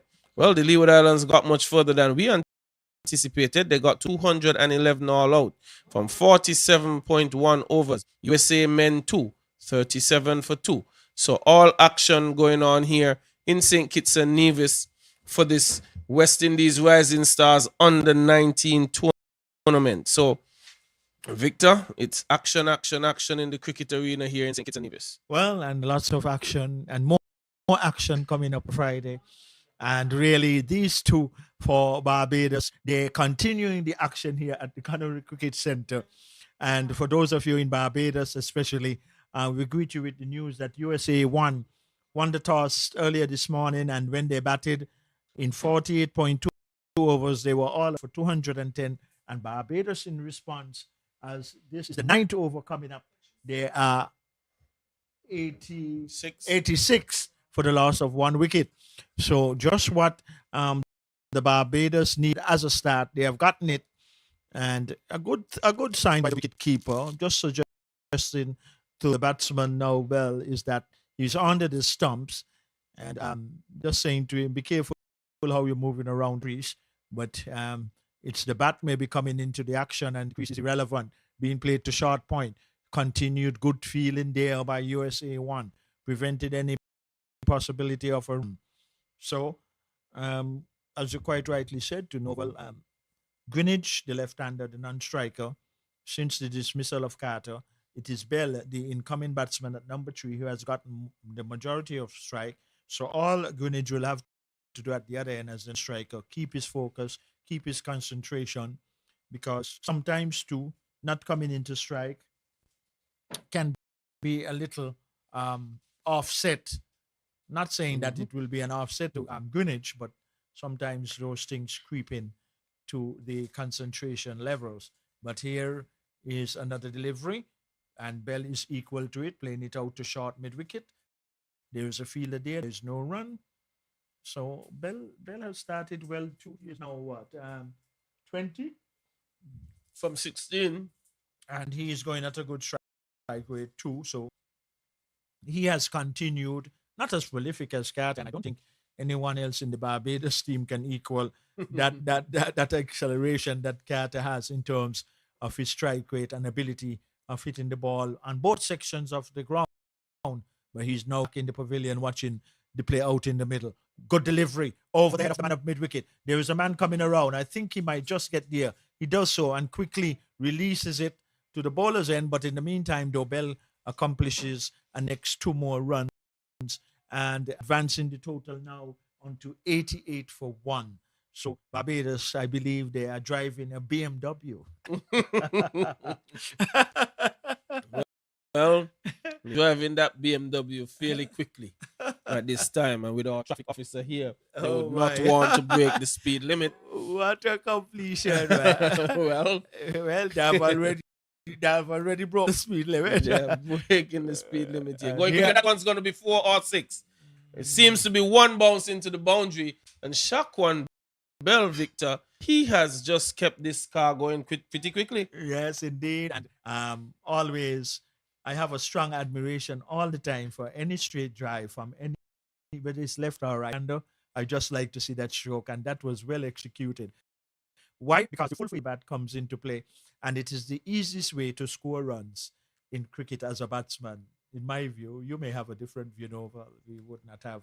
Well, it's one of the better strokes to play indeed. It's pretty, Yeah. it's classy. Well, Kumar again goes there, and it's going to go to wide long on this time. Not a straight. Probably got his bat face turning a bit. And total now 94, partnership 29. 93, sorry, partnership 28. Greenwich on 27. Jaquan Bell Victor has come to the crease and now is equal on 27 with Michael Greenwich just facing one ball less. Yeah, and in fairness to Greenwich, though, that Bell has gotten most of the strike. That is why also too he has equal him in scores. But that should be irrelevant to Greenwich. The more important thing is to continue the partnership and don't take it on a personal agenda, because it's inclusive, it's a team sport, and it is good to that Bell has got that start because he's the established opener. Faces now, which is Greenwich. He's coming forward, and quite rightly in the end, they do not want to lose another wicket by the run-out route with this accelerated start that they have had. Barbados, they're way above what is required in terms of a run rate. And as we look at the equation now, it's all in favor of Barbados. They just need 120 runs, and don't even bring into the equation the amount of legal deliveries to be faced, because that is way above. And yes, cricket is the game of glorious uncertainties. But what I will find very unglorious is that here is a foundation overall. Here is what is required. The field is widely spread. The Barbados team is way above what is required. Why not just keep waiting for loose delivery, which they have been dispatching well, and just the ones and twos are there? Well, it's cricket. They have done it It's with cricket. boundaries, and I will get that statistic as we see American Airlines leaving Robert Bachelor International Airport here. We get the stats as to how many boundaries have been struck up to this point. Okay, 93 for 1. Truth is, Barbados, they have used the power play well. They have gone over the top where necessary. They have taken bad deliveries and put them away. For sure. And so I believe it's beyond 20. 16 fours. 13 fours and threes. Wow. So it's been a boundary fest here. But Jean, the man who has picked up a hit, he continues slapping at that one, taking a thick edge. Another boundary is had. Well, so yeah, and Shaquan Bell continues to go. He goes to 31. well, and the thing is here, for me, Noval, putting the ball into the pitch for how these two have been executing. Some other persons would prefer if the batsman hit him straight out of the ground, which is attempting for the Yorker. But if you miss, you will hit. But short, easier options, whether cut or pull. Let us see if he will repeat with something different. Outside the off stump, luckily for him, that the batsman didn't connect, because even though there is a man on the deep cover boundary, if he had gotten that pass point with this quick outfield, which we have emphasized throughout, and it's a reality, might also be the quickest of the fields in this whole tournament, where matches are played in St. Mary's Park, Cairn in St. Kitts, St. Paul's Recreation Ground in St. Kitts, and at the Elmira Willett Park. And here is USA 1, looking for their second wicket. Driven, nice shot, 4 runs. And Novel, the 100 comes up, and what a way. And they have brought up the 100 before concluding 10 overs. And this is where I would usually say, even though we know that this is a game of glorious uncertainties, Noval, it's 100 and 112 more runs required. So, yes, we know the uncertainties, but for the way that these two have continued in a partnership, Barbados should really be cruising their way. But we know it's cricket. But anyway, to see what will transpire. Well, that's the second one, Victor. Where a player is playing a bit early, and in that case, I thought that Bell might have been closing the back face a lot too early, took a thick edge and almost floated up to off. He would want to not get too carried away with the boundary hitting and still be very tight in your approach. Where there is a need to defend, defend. It's 101 for 1. Shaquan Bell on 35 from 24. Michael Greenwich 27. So he's scurried past Michael Greenwich. I think when he came in, Greenwich would have been about 25. Yeah. So just 2 runs scored by Greenwich. So Shaquan Bell has taken over the scoring, and it's 101 for 1 from 10 overs bowled. And I think the USA Men 1 team would be happy to see the 10 over point come when they can introduce perhaps a spinner. Yeah, indeed. And really, in fairness to Greenwich, though, in this partnership, Bell has gotten the majority of deliveries, and really, that has built the partnership nicely for the second week establishing here after they had that flamboyant and fluent start between Carter and Greenwich. So it's a continuation, and number 20 is coming on to bowl. So the only way that USA 1 can play themselves back into this game is by getting wickets. And getting them regular. Well, it's going to be Sabvish Prasad, and he appears to be bowling off spin. We'll be very happy to give you some update on what he's done throughout this tournament.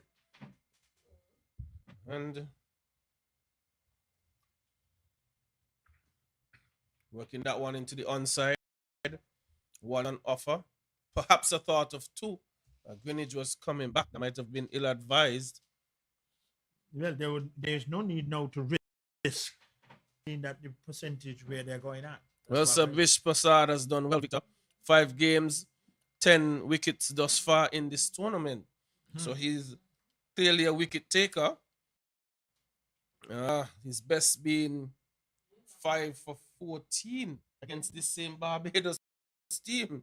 So they would have seen him before, Victor, and they would want to keep a close eye on Sabvish Prasad. He bowled 5 for 14 in 7.5 overs. They did not handle him well. Well, let's see what we'll do this time. They must have known of him after that game. They must have planned as to how to handle Mr. Prasad. But it's here at Connery Cricket Centre with a brilliant start by Barbados. Tons of half volley. He's striking that one out to cover. Wide half volley, and it's just going to be 1. Shaquan Bell, it's 103 for 1. Appears to be a slight drizzle out there. Oh, okay. All right. No one is hard there. So immediately Victor Prasad, just 2 runs from his 4 deliveries. And this is probably how USA wants to slow things down. Tugging at that one is Michael Greenwich. Not very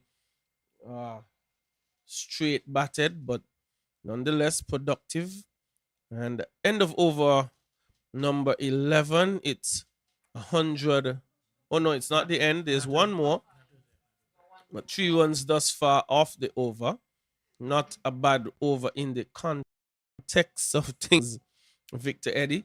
There's been runs fest for kids bowlers. And allowing that one to go through is Bell.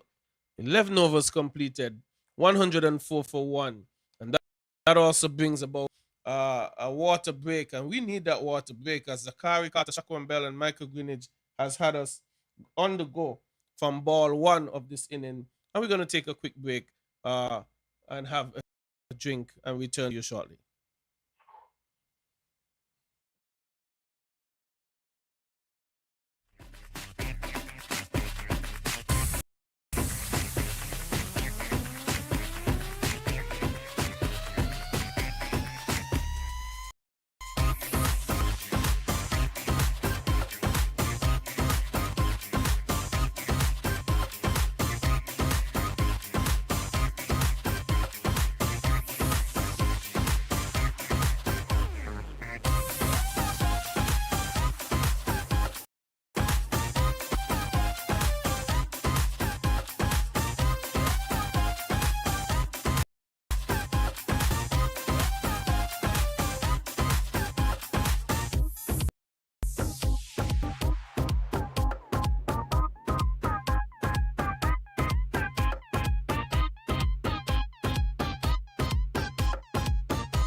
Welcome back. The refreshment of the players and the ground staff going on the western side of the ground after they came out and do the gardening by remarking of the crease to brighten them up at both ends, so both officiating umpires can see the lines clearly.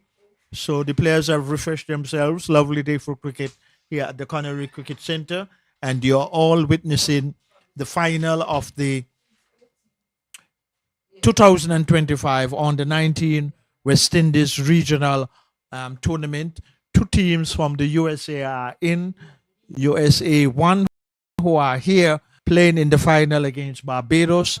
And when they batted first, USA 1 in 48.2 overs, they were all out for 210. In pursuit now, Barbados 104 for 1 around the wicket. Left arm being struck down to wide long off. They run 1, and that's all they're going to get. It carries the total now on to 105.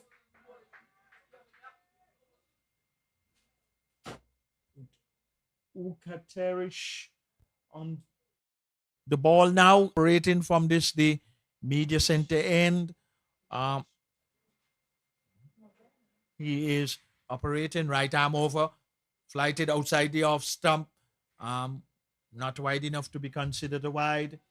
Barbados. This is just over number 12, and already Barbados over the 100 mark. Played down to short mid on. The bowler moving smartly to his right, prevented any possibility of a run.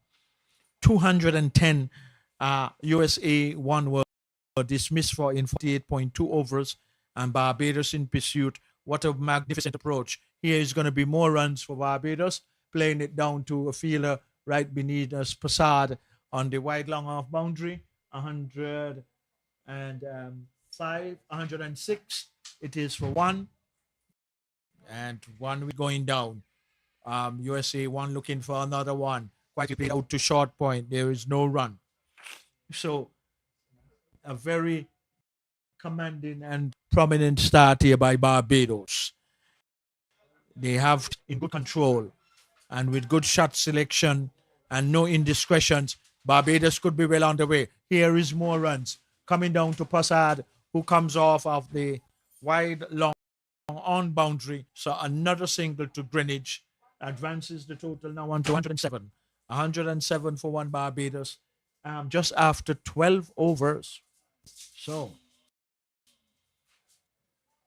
going at a current run rate 8.92. Required rate is just about 2.78 or so. So Barbados are large and in charge. 107 for 1. 12 overs have been completed.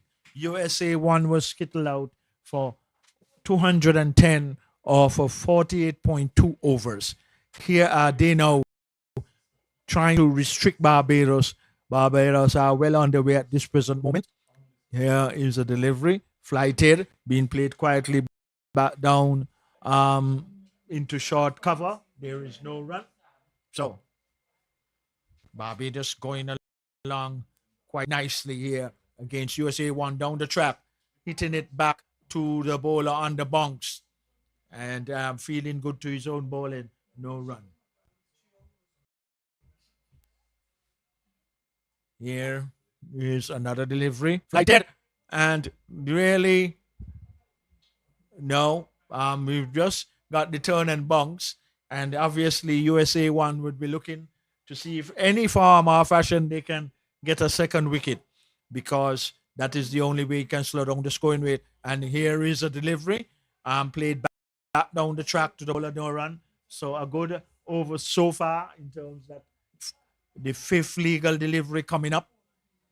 Here is flighted, being played to point. Good feeling, no runs again.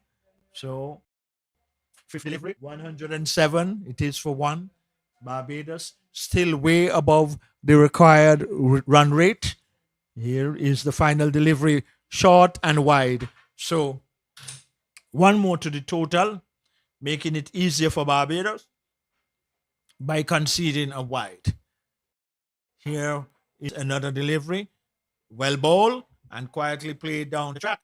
so innocent. Apart from the wide, a good over, but Barbados after after 13 overs, 108. It is for the loss of wicket Barbados. USA won against Barbados. Grand final right here at the Connery Cricket Center on the 19 West Indies Regional Tournament. USA won versus Barbados.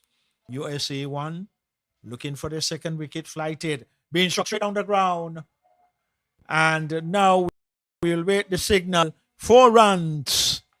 4 runs. So Barbados advancing their cause, moving now onto 112. It should be going at a current run rate at 8.31. So way above, way above of what is required. Barbados really looking very good, coming in the process when it matters most. This is the final. And also they're going along well. Remember, they are chasing 211. 100 more runs and more runs needed. And Barbados, they are getting them in an easy fashion thus far. And the only way, like I said earlier, that USA one can really play themselves back into the game, they will have to take wickets and take them rapidly. But the way these two are going in a consolidation to where Carter has left off when he opened and gave along with Greenwich, who is now on strike. Here is the delivery, flighted, but dropping short of first slip. There was never an opportunity of a catch, really. It just fell to the left of first slip. And in the end, all was safe and also no run. So around the wicket, in for the second wicket is USA one, driven out into the deep. They run one, look for two. Are there? No. Powerful throw, 1 run coming in, and more runs for Barbados, going along quite nicely, 114, and USA one now backs against the wall at this particular time. Belly's on strike, faces, plays it out to cover. They're going to get a run because the fielder cannot prevent that run, and they're going to actually get more runs by the overthrow, and they are now getting a little unsettled in the field. That is not usually an aspect from USA one, but another run, and at the completion of that over, and the partnership is 51 or 52 deliveries between these two, and this is a very valuable partnership again. 116 for one, 8.29 is what they are currently going at. 97 runs to get of 216 legal deliveries remaining. USA one, where can they play themselves back into the game? But Barbados, they are large and charge. Playing very sensibly is Barbados. Right arm, struck. And is he out? Caught at short cover. And the man Greenwich, pardon me, has to make his way back to the pavilion. And we can see immediately that the players are going out from the dressing room to no doubt carry a message and give some encouragement to the USA one team. They really needed a wicket, and it was also the very valuable wicket of Greenwich, caught at short extra cover. And one of our former cricketers, now actively as a coach, Percy Daniel, has just entered. And did you ask the permission from Victor Eddie, Mr. Daniel? And could you please bring one for me too, please? Okay, thank you, my friend. And here we are, Percy, and we can see that Barbados is playing sensible cricket. Think about it. You are way above the run rate that is Barbados, and just play within yourself and keep it going in that fashion. Well, thanks once again to Ovid, our technicians, who have been doing an excellent job, not just here at the Connery Cricket Center, but throughout. And these young men have really been spot on, and they have been providing quality service, and we are all appreciative of that aspect. So those bosses who are listening to the voice of Victor Eddie. When I meet you personally, I wouldn't say it on the airwaves. I will tell you what my recommendations are. And here is it, though, that play is just about ready to resume. Is it the captain at the crease now for Barbados? And he's Joshua Dawn. And here, yeah, Dawn is on strike, the captain for Barbados. Face now, he's right-handed. He's on the back foot. And that's a good delivery. So, what do we have here now? 115 for 2 Barbados. They're chasing 210, 200. As wow, that's another good delivery. This so far has been a good over.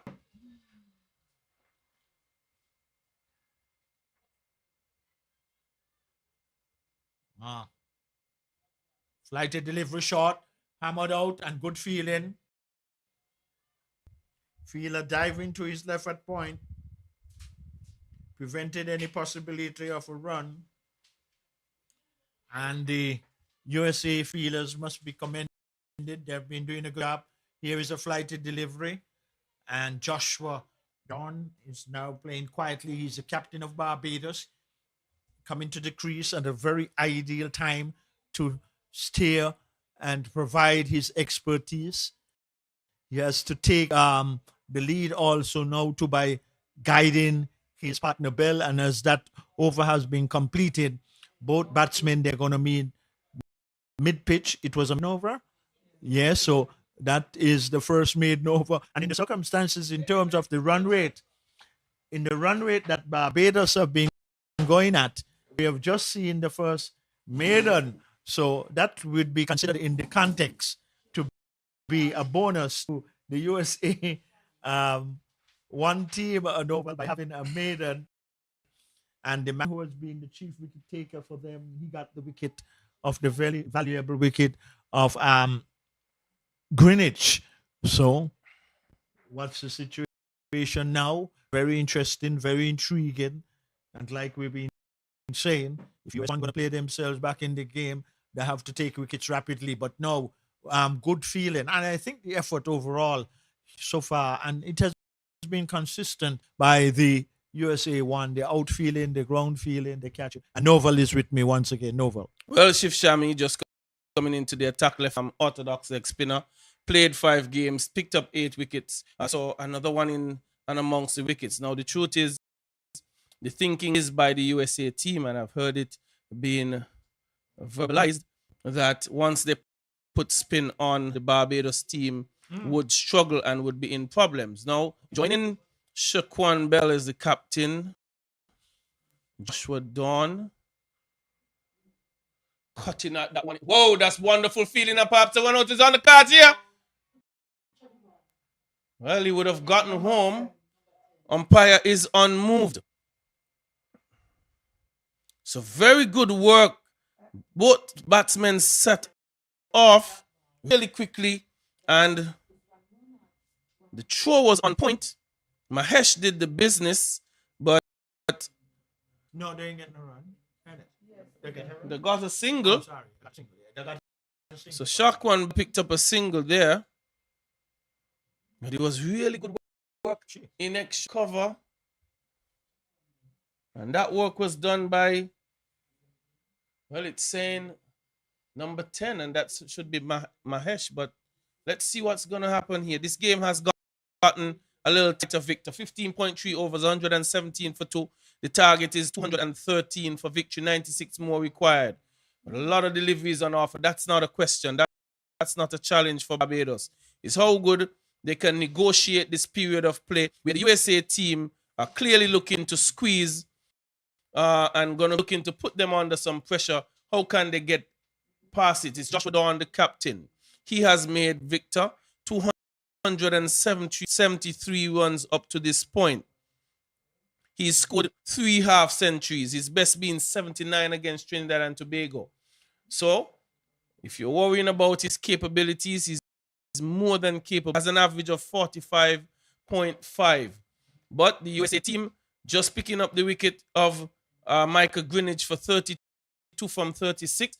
they're gonna look to put the squeeze on this Barbados team. Bearing in mind, Shaquan Bell is still at the crease of 45, well set. Yeah, and batting very good. His shot selection has been superb. And just as you have described the achievement of the Barbados captain in terms of runs he have accumulated, definitely a very good batsman, competent batsman. And this is the ideal situation that he's at the crease now with the man who is going very fluent in Bell and who will be on strike. But the outfielding of USA 1 has been very encouraging as spin now from both ends, and this is going to be a different ball game, as Novel has indicated that more likely the USA 1 would be more confident that the spinners can be more productive, but we'll have to wait and see. Here is another delivery. On the back foot comes Bell, finding the same dealer at short cover, and there is no run. Well, 96 required for Barbados. USA 1, needing 8 wickets.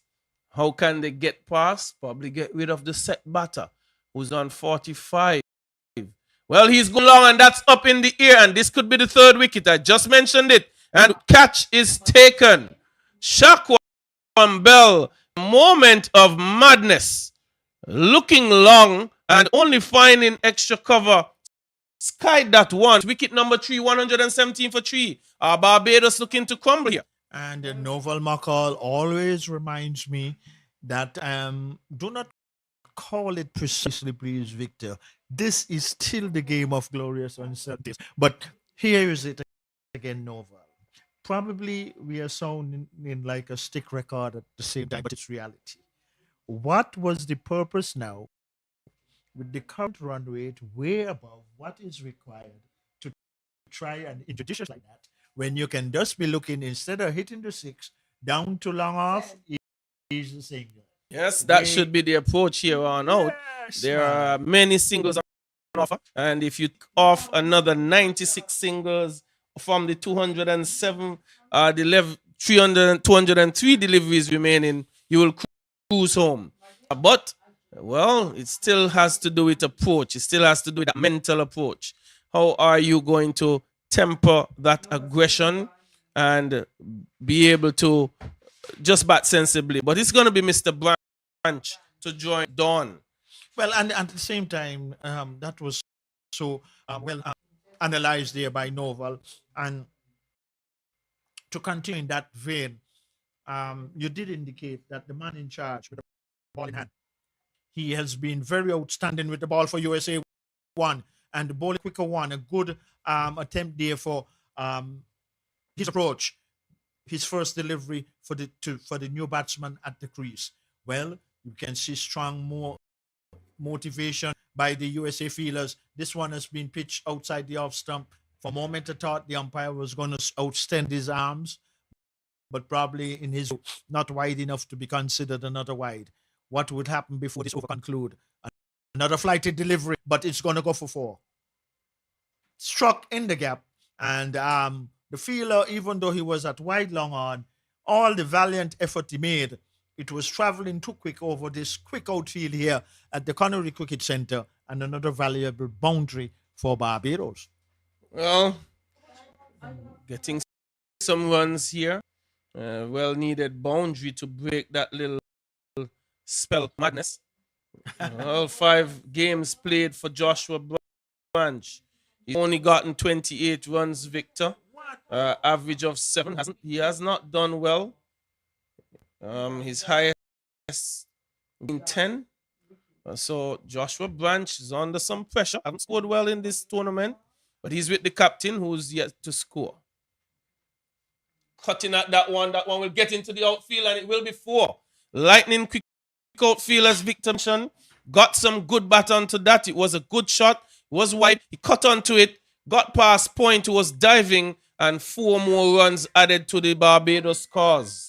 And what is also very relevant and important, because the captain, Joshua Dawn, is a very good batsman, he will have to lead from the front here now and take control of the innings, organize his non-strikers who are with him and tell them what is required and what is requested. And here is he doing the appropriate thing after that nice boundary that he earned, coming forward defensively and playing it quietly back to the bowler.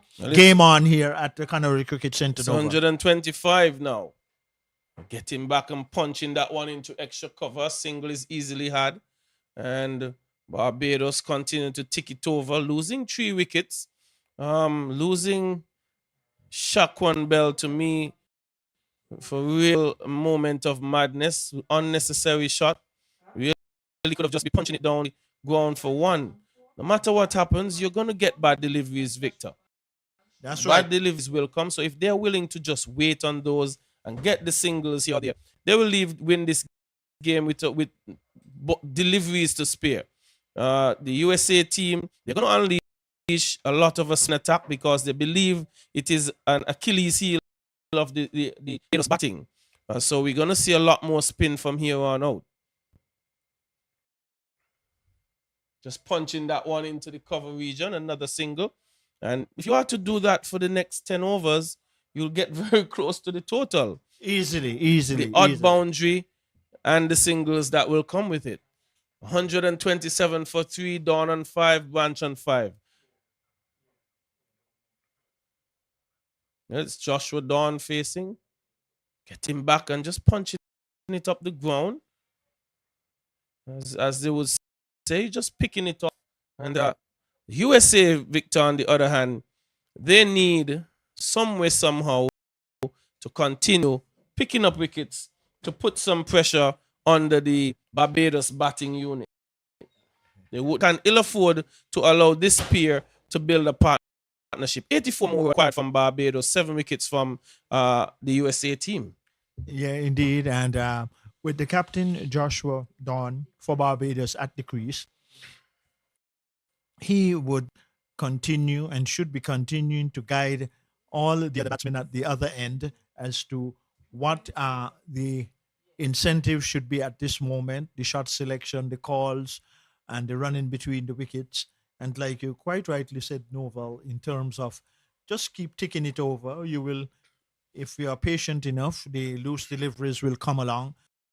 But let us see what would happen on this occasion. Short being played down to a short mid-on position. There is a fielder moving quickly to his left. And I think in general, the out cricket and fielding by the USA one, they have been supporting the bowlers. And here is another delivery. The captain, Joshua Dawn, is on the back foot, quietly playing it for the wicketkeeper to come from behind the stumps to retrieve. And the action continues here at the Connery Cricket Centre. Here is the right arm flight in, playing it down the turf on the bunks. And good over so far. So the thing about the required run rate is out of the question at this moment. Is about just going about it sensibly, Barbados. But good over so far. Bringing up the percentage of those dot deliveries and in between. And from a Barbados point of view, they will hope that their captain can steady. Is there going to be a crucial one? And look at the quickness of movement by the fielder darting in there. And these USA one team look very collectively well prepared, and their out cricket has been superb. It's a final, nicely tucked around the corner, but finding the fielder, and that's another maiden over. Well, that's his second one also to Novel. So you have it right, and no surprise to me really that the spinners have brought a difference to this innings and chase. Well, 7 wickets in hand, which is very important from a Barbados point of view, with a current run rate still way above of what is required. So, from my end or our end, Novel, we can't see any reasons for any indiscretions from either batsman. Well, it's 120 for 3. Nova, would the batsmen see this as pressure, or just allow it to go by and keep batting? And that's the mindset that would be exposed if a couple of dot deliveries with the start that you've had and the current run rate as it is, if that would heaps pressure on you. They just need to continue batting normally, and just like that, it's a single. No real pressure. And Jean on the netish on the edge of the circle, unable to stop the singles. There are many singles on offer, Victor, like to say. The field wildly spread. And Shiv Shami is continuing to branch. We're just guiding that one out to cover. Sorry to Dawn. Both players on 6, captain. He's willing to soak up a couple of deliveries. Maybe one who is accustomed to batting long periods, defending easily, not looking to be overly expansive or extravagant, allowing the bowling to come to him. And that is what they'll have to do. Just be patient to allow the USA team about Victor a period of picking up wickets, and they will go flat for a bit. And there's another easy single without doing much. And that is what is required at this stage. 130 wickets for 3, 19.4 overs. So Barbados seeking to have a little bit of a recovery. Had a blistering start from Zachary Carter and Mike Greenidge. Then Shaquan Bell came in and he followed suit. But we've lost those players now. And it's going to be up to good single. So Victor, just like that 3 runs had, no damage, no fear, no indiscretion, nothing risky. Yeah, and they just, as you quite rightly said, Novel, just keep batting and a good little partnership building up between two. We will get it in moments. Both batsmen now, though, having a mid-pitch exchange of words, and very important. And at the same time, though, the US of A, if they're going to really play themselves now from this particular moment into a more challenging position, they will have to take wickets and keep taking them at a rapid pace. Yes, that's the key for them at this stage. And it's not a massive total here at Connery, 212. Fairly modest total. It's a good batting track. A par score would be about 240, 250. And depending on the day, 260 would be good. Pick single taken again. But they will have to bowl extremely well. Put Barbados under pressure. They are somewhat shrugging that pressure off through a simple singles being picked up.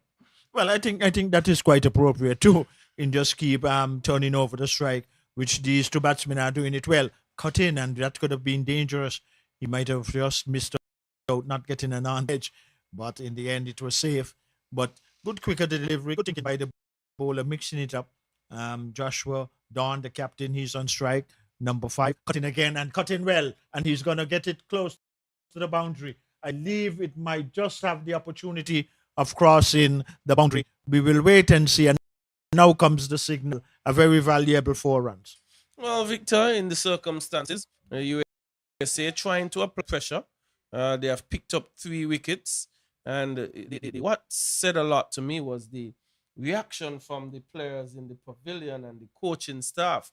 When they got out, Michael Greenidge, was a massive celebration, which told me that they feel the spinners could do the trick for them. So the Barbados team would have to see this as an opportunity to start keeping their heads and perhaps batting them back out of the game.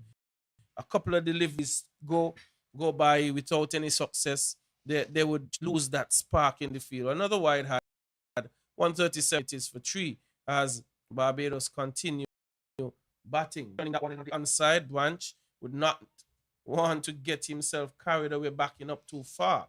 It wasn't a single on offer. They could ill afford a run out at this stage of the game. A quiet partnership of 26 from 26. Victor, without any risk. Short one, cut out to cover. One for sure is on offer, not another. 138 for 321 overs bowled. Yeah, and really going steadily. Barbados in no bother at all at this particular moment, as far as I am seeing. But as Novel quite rightly said, once they just keep ticking over the strike because they are way above the required rate, and the required rate is out of the equation in my sense. They're going at a current rate at 6.57 at 138 for the loss of 3. But once USA does not keep taking wickets, then it's easier for the Barbados team to get to the 212 and bring home a well-deserving championship for their country in this under-19 2025 West Indies Regional Men tournament. well, still getting their feel in the different areas that they will prefer. He's going to go around the wicket, and the man Joshua Dawn is on strike.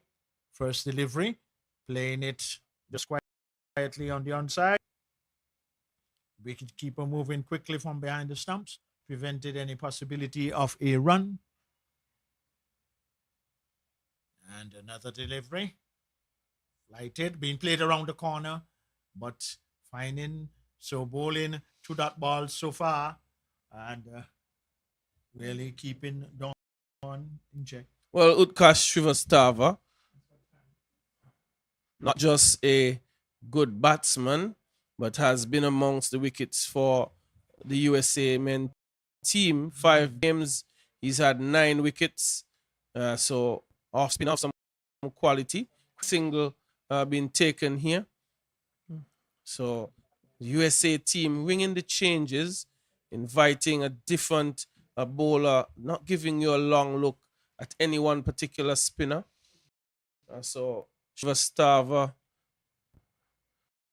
will be looking to break this partnership that is building quietly by Barbados, giving it a little bit of a loop, but easily worked onto the onside for another single, taking the total onto 140 now for 3. Required just 73, a partnership of 23 between Dawn and Branch. Just pushing it back up the track. End of the over. End of over number 22. It's 140 for 3. Barbados in quest of 213 for victory. Well placed on 140 with Captain Joshua Dawn 13 from 30 and Branch 9 from 11. Just requires a level head, a steady approach, and they can see themselves home comfortably. But the USA team would not be denied. They're going to fight. They're going to work at this, looking to pick up more wickets to apply some more pressure on Barbados team. So it appears that Shiv Shami has gone to the community center and he's bowled 3 overs for 11 runs, not yet to pick up a wicket. And how are they going to deny Barbados this next 73 runs with 7 wickets in hand? Left arm orthodox spinner. He's bowling to Branch, Joshua Branch. As I said, he has not had a blistering tournament by any stretch of the imagination. So he has an opportunity to come good here in the finals. That one should be a single and we'll have to hurry. He's done. And he's gotten home, but he was jogging that run. And he has to be tighter than that. I mean, he got home safely in the end. But it appeared to me that he wasn't putting a lot of effort into that sprint. And on the back end of it, when he recognized the fielder was approaching it, he started galloping.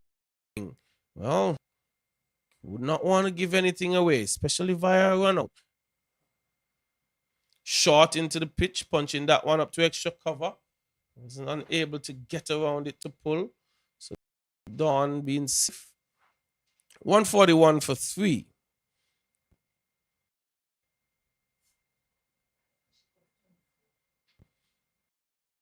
Well, the partnership in quietly here. 24 it is between Dawn and Branch. That's something of importance. Have to do things in partnerships in cricket.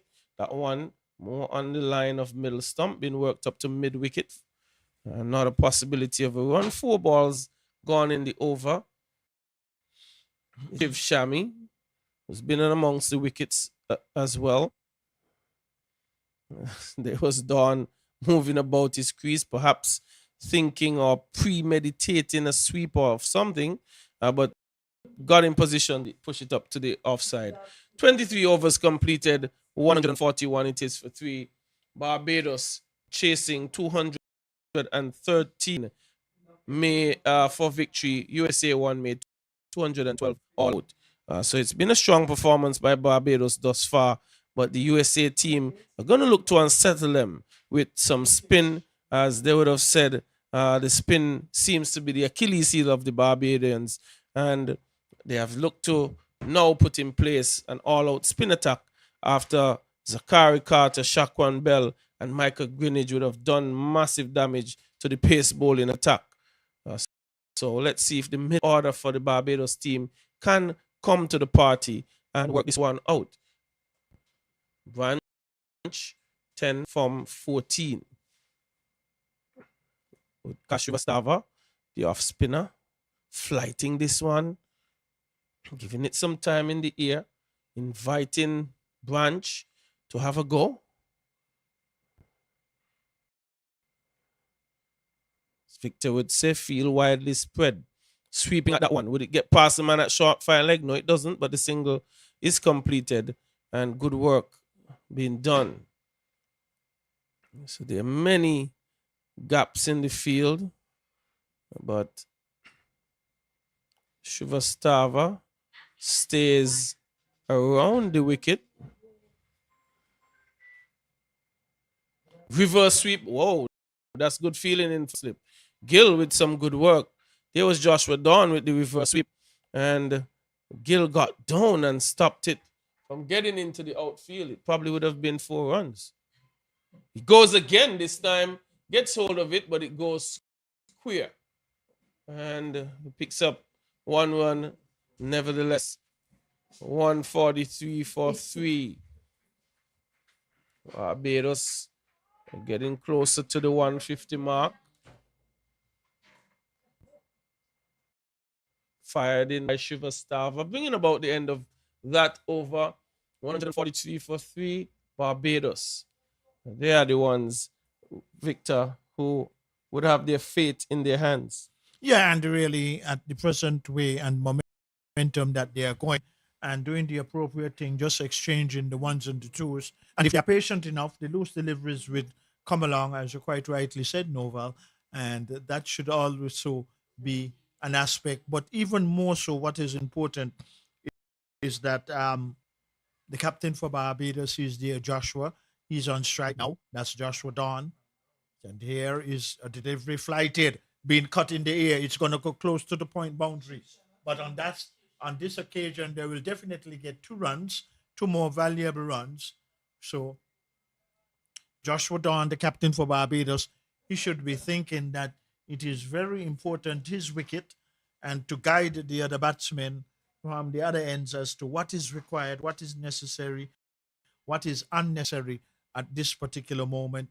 The good thing, 2 wickets are in hand, so that is not the aspect right now. If they can just be patient enough to keep going as they are going, more runs, beating the field at short point, cover deep comes into the play, another run. So good over so far, some 3 runs by the Barbados batting team, chasing 213 to get for victory. This is the final. And here is the player on the back foot, playing it back down the pitch, no runs. So I don't see any pressure on Barbados, only unless if wickets start to fall very quickly. It looked like. And here is one shot being pulled into the mid-wicket area. There's a fielder down there, though, on the mid-wicket boundary. And I thought he missed out because he could have struck it even a little more wider, but it actually found the fielder more directly. Joe just had to move some 5 paces to his left, and because the ball traveled so quickly, it went into his palms quite quickly out there in the deep. Another delivery, more run down to the wide long on. So Joshua Dawn, the captain, doing it nicely, thinking about it, and also just exchanging the strike. And these 2 continuing for Barbados, and they're really consolidating, and how well they have come back in this encounter, which is the final where it matters most. And that is the end of the over. And we're going to see that the players, at least the batsmen, they're asking for some refreshment, and the umpires are urging the persons coming from the distance, that's from the dressing room, to bring out whatsoever is requested. It seems like it's just probably, the umpire is sending back one of the persons who running onto the field, halted, but he's still going forward. But both are refreshing themselves. 143 for 3, 213. Sorry, 148 for 3, pardon me. And the target is 213 for victory. USA won when they batted first, They were all out in 48.2 overs. So Barbados has come back quite nicely after their first encounter against the same USA one, where they were skittled out in the 80s. But right now, where it matters most, as this is the grand final, they are looking very bright prospects at this moment in going forward. But we can never tell. A few quick weeks can also change the complex of the game at this moment. But Barbados really have the advantage at this moment. Here is another delivery flighted, played quietly to short cover, and there is no run. So, as Novel has been saying too, it's just a matter of just keep exchanging the strike, be patient enough to know that the loose deliveries would come, even though they have been rare. You can still wait for them. And here is improvisation being struck, and it's going to be a nice boundary in that sense, just the exchange of hands. And it was a delivery going further across the right hander. And it is the 150 posted for Barbados, and they're getting closer to 213 for victory. And if they do get it, how well, and at the moment they are playing very good in approach of that 213 field adjustments. But at the same time, though, it was the captain too, Joshua Dawn, doing that reverse. What would he do this for delivery? Just quietly playing it to short mid-wicket, no run. So quite sensibly batting. Well, he's the captain, so he has to show what it is to really advance his team closer to the target. He does so by late cutting, and that is a masterful stroke. And we can call it 4 because anytime it goes out of that 30-yard circle, 4 more runs. So a very productive over for Barbados in this over so far, and getting closer to that 230 in Novel for victory. Well, Victor, you described it as a masterful stroke, and that it had to be because he was late cutting. It could have been just outside the off stump, but the placement was excellent. And defending and scampering through for another single. Now, Victor, this is what will break the spirits of the fielding team. He's picked up two boundaries and then just coming forward to a delivery that one would consider fairly good and still able to get one. It's 157 for 3, and that one is going to be another single. So the over being a fairly expensive one in the context of how the game has evolved. Early on, a 10-1 over was pretty regular, and then it went down to 2 and 3, and now we are seeing another 10-1 over here, but really down to some very high quality batsmanship from Joshua Dawn. Yeah, and I think as the captain too, he has taken the appropriate responsibility of his partner at the other end, and he knows how important it is for him to bat deep into the overs, and more importantly so, try to just get across to the victory line. And in that context, for how Barbados have been going in, especially from the start, which was the foundation to where they are right now, it is very good.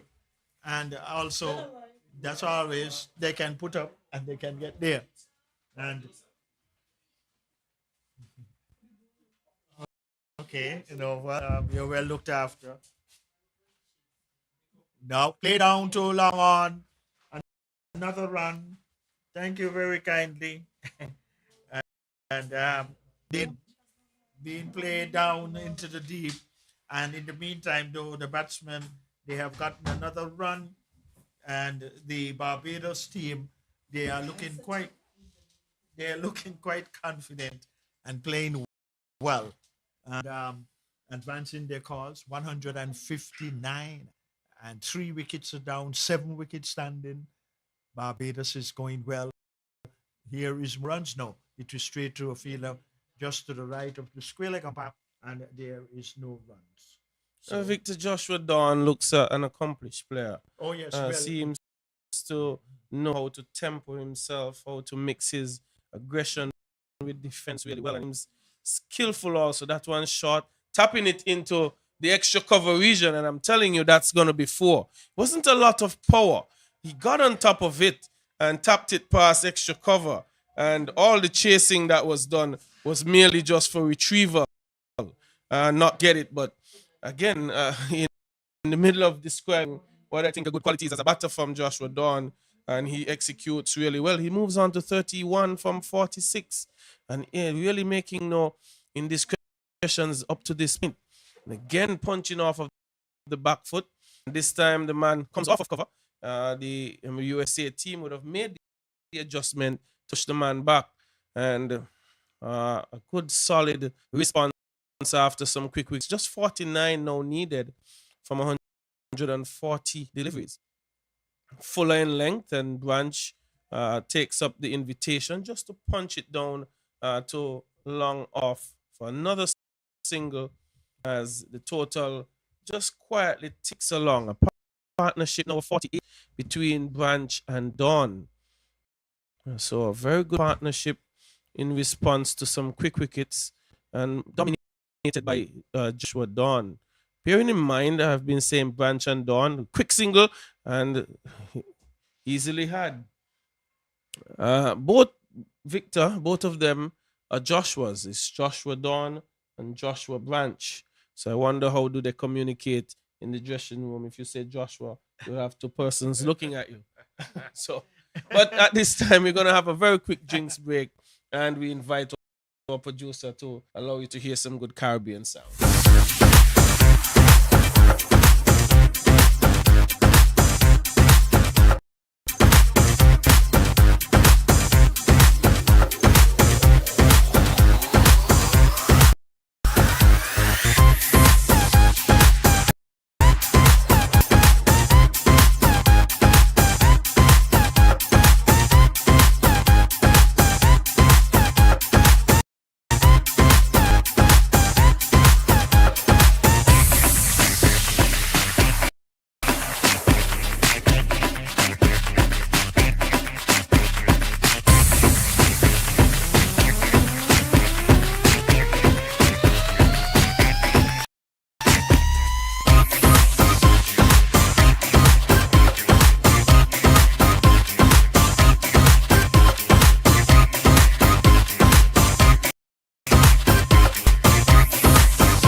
Welcome back to play here at the Connery Cricket Center. It's the final between Barbados and USA 1. Another refreshment break has just concluded, where the players are now going back into their respective positions. And for those of you who might just be joining us, especially here from the Connery Cricket Center in the US of A and also in Barbados, now we can tell you that Barbados, they are 166 for 3 wickets going down, and they are chasing 212 with 213 for victory. And in the process, they have just lost, that's Barbados, just the 3 wickets. And we can see some celebration there from a few Barbados supporters having the national flag of Barbados on the western side of the ground. actually close to the bar section there, here at the Canary Cricket venue, which would be to the west of our media center and here. And we are going to see a bowling change from this media center. Jam, okay. And here, widely spread field, first slip standing back. There is what we consider a gully, a man on the third man boundary, a point, deep cover on the boundary, extra cover and middle. Right arm over, number 14, he's jam. He coming from the National Heroes Park in here at the Connery Cricket Center. He's up to the wicket, bowls, delivery, right on target. All the batsman is doing, coming easily forward, back down the pitch for the bowler to field, tosses it to short cover, and then ball being relayed, and he's coming beneath us here at the National Heroes Park in jam with the wicket keeper standing back. There is a point, a man on the third man boundary, cover, extra cover, mid off, a man on the deep cover boundary, lots of protection on the offside, races away from us. Outside the off some short, but there is a man on the deep cover boundary. He will just restrict the batsman for another run. 167, is it? Well, 167, and the 50-run partnership also coming up being these two most valuable for the fourth wicket, and they're still there, Barbados. They are in full command. The Am is looking to make early inroads or try to break this partnership, which has just gotten to 50. Nice slow delivery, driven out down here, good throw-in, but missing the stumps, and we're good backing up in the end. The batsmen, they got another run. 168 for 3 Barbados, getting closer to that total of 112, which was scored by USA 1. It's the final of the 2025 under-19 West Indies Men Regional Cricket, and it's all played right here at the Connery Cricket Center. Heavily packed offside field. Wicketkeeper standing back. Third man, point, cover, extra cover, deep cover on the boundary. Here is right arm fast over the wicket being played out to cover. There is good fielding there, and there is no run. So 135 legal balls to be bowled. Runs, well, going at it. Runs to be had is just needed. Some 45 more runs for victory is Barbados, and how well they have entered this final, and they are in a very solid position is Barbados. 7 wickets standing. Played into the onside and trying to throw down the non-strikers and missing, and in the end another easy run for Barbados. 44 more runs is required for that target and for victory here at the Connery Cricket Center. The grand final of the 2025 Regional West Indies Under-19 tournament matches being played at St. Mary's Park, Keon, St. Paul's Recreation Ground, in St. Kitts, and at the El Comida Park. And right here, we are giving you the final between Barbados and USA 1 being played to cover, and there is no run. That completes the over. And it is 169 for 3 Barbados batting.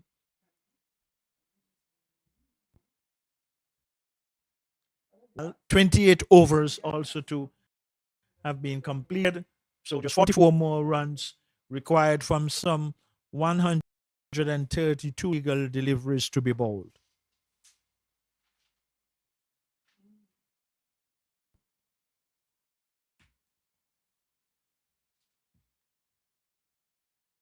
To all the scorers who have participated in the tournament, all of our umpires, all of the ground staff, all of the match officials, the coaches, the managers, and also the technicians and Ovid media technicians, and everyone to this particular moment who has provided very valuable service for a continued outstanding on the 2025 series. But the most most important segment of this tournament is right here at the Connery Cricket Centre. I'm going for just scooping it fine, but striking the batsman on the pad, who is the captain, Joshua Dawn for Barbados, sporting the number 5 on his jersey. Feel a shot. Fine leg coming more to his right. In comes bowls, and here is he turning it on the onside. And even though there's a sharp return, couldn't prevent another run for Barbados. They are now 170 for 3, 7 wickets standing. And well, the run rate is out of the equation now because 43 more to have had. And here is one driven. Can it go for 6 or 4? It will definitely go 2 bounces into the long off boundary at the community center end. So 4 more runs for Barbados, getting closer to that required target. 174 it is now for 3. 213 is the target for victory. Barbados right here at the Connery Cricket Centre up against USA 1. This is the final. And here is another delivery flighted. Batsman playing or trying to hit it through the offside. Missed. Did not get a touch. The wicketkeeper had the bails off in a flash. But the batsman had his feet branch well planted, not out of his crease. All is well now. Here is another delivery. What he's going to do? Pulling it down short, being hammered away. Would it get into the gap? But a fielder coming around. They run 1, and they're going to go for 2. It had to be a more powerful throw to restrict the batsman. But in the end, another comfortable 2 for Barbados. 176 for 3 Barbados. Looking very, very good. Looking very capable now of getting to 213. Settles his branch.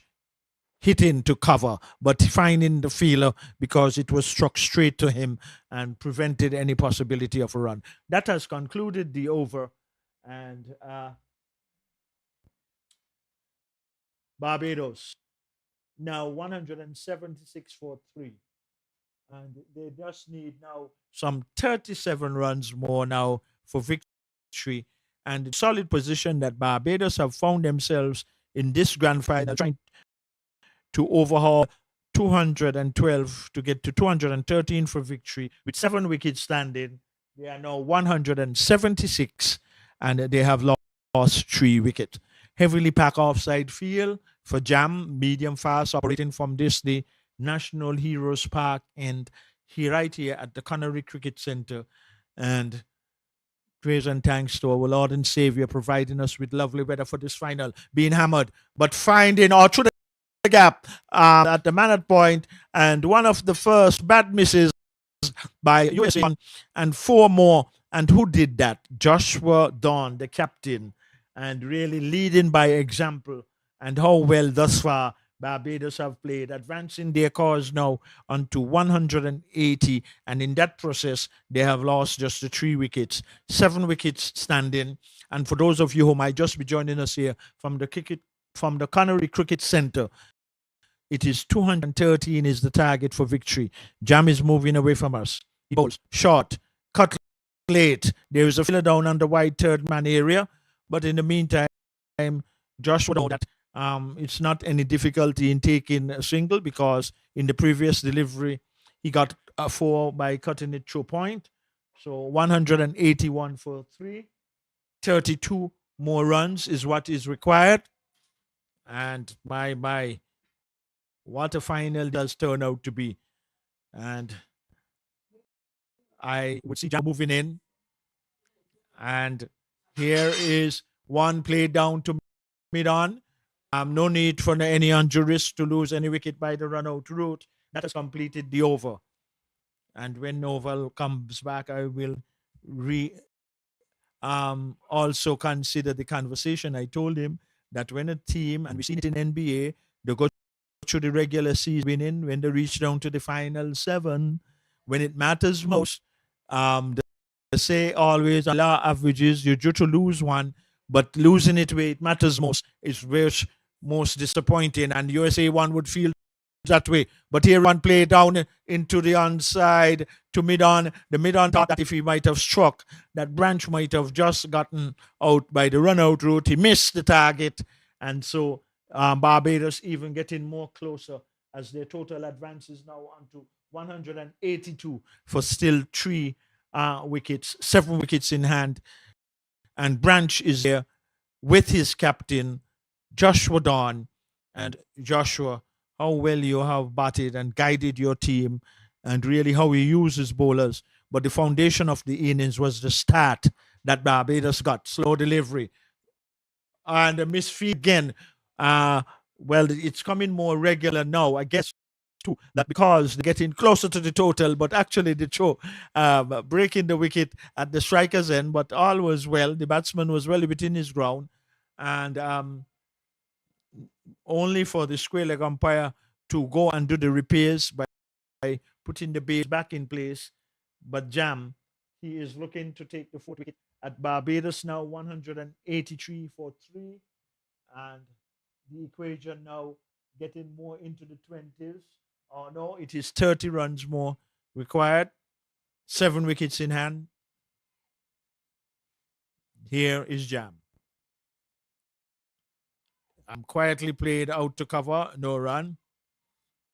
That has completed the over. And actually, after 30 overs, what a coincidence, eh? 30 more runs is required after 30 overs have been bowled. So some 20 overs still to be bowled to get 20 runs. So all in favor of Barbados. All in favor of Barbados. And as ever so often that it is the game of glorious uncertainties.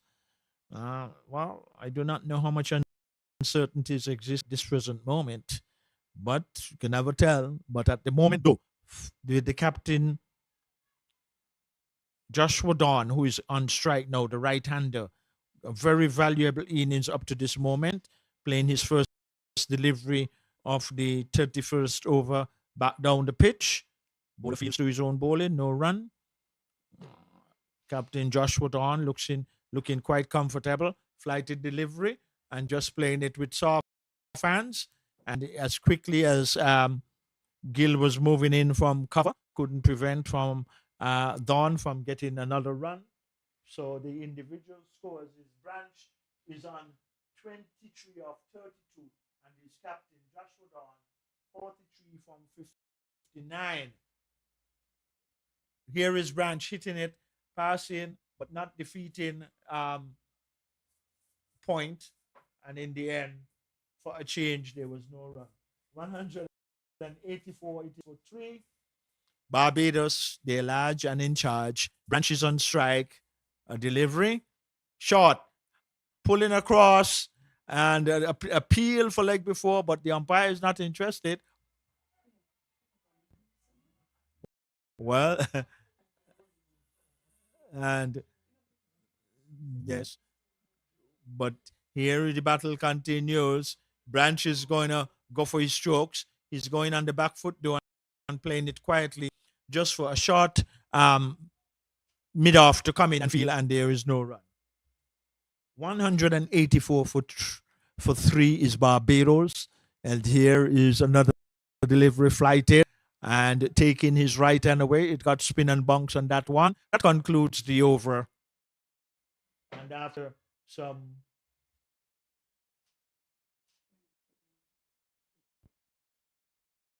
31 overs, 184 for 3. The target is 213 for victory. So in terms of legal deliveries to be bowled, Barbados at this particular moment are well ahead. But for the start that the Barbados got, that was the foundation of their innings, and that is why they are in this strong position at this present moment, most likely. And as Novel been saying that, I was lamenting that teams going through a tournament and going straight through without losing, sometimes when it matters most, this is the one that they usually at times would lose. And how it is projected up to this particular moment, it looks like, just being a commentator and not a fortune teller, it looked like it's going to come to pass, Novel. Well, lots of batting for Barbados in the hut and their supporters. That and could be 4, and that's classy. it is 4. That's classy. On the back foot, just pushing it through cover. So another 25 runs needed. No need to be a fortune teller, Victor. Okay, we'll just stay as commentators. But the thing is, Roval, though, I've been saying in absence that the foundation of this team performance by Barbados was definitely the opening start. Yes, the opening start gave them massive impetus to challenge this total. But you're seeing a difference in approach, Victor. Now we're getting down to the middle order, Joshua Dawn and Branch. And Branch, he has not come good. I understand he's doing some studies out in England, but at 188 for 3, the platform was well set. And if we are to be fair, this partnership of 71, I think it's the partnership that would have broken the hearts of the United States team. But nonetheless, we've seen some qualities from Joshua Dawn. I like the look of him. Very selective, knows when to hit, what to hit, and when to hit. So he has really been showing his quality as a captain. And after being humiliated in the group stage by the United States, it's important to win when it counts. And today is one of those days that, barring any, there was a situation where we could have gone down, almost pushing it back into the hand of Srivastava. But at the end of over number 32, Victor, 189 for 3, an opportunity for Barbados to take this home and take it home with some level of comfort. Yes, indeed, and total comfort. But what commendations right in order for the opening start that Greenwich and his partner gave to the foundation, laying it, because a strong house is always dependent on a strong foundation. And the foundation of the start between Carter and Greenwich Novel, that was an exceptional start in a final. And against the same team that did bowl them out for least than 100 in matches leading up to this.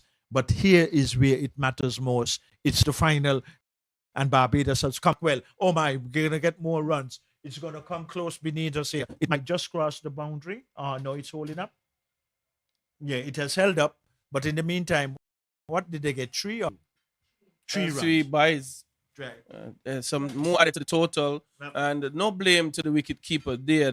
That one bounced awkwardly and unexpectedly. And 3 buys were had by Barbados. So Joshua Branch starting to come good at the right time for his team. His highest score prior to this was 10. And a quick single being taken here. And another one added to the total. Victor, I was told by one batter, if you're going to be a good batsman, you must be able to take everyone on offer. I perhaps may not have been thinking of a single here, but Joshua Dawn and Branch saw the opportunity and scampered through for another single. So this 20 runs required. I'm going to verify the partnership. Perhaps it's somewhere around 77, 72. So again, this one is short. Going to be hit to forward of square. The man from mid wicket comes around as they jog through for another one. And if I'm not mistaken, this is the biggest partnership thus far in the Barbados inning. So even though they had a very bright and aggressive start from Carter and Greenwich, this is where the quality was shown, where they had to work through a situation of some pretty tight spin bowling and building a partnership that has now become probably a match-winning one. 194 it is for 3. Branch is going to hammer that down to long off for another single as Joshua Dawn, the captain, who is on 49 and perhaps approaching what could be another half century for him if he is to get there.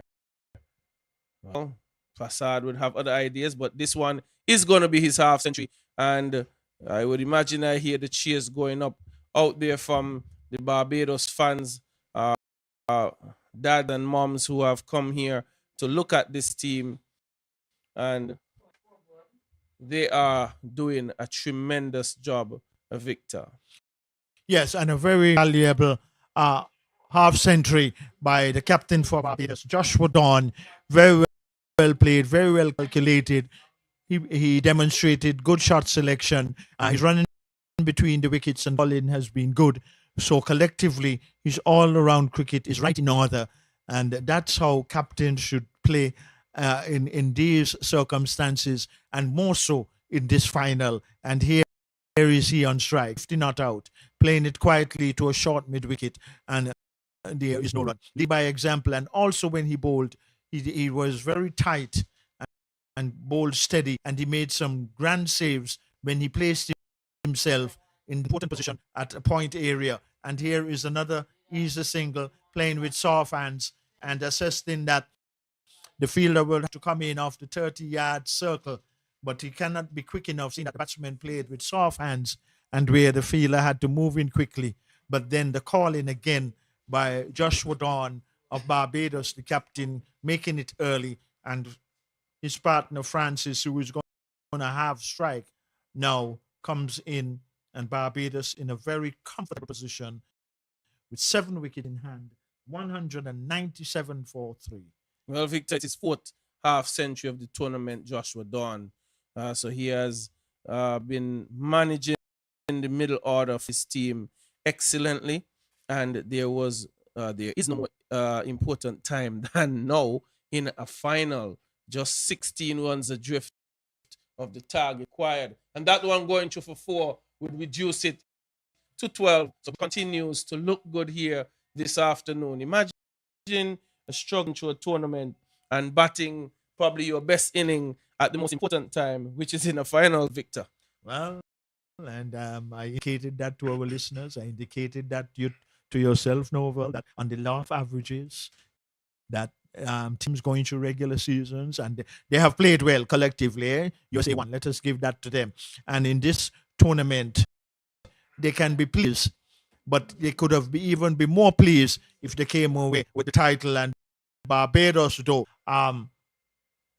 played well, and no doubt with the coaching and the management and what they provided coming into this final, I would like to believe was this is the final now. What has happened in the past is long behind us. Put that behind us, what for us now? And I think they have been justified by coming back so excellently. And the thing is, to Novel, the percentage of wickets in terms of pursuit of the chase, that always give a significant mark in terms of achieving a victory, like chasing 213 for victory. Well, yes, Barbados, they've kept wickets in hand, Yeah. and a good job done by them. But Victor, there are questions about this with the USA team coming into this tournament, really to get practice for the World Cup.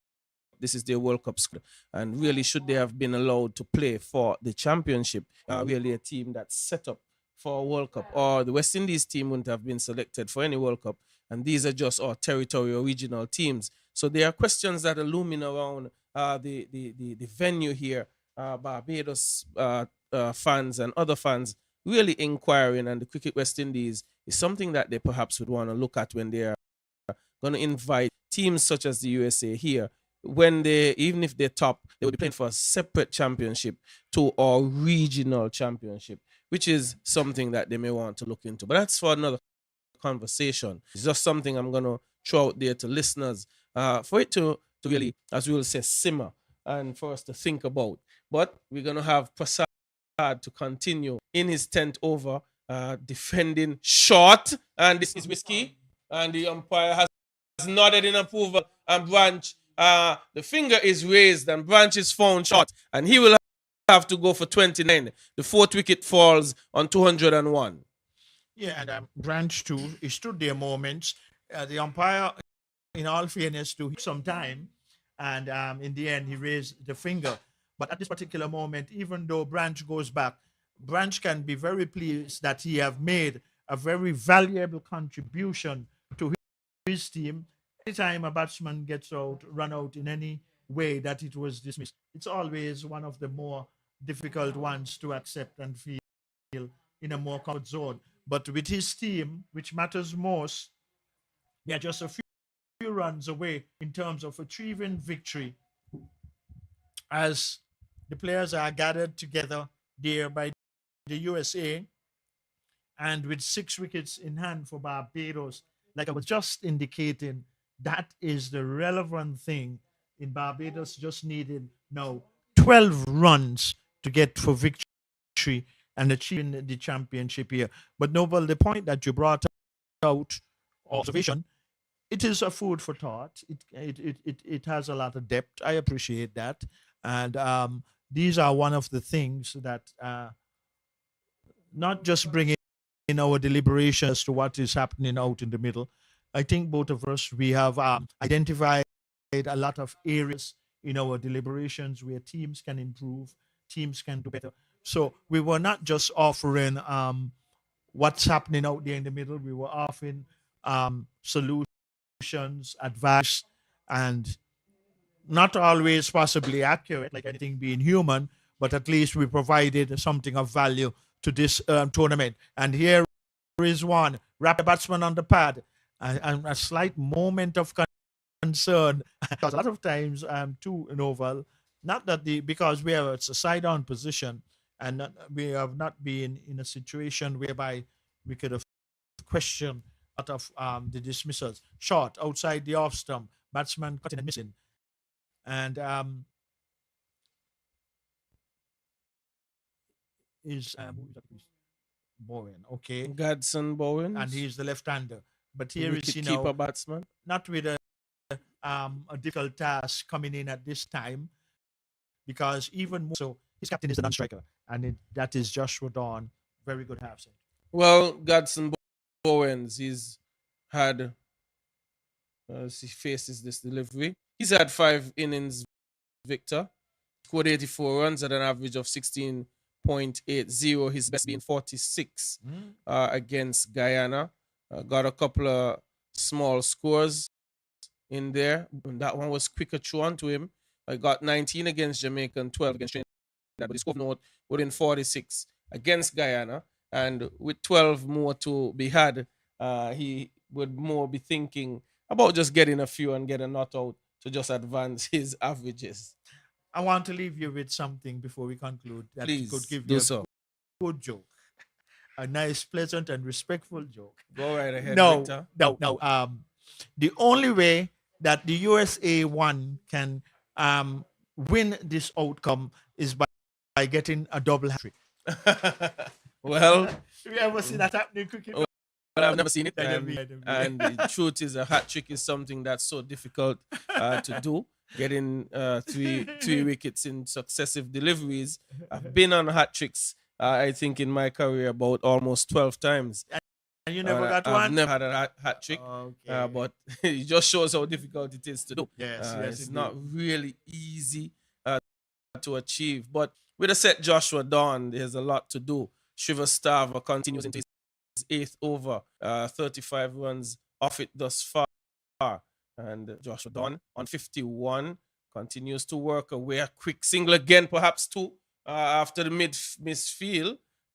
But Gadson Burns would have ran well past the stumps, and an opportunity for second went awry. Well, Novel, I was also saying, on a more serious note, though, with this innings that Joshua Dawn has played, I will note it down from the matches here, the best innings that I have seen in my calculations in terms of the aspects, how he calculated no indiscretions. He never gave a chance. His communication was good. His running between the wicket was good. And he led by example as the captain. So he had 5 points. Well, solid inning. Not just figuratively, I rated by who got the most runs. He went about the innings. Well, Because based on the remember, pressure. we've been having those concerns, seeing that a lot of batsmen getting good starts don't carry on, and he hasn't a chance. Well, he's been solid. I can agree with you. It might not be in the better innings. Would you? It's one of the better ones, I would for sure, Victor. Okay, one of the chipping at better this ones. one, getting it through, squirting it past the point. 2 runs on offer, and 2 runs will be had. Well, Victor, in the circumstances, the team would have gotten a good start. They lost a couple of wickets. The USA team were rallying even from their dressing room. You could hear the energy being shared with the players on field. And Joshua Dawn along with Branch that sting out of them. And you are right in the way that he calculated things, in the way he approached it, the sensible way, the selective manner, and the constant rotation of the strike helped to have built a partnership that is now proving to be insurmountable here. Yeah, and also too, he is a captain. Yes, he led by example. He's the captain. But he led by example in field, Victor. And also, he would have picked up a wicket as well. And then he's now having to finish things off here, needing another 9 runs to lead his team to victory. So then, in all that analysis that we have just given, can we conclude then if there is going to be an award for the man of the match is the captain Joshua Dawn? Well, that will have to be looked at by the adjudicators. No, but we are adjudicating. We are the unofficial adjudicators. Unofficial. Novel Makal and Victor. Well, we could also debate that with Zachary Carter, who got 3 wickets, and also laid the platform for this building to be built. So there are many up for consideration, Victor. Well, Carter might more deserve it then, in the sense whereby he laid a foundation for that and got 3 wickets. Got 3 important wickets. So sorry, Don, you did well. So it's debatable. It's debatable. Or maybe it will be shared, because that happens at times. Yeah, but this one is going to be driven to point. There is no run. 52 is Joshua Dawn. And Victor, he just appears, he's batting as if he's just batting an inning. Yeah, not like a man on 52 and looking to, he's just batting normal. Yeah, and it is an example for his other batsmen in the team that going forward, and no, that might be part of the consideration in their post-mortem after the conclusion of the match. Let us reflect on some matches we had before the final and those things, Novel, like we've been pointing out to. And this is a nice little late dab. They run 1 and there shouldn't be a consideration for 2. And in wisely so, and that has been done. But ever so often though, because of that start, man, that was so prolific by the openers. it also meant too that he, in the middle order, he did the appropriate approach too, because after that kind of start, you couldn't afford to let the middle order crumble. Oh no, that would have been a very big disserve to the openers. Had there not been that partnership between him and Branch, let's say within 20 runs of that partnership, a wicket would have fallen. The pressure would have been very different on Barbados. And the captain, Joshua Dawn and Joshua Branch, they put their hands up and said, we're going to take this as close as possible. And they did so without much indiscretion, if any. And they didn't really give a chance away. And that really took the fight and the sting out of the USA team. They are not home yet. 205, it is for 4. Just another 8 runs required from 78 deliveries. So it's just a matter of waiting and for them to get there. But a good final been played, a response that was needed by Barbados after they were skittled out over in Keon by this USA team. They thought spin would have been the Achilles heel of the Barbados. It proved to be somewhat of a challenge, but the skill of Joshua Dawn and Branch to battle it off has gotten them very close to home here. Not a single being had, and it's really probably where they would go about it from here on out. And before we finish here, before we get hurrying out, we would want to say thank you to our lady. Victor, there are no male scorers in St. Kitts. For some reason, it doesn't appear so. Well, I am glad that there's no male scorer. I am glad that there's no male scorers. I don't know about that, but I prefer when the ladies are scoring. Not any discredit to the men really, but they have been doing a good job outside the off stump. No, sir, don't answer that. Come again tomorrow if possible. But there is no tomorrow. Here is today. Well, it's the final. We have had some good work done by Yvette Somerset, Donnelly Liebert, and again I would reiterate, she's a traffic specialist here in St. Kitts and Nevis. And we have our good scorer. And we have, I'm not even going to call her name because she's going to be very upset. Okay, don't our do teacher friend from Nevis. Okay, and that's so enough novel. We share it around here, but Victor, we are guided and we are safe. We have good traffic people here and also safety in the form of a police. Security. Well, just a few more runs to be had, 6 more runs, and as the battle continues here at the Connery Cricket Center. But Victor, Barbados may want to finish it. You see that little cloud just gliding its way over towards us. Not a lot to think about, but they would want to get things over and done with, not to give Duckworth and or Lewis a chance to have a say. Yeah, indeed, and really, we have had plenty of a say here in the media center, and well, I must say sincerely, I have enjoyed all the deliberations with you. I've learned a lot. I have achieved a lot, and we all have, in my view, uh, you have done an excellent job as usual. And those who know you would be no surprise. And I think together as a team, I think both of us, we have worked well. We have been emotional. We have been cordial. We have been humorous. But a lot of times, too, what we need to hear from a lot of broadcasters like ourselves, not just describing what is happening out in the middle, but giving ideas, giving solutions, what we have observed, where teams can improve, and then also to, and here is there an improvement, and that is usually to 4 runs, and usually one of the, they would say, more of challenging, not difficult strokes to execute, anything over extra cover, and that went on bonks. So the left-hander, and it was not captain on that occasion, so he is coming to the cause. And what is needed now for victory? 2 runs. And what a grand way that Barbados have come back, and they are well deserving to be victorious 2025, and that's it. Barbados have the uttermost right. And here are the feelers. I'm sorry, the teammates rushing from the dressing room, going out into the middle, and there is an ardent spectator keeping it's the the national flags of Barbados. It's the dad of R.J. Gittins, Okay, and Mr. keeping it. Sergeant Gittins, I'm told. Okay, we had a very lengthy conversation about cricket.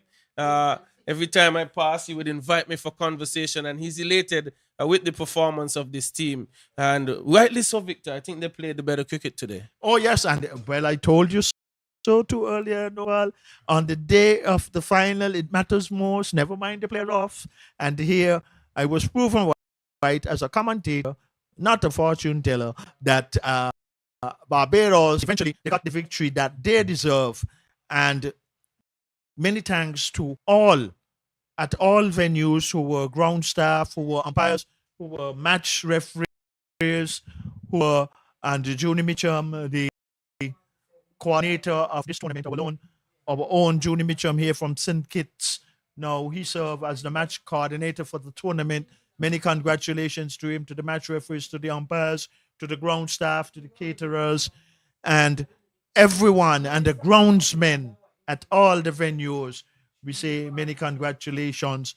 And Novel, it has been a good tournament, at least some very good matches where we've been participating here in our deliberations at the Canary Cricket Center.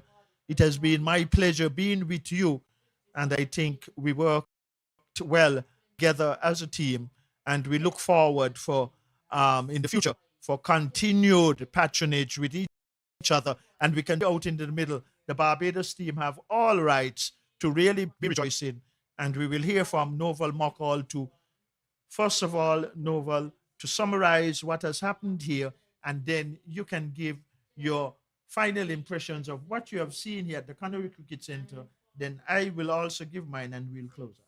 Novel. Well, Victor, the pleasure was mine to have worked with you as well. And this game really ebbed and flowed. The USA men team won the toss, start batting first. They could set a target that they could comfortably defend. They got to 210 all out. That was really down to some run scoring from Sahil Garg. He got 40.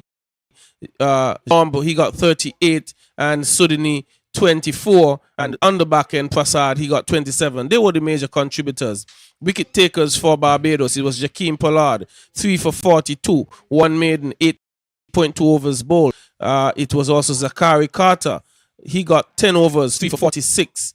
Joshua Dawn, the captain, bowled 6 overs, 17 runs, picked up 2 wickets. And R.J. Gittins, he didn't get 1, but Shaquan Bell picked up 1 wicket along with Raphael Lovell.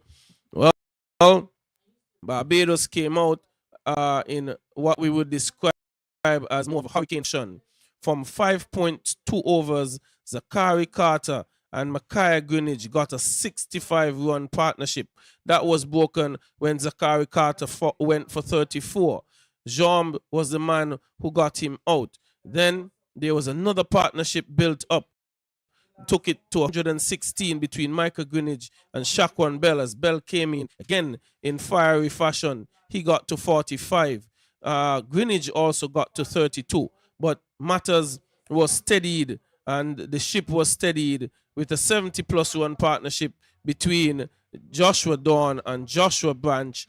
Branch, he went run out for 29, and matters were finished up between Dawn and Bowens, where Joshua Dawn got 55, not out, and Gatson Bowen, he got 10. Well, bowling for the USA men team, success really came by Sabrish Prasad. He got 2 for 27, bowled 3 maidens as well. And Adnit Jomb, he got 1 for 26. Well, that was all she wrote. It was Barbados who won this game by some 6 wickets with another 70 deliveries left to be bowled.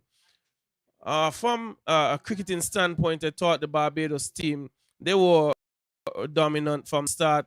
They controlled the match. They picked up wickets at regular intervals, and their batting was something to hold, especially in those first 6.5 overs. It was aggressive. It was expansive stroke play. It was pretty to look at. But you saw some sensible batting as well by the captain, which really was a feature for me. The way he managed the inning, he manipulated the field when he needed singles, and really was an accomplished sort of batting from him to bring up his 4th half century of the tournament. Well, Victor, I thought it was good all out cricket throughout the tournament. Something that I would really like to see improved upon would be our players getting to centuries on a more regular basis, especially when they get to 70s and 80s. We didn't see a century here at Connery, which was a fairly good batting track.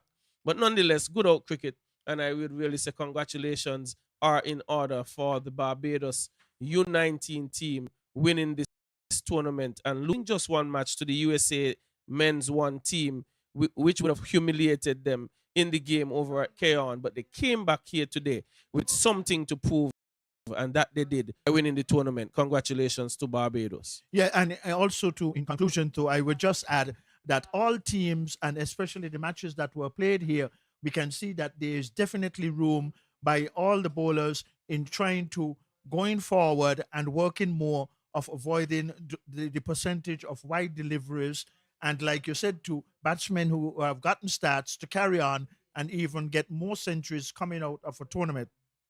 But in conclusion, many congratulations to Barbados. They played when it matters most, and in the final against USA 1, who went through all the preliminary matches without losing one. But when it matters most, just like in other sports as it happens, they lost to Barbados. But collectively today, Barbados in all segments, they've played well. They are well deserving of being the 2025 champions. And on behalf of Ovid, our technicians, we say many thanks again, because without them, we wouldn't have been able to have this quality in the broadcast. And to our scorers, and like I said before, to everyone who made this tournament possible, and to the organizers, I say a pleasant goodbye, and no doubt, listen out for and go out to One Pack, where the first 2020 would be played between Australia and the West Indies, and you will continue 3 2020 matches, and you will hear the very melodious voice of Novel Mahal on the public address system.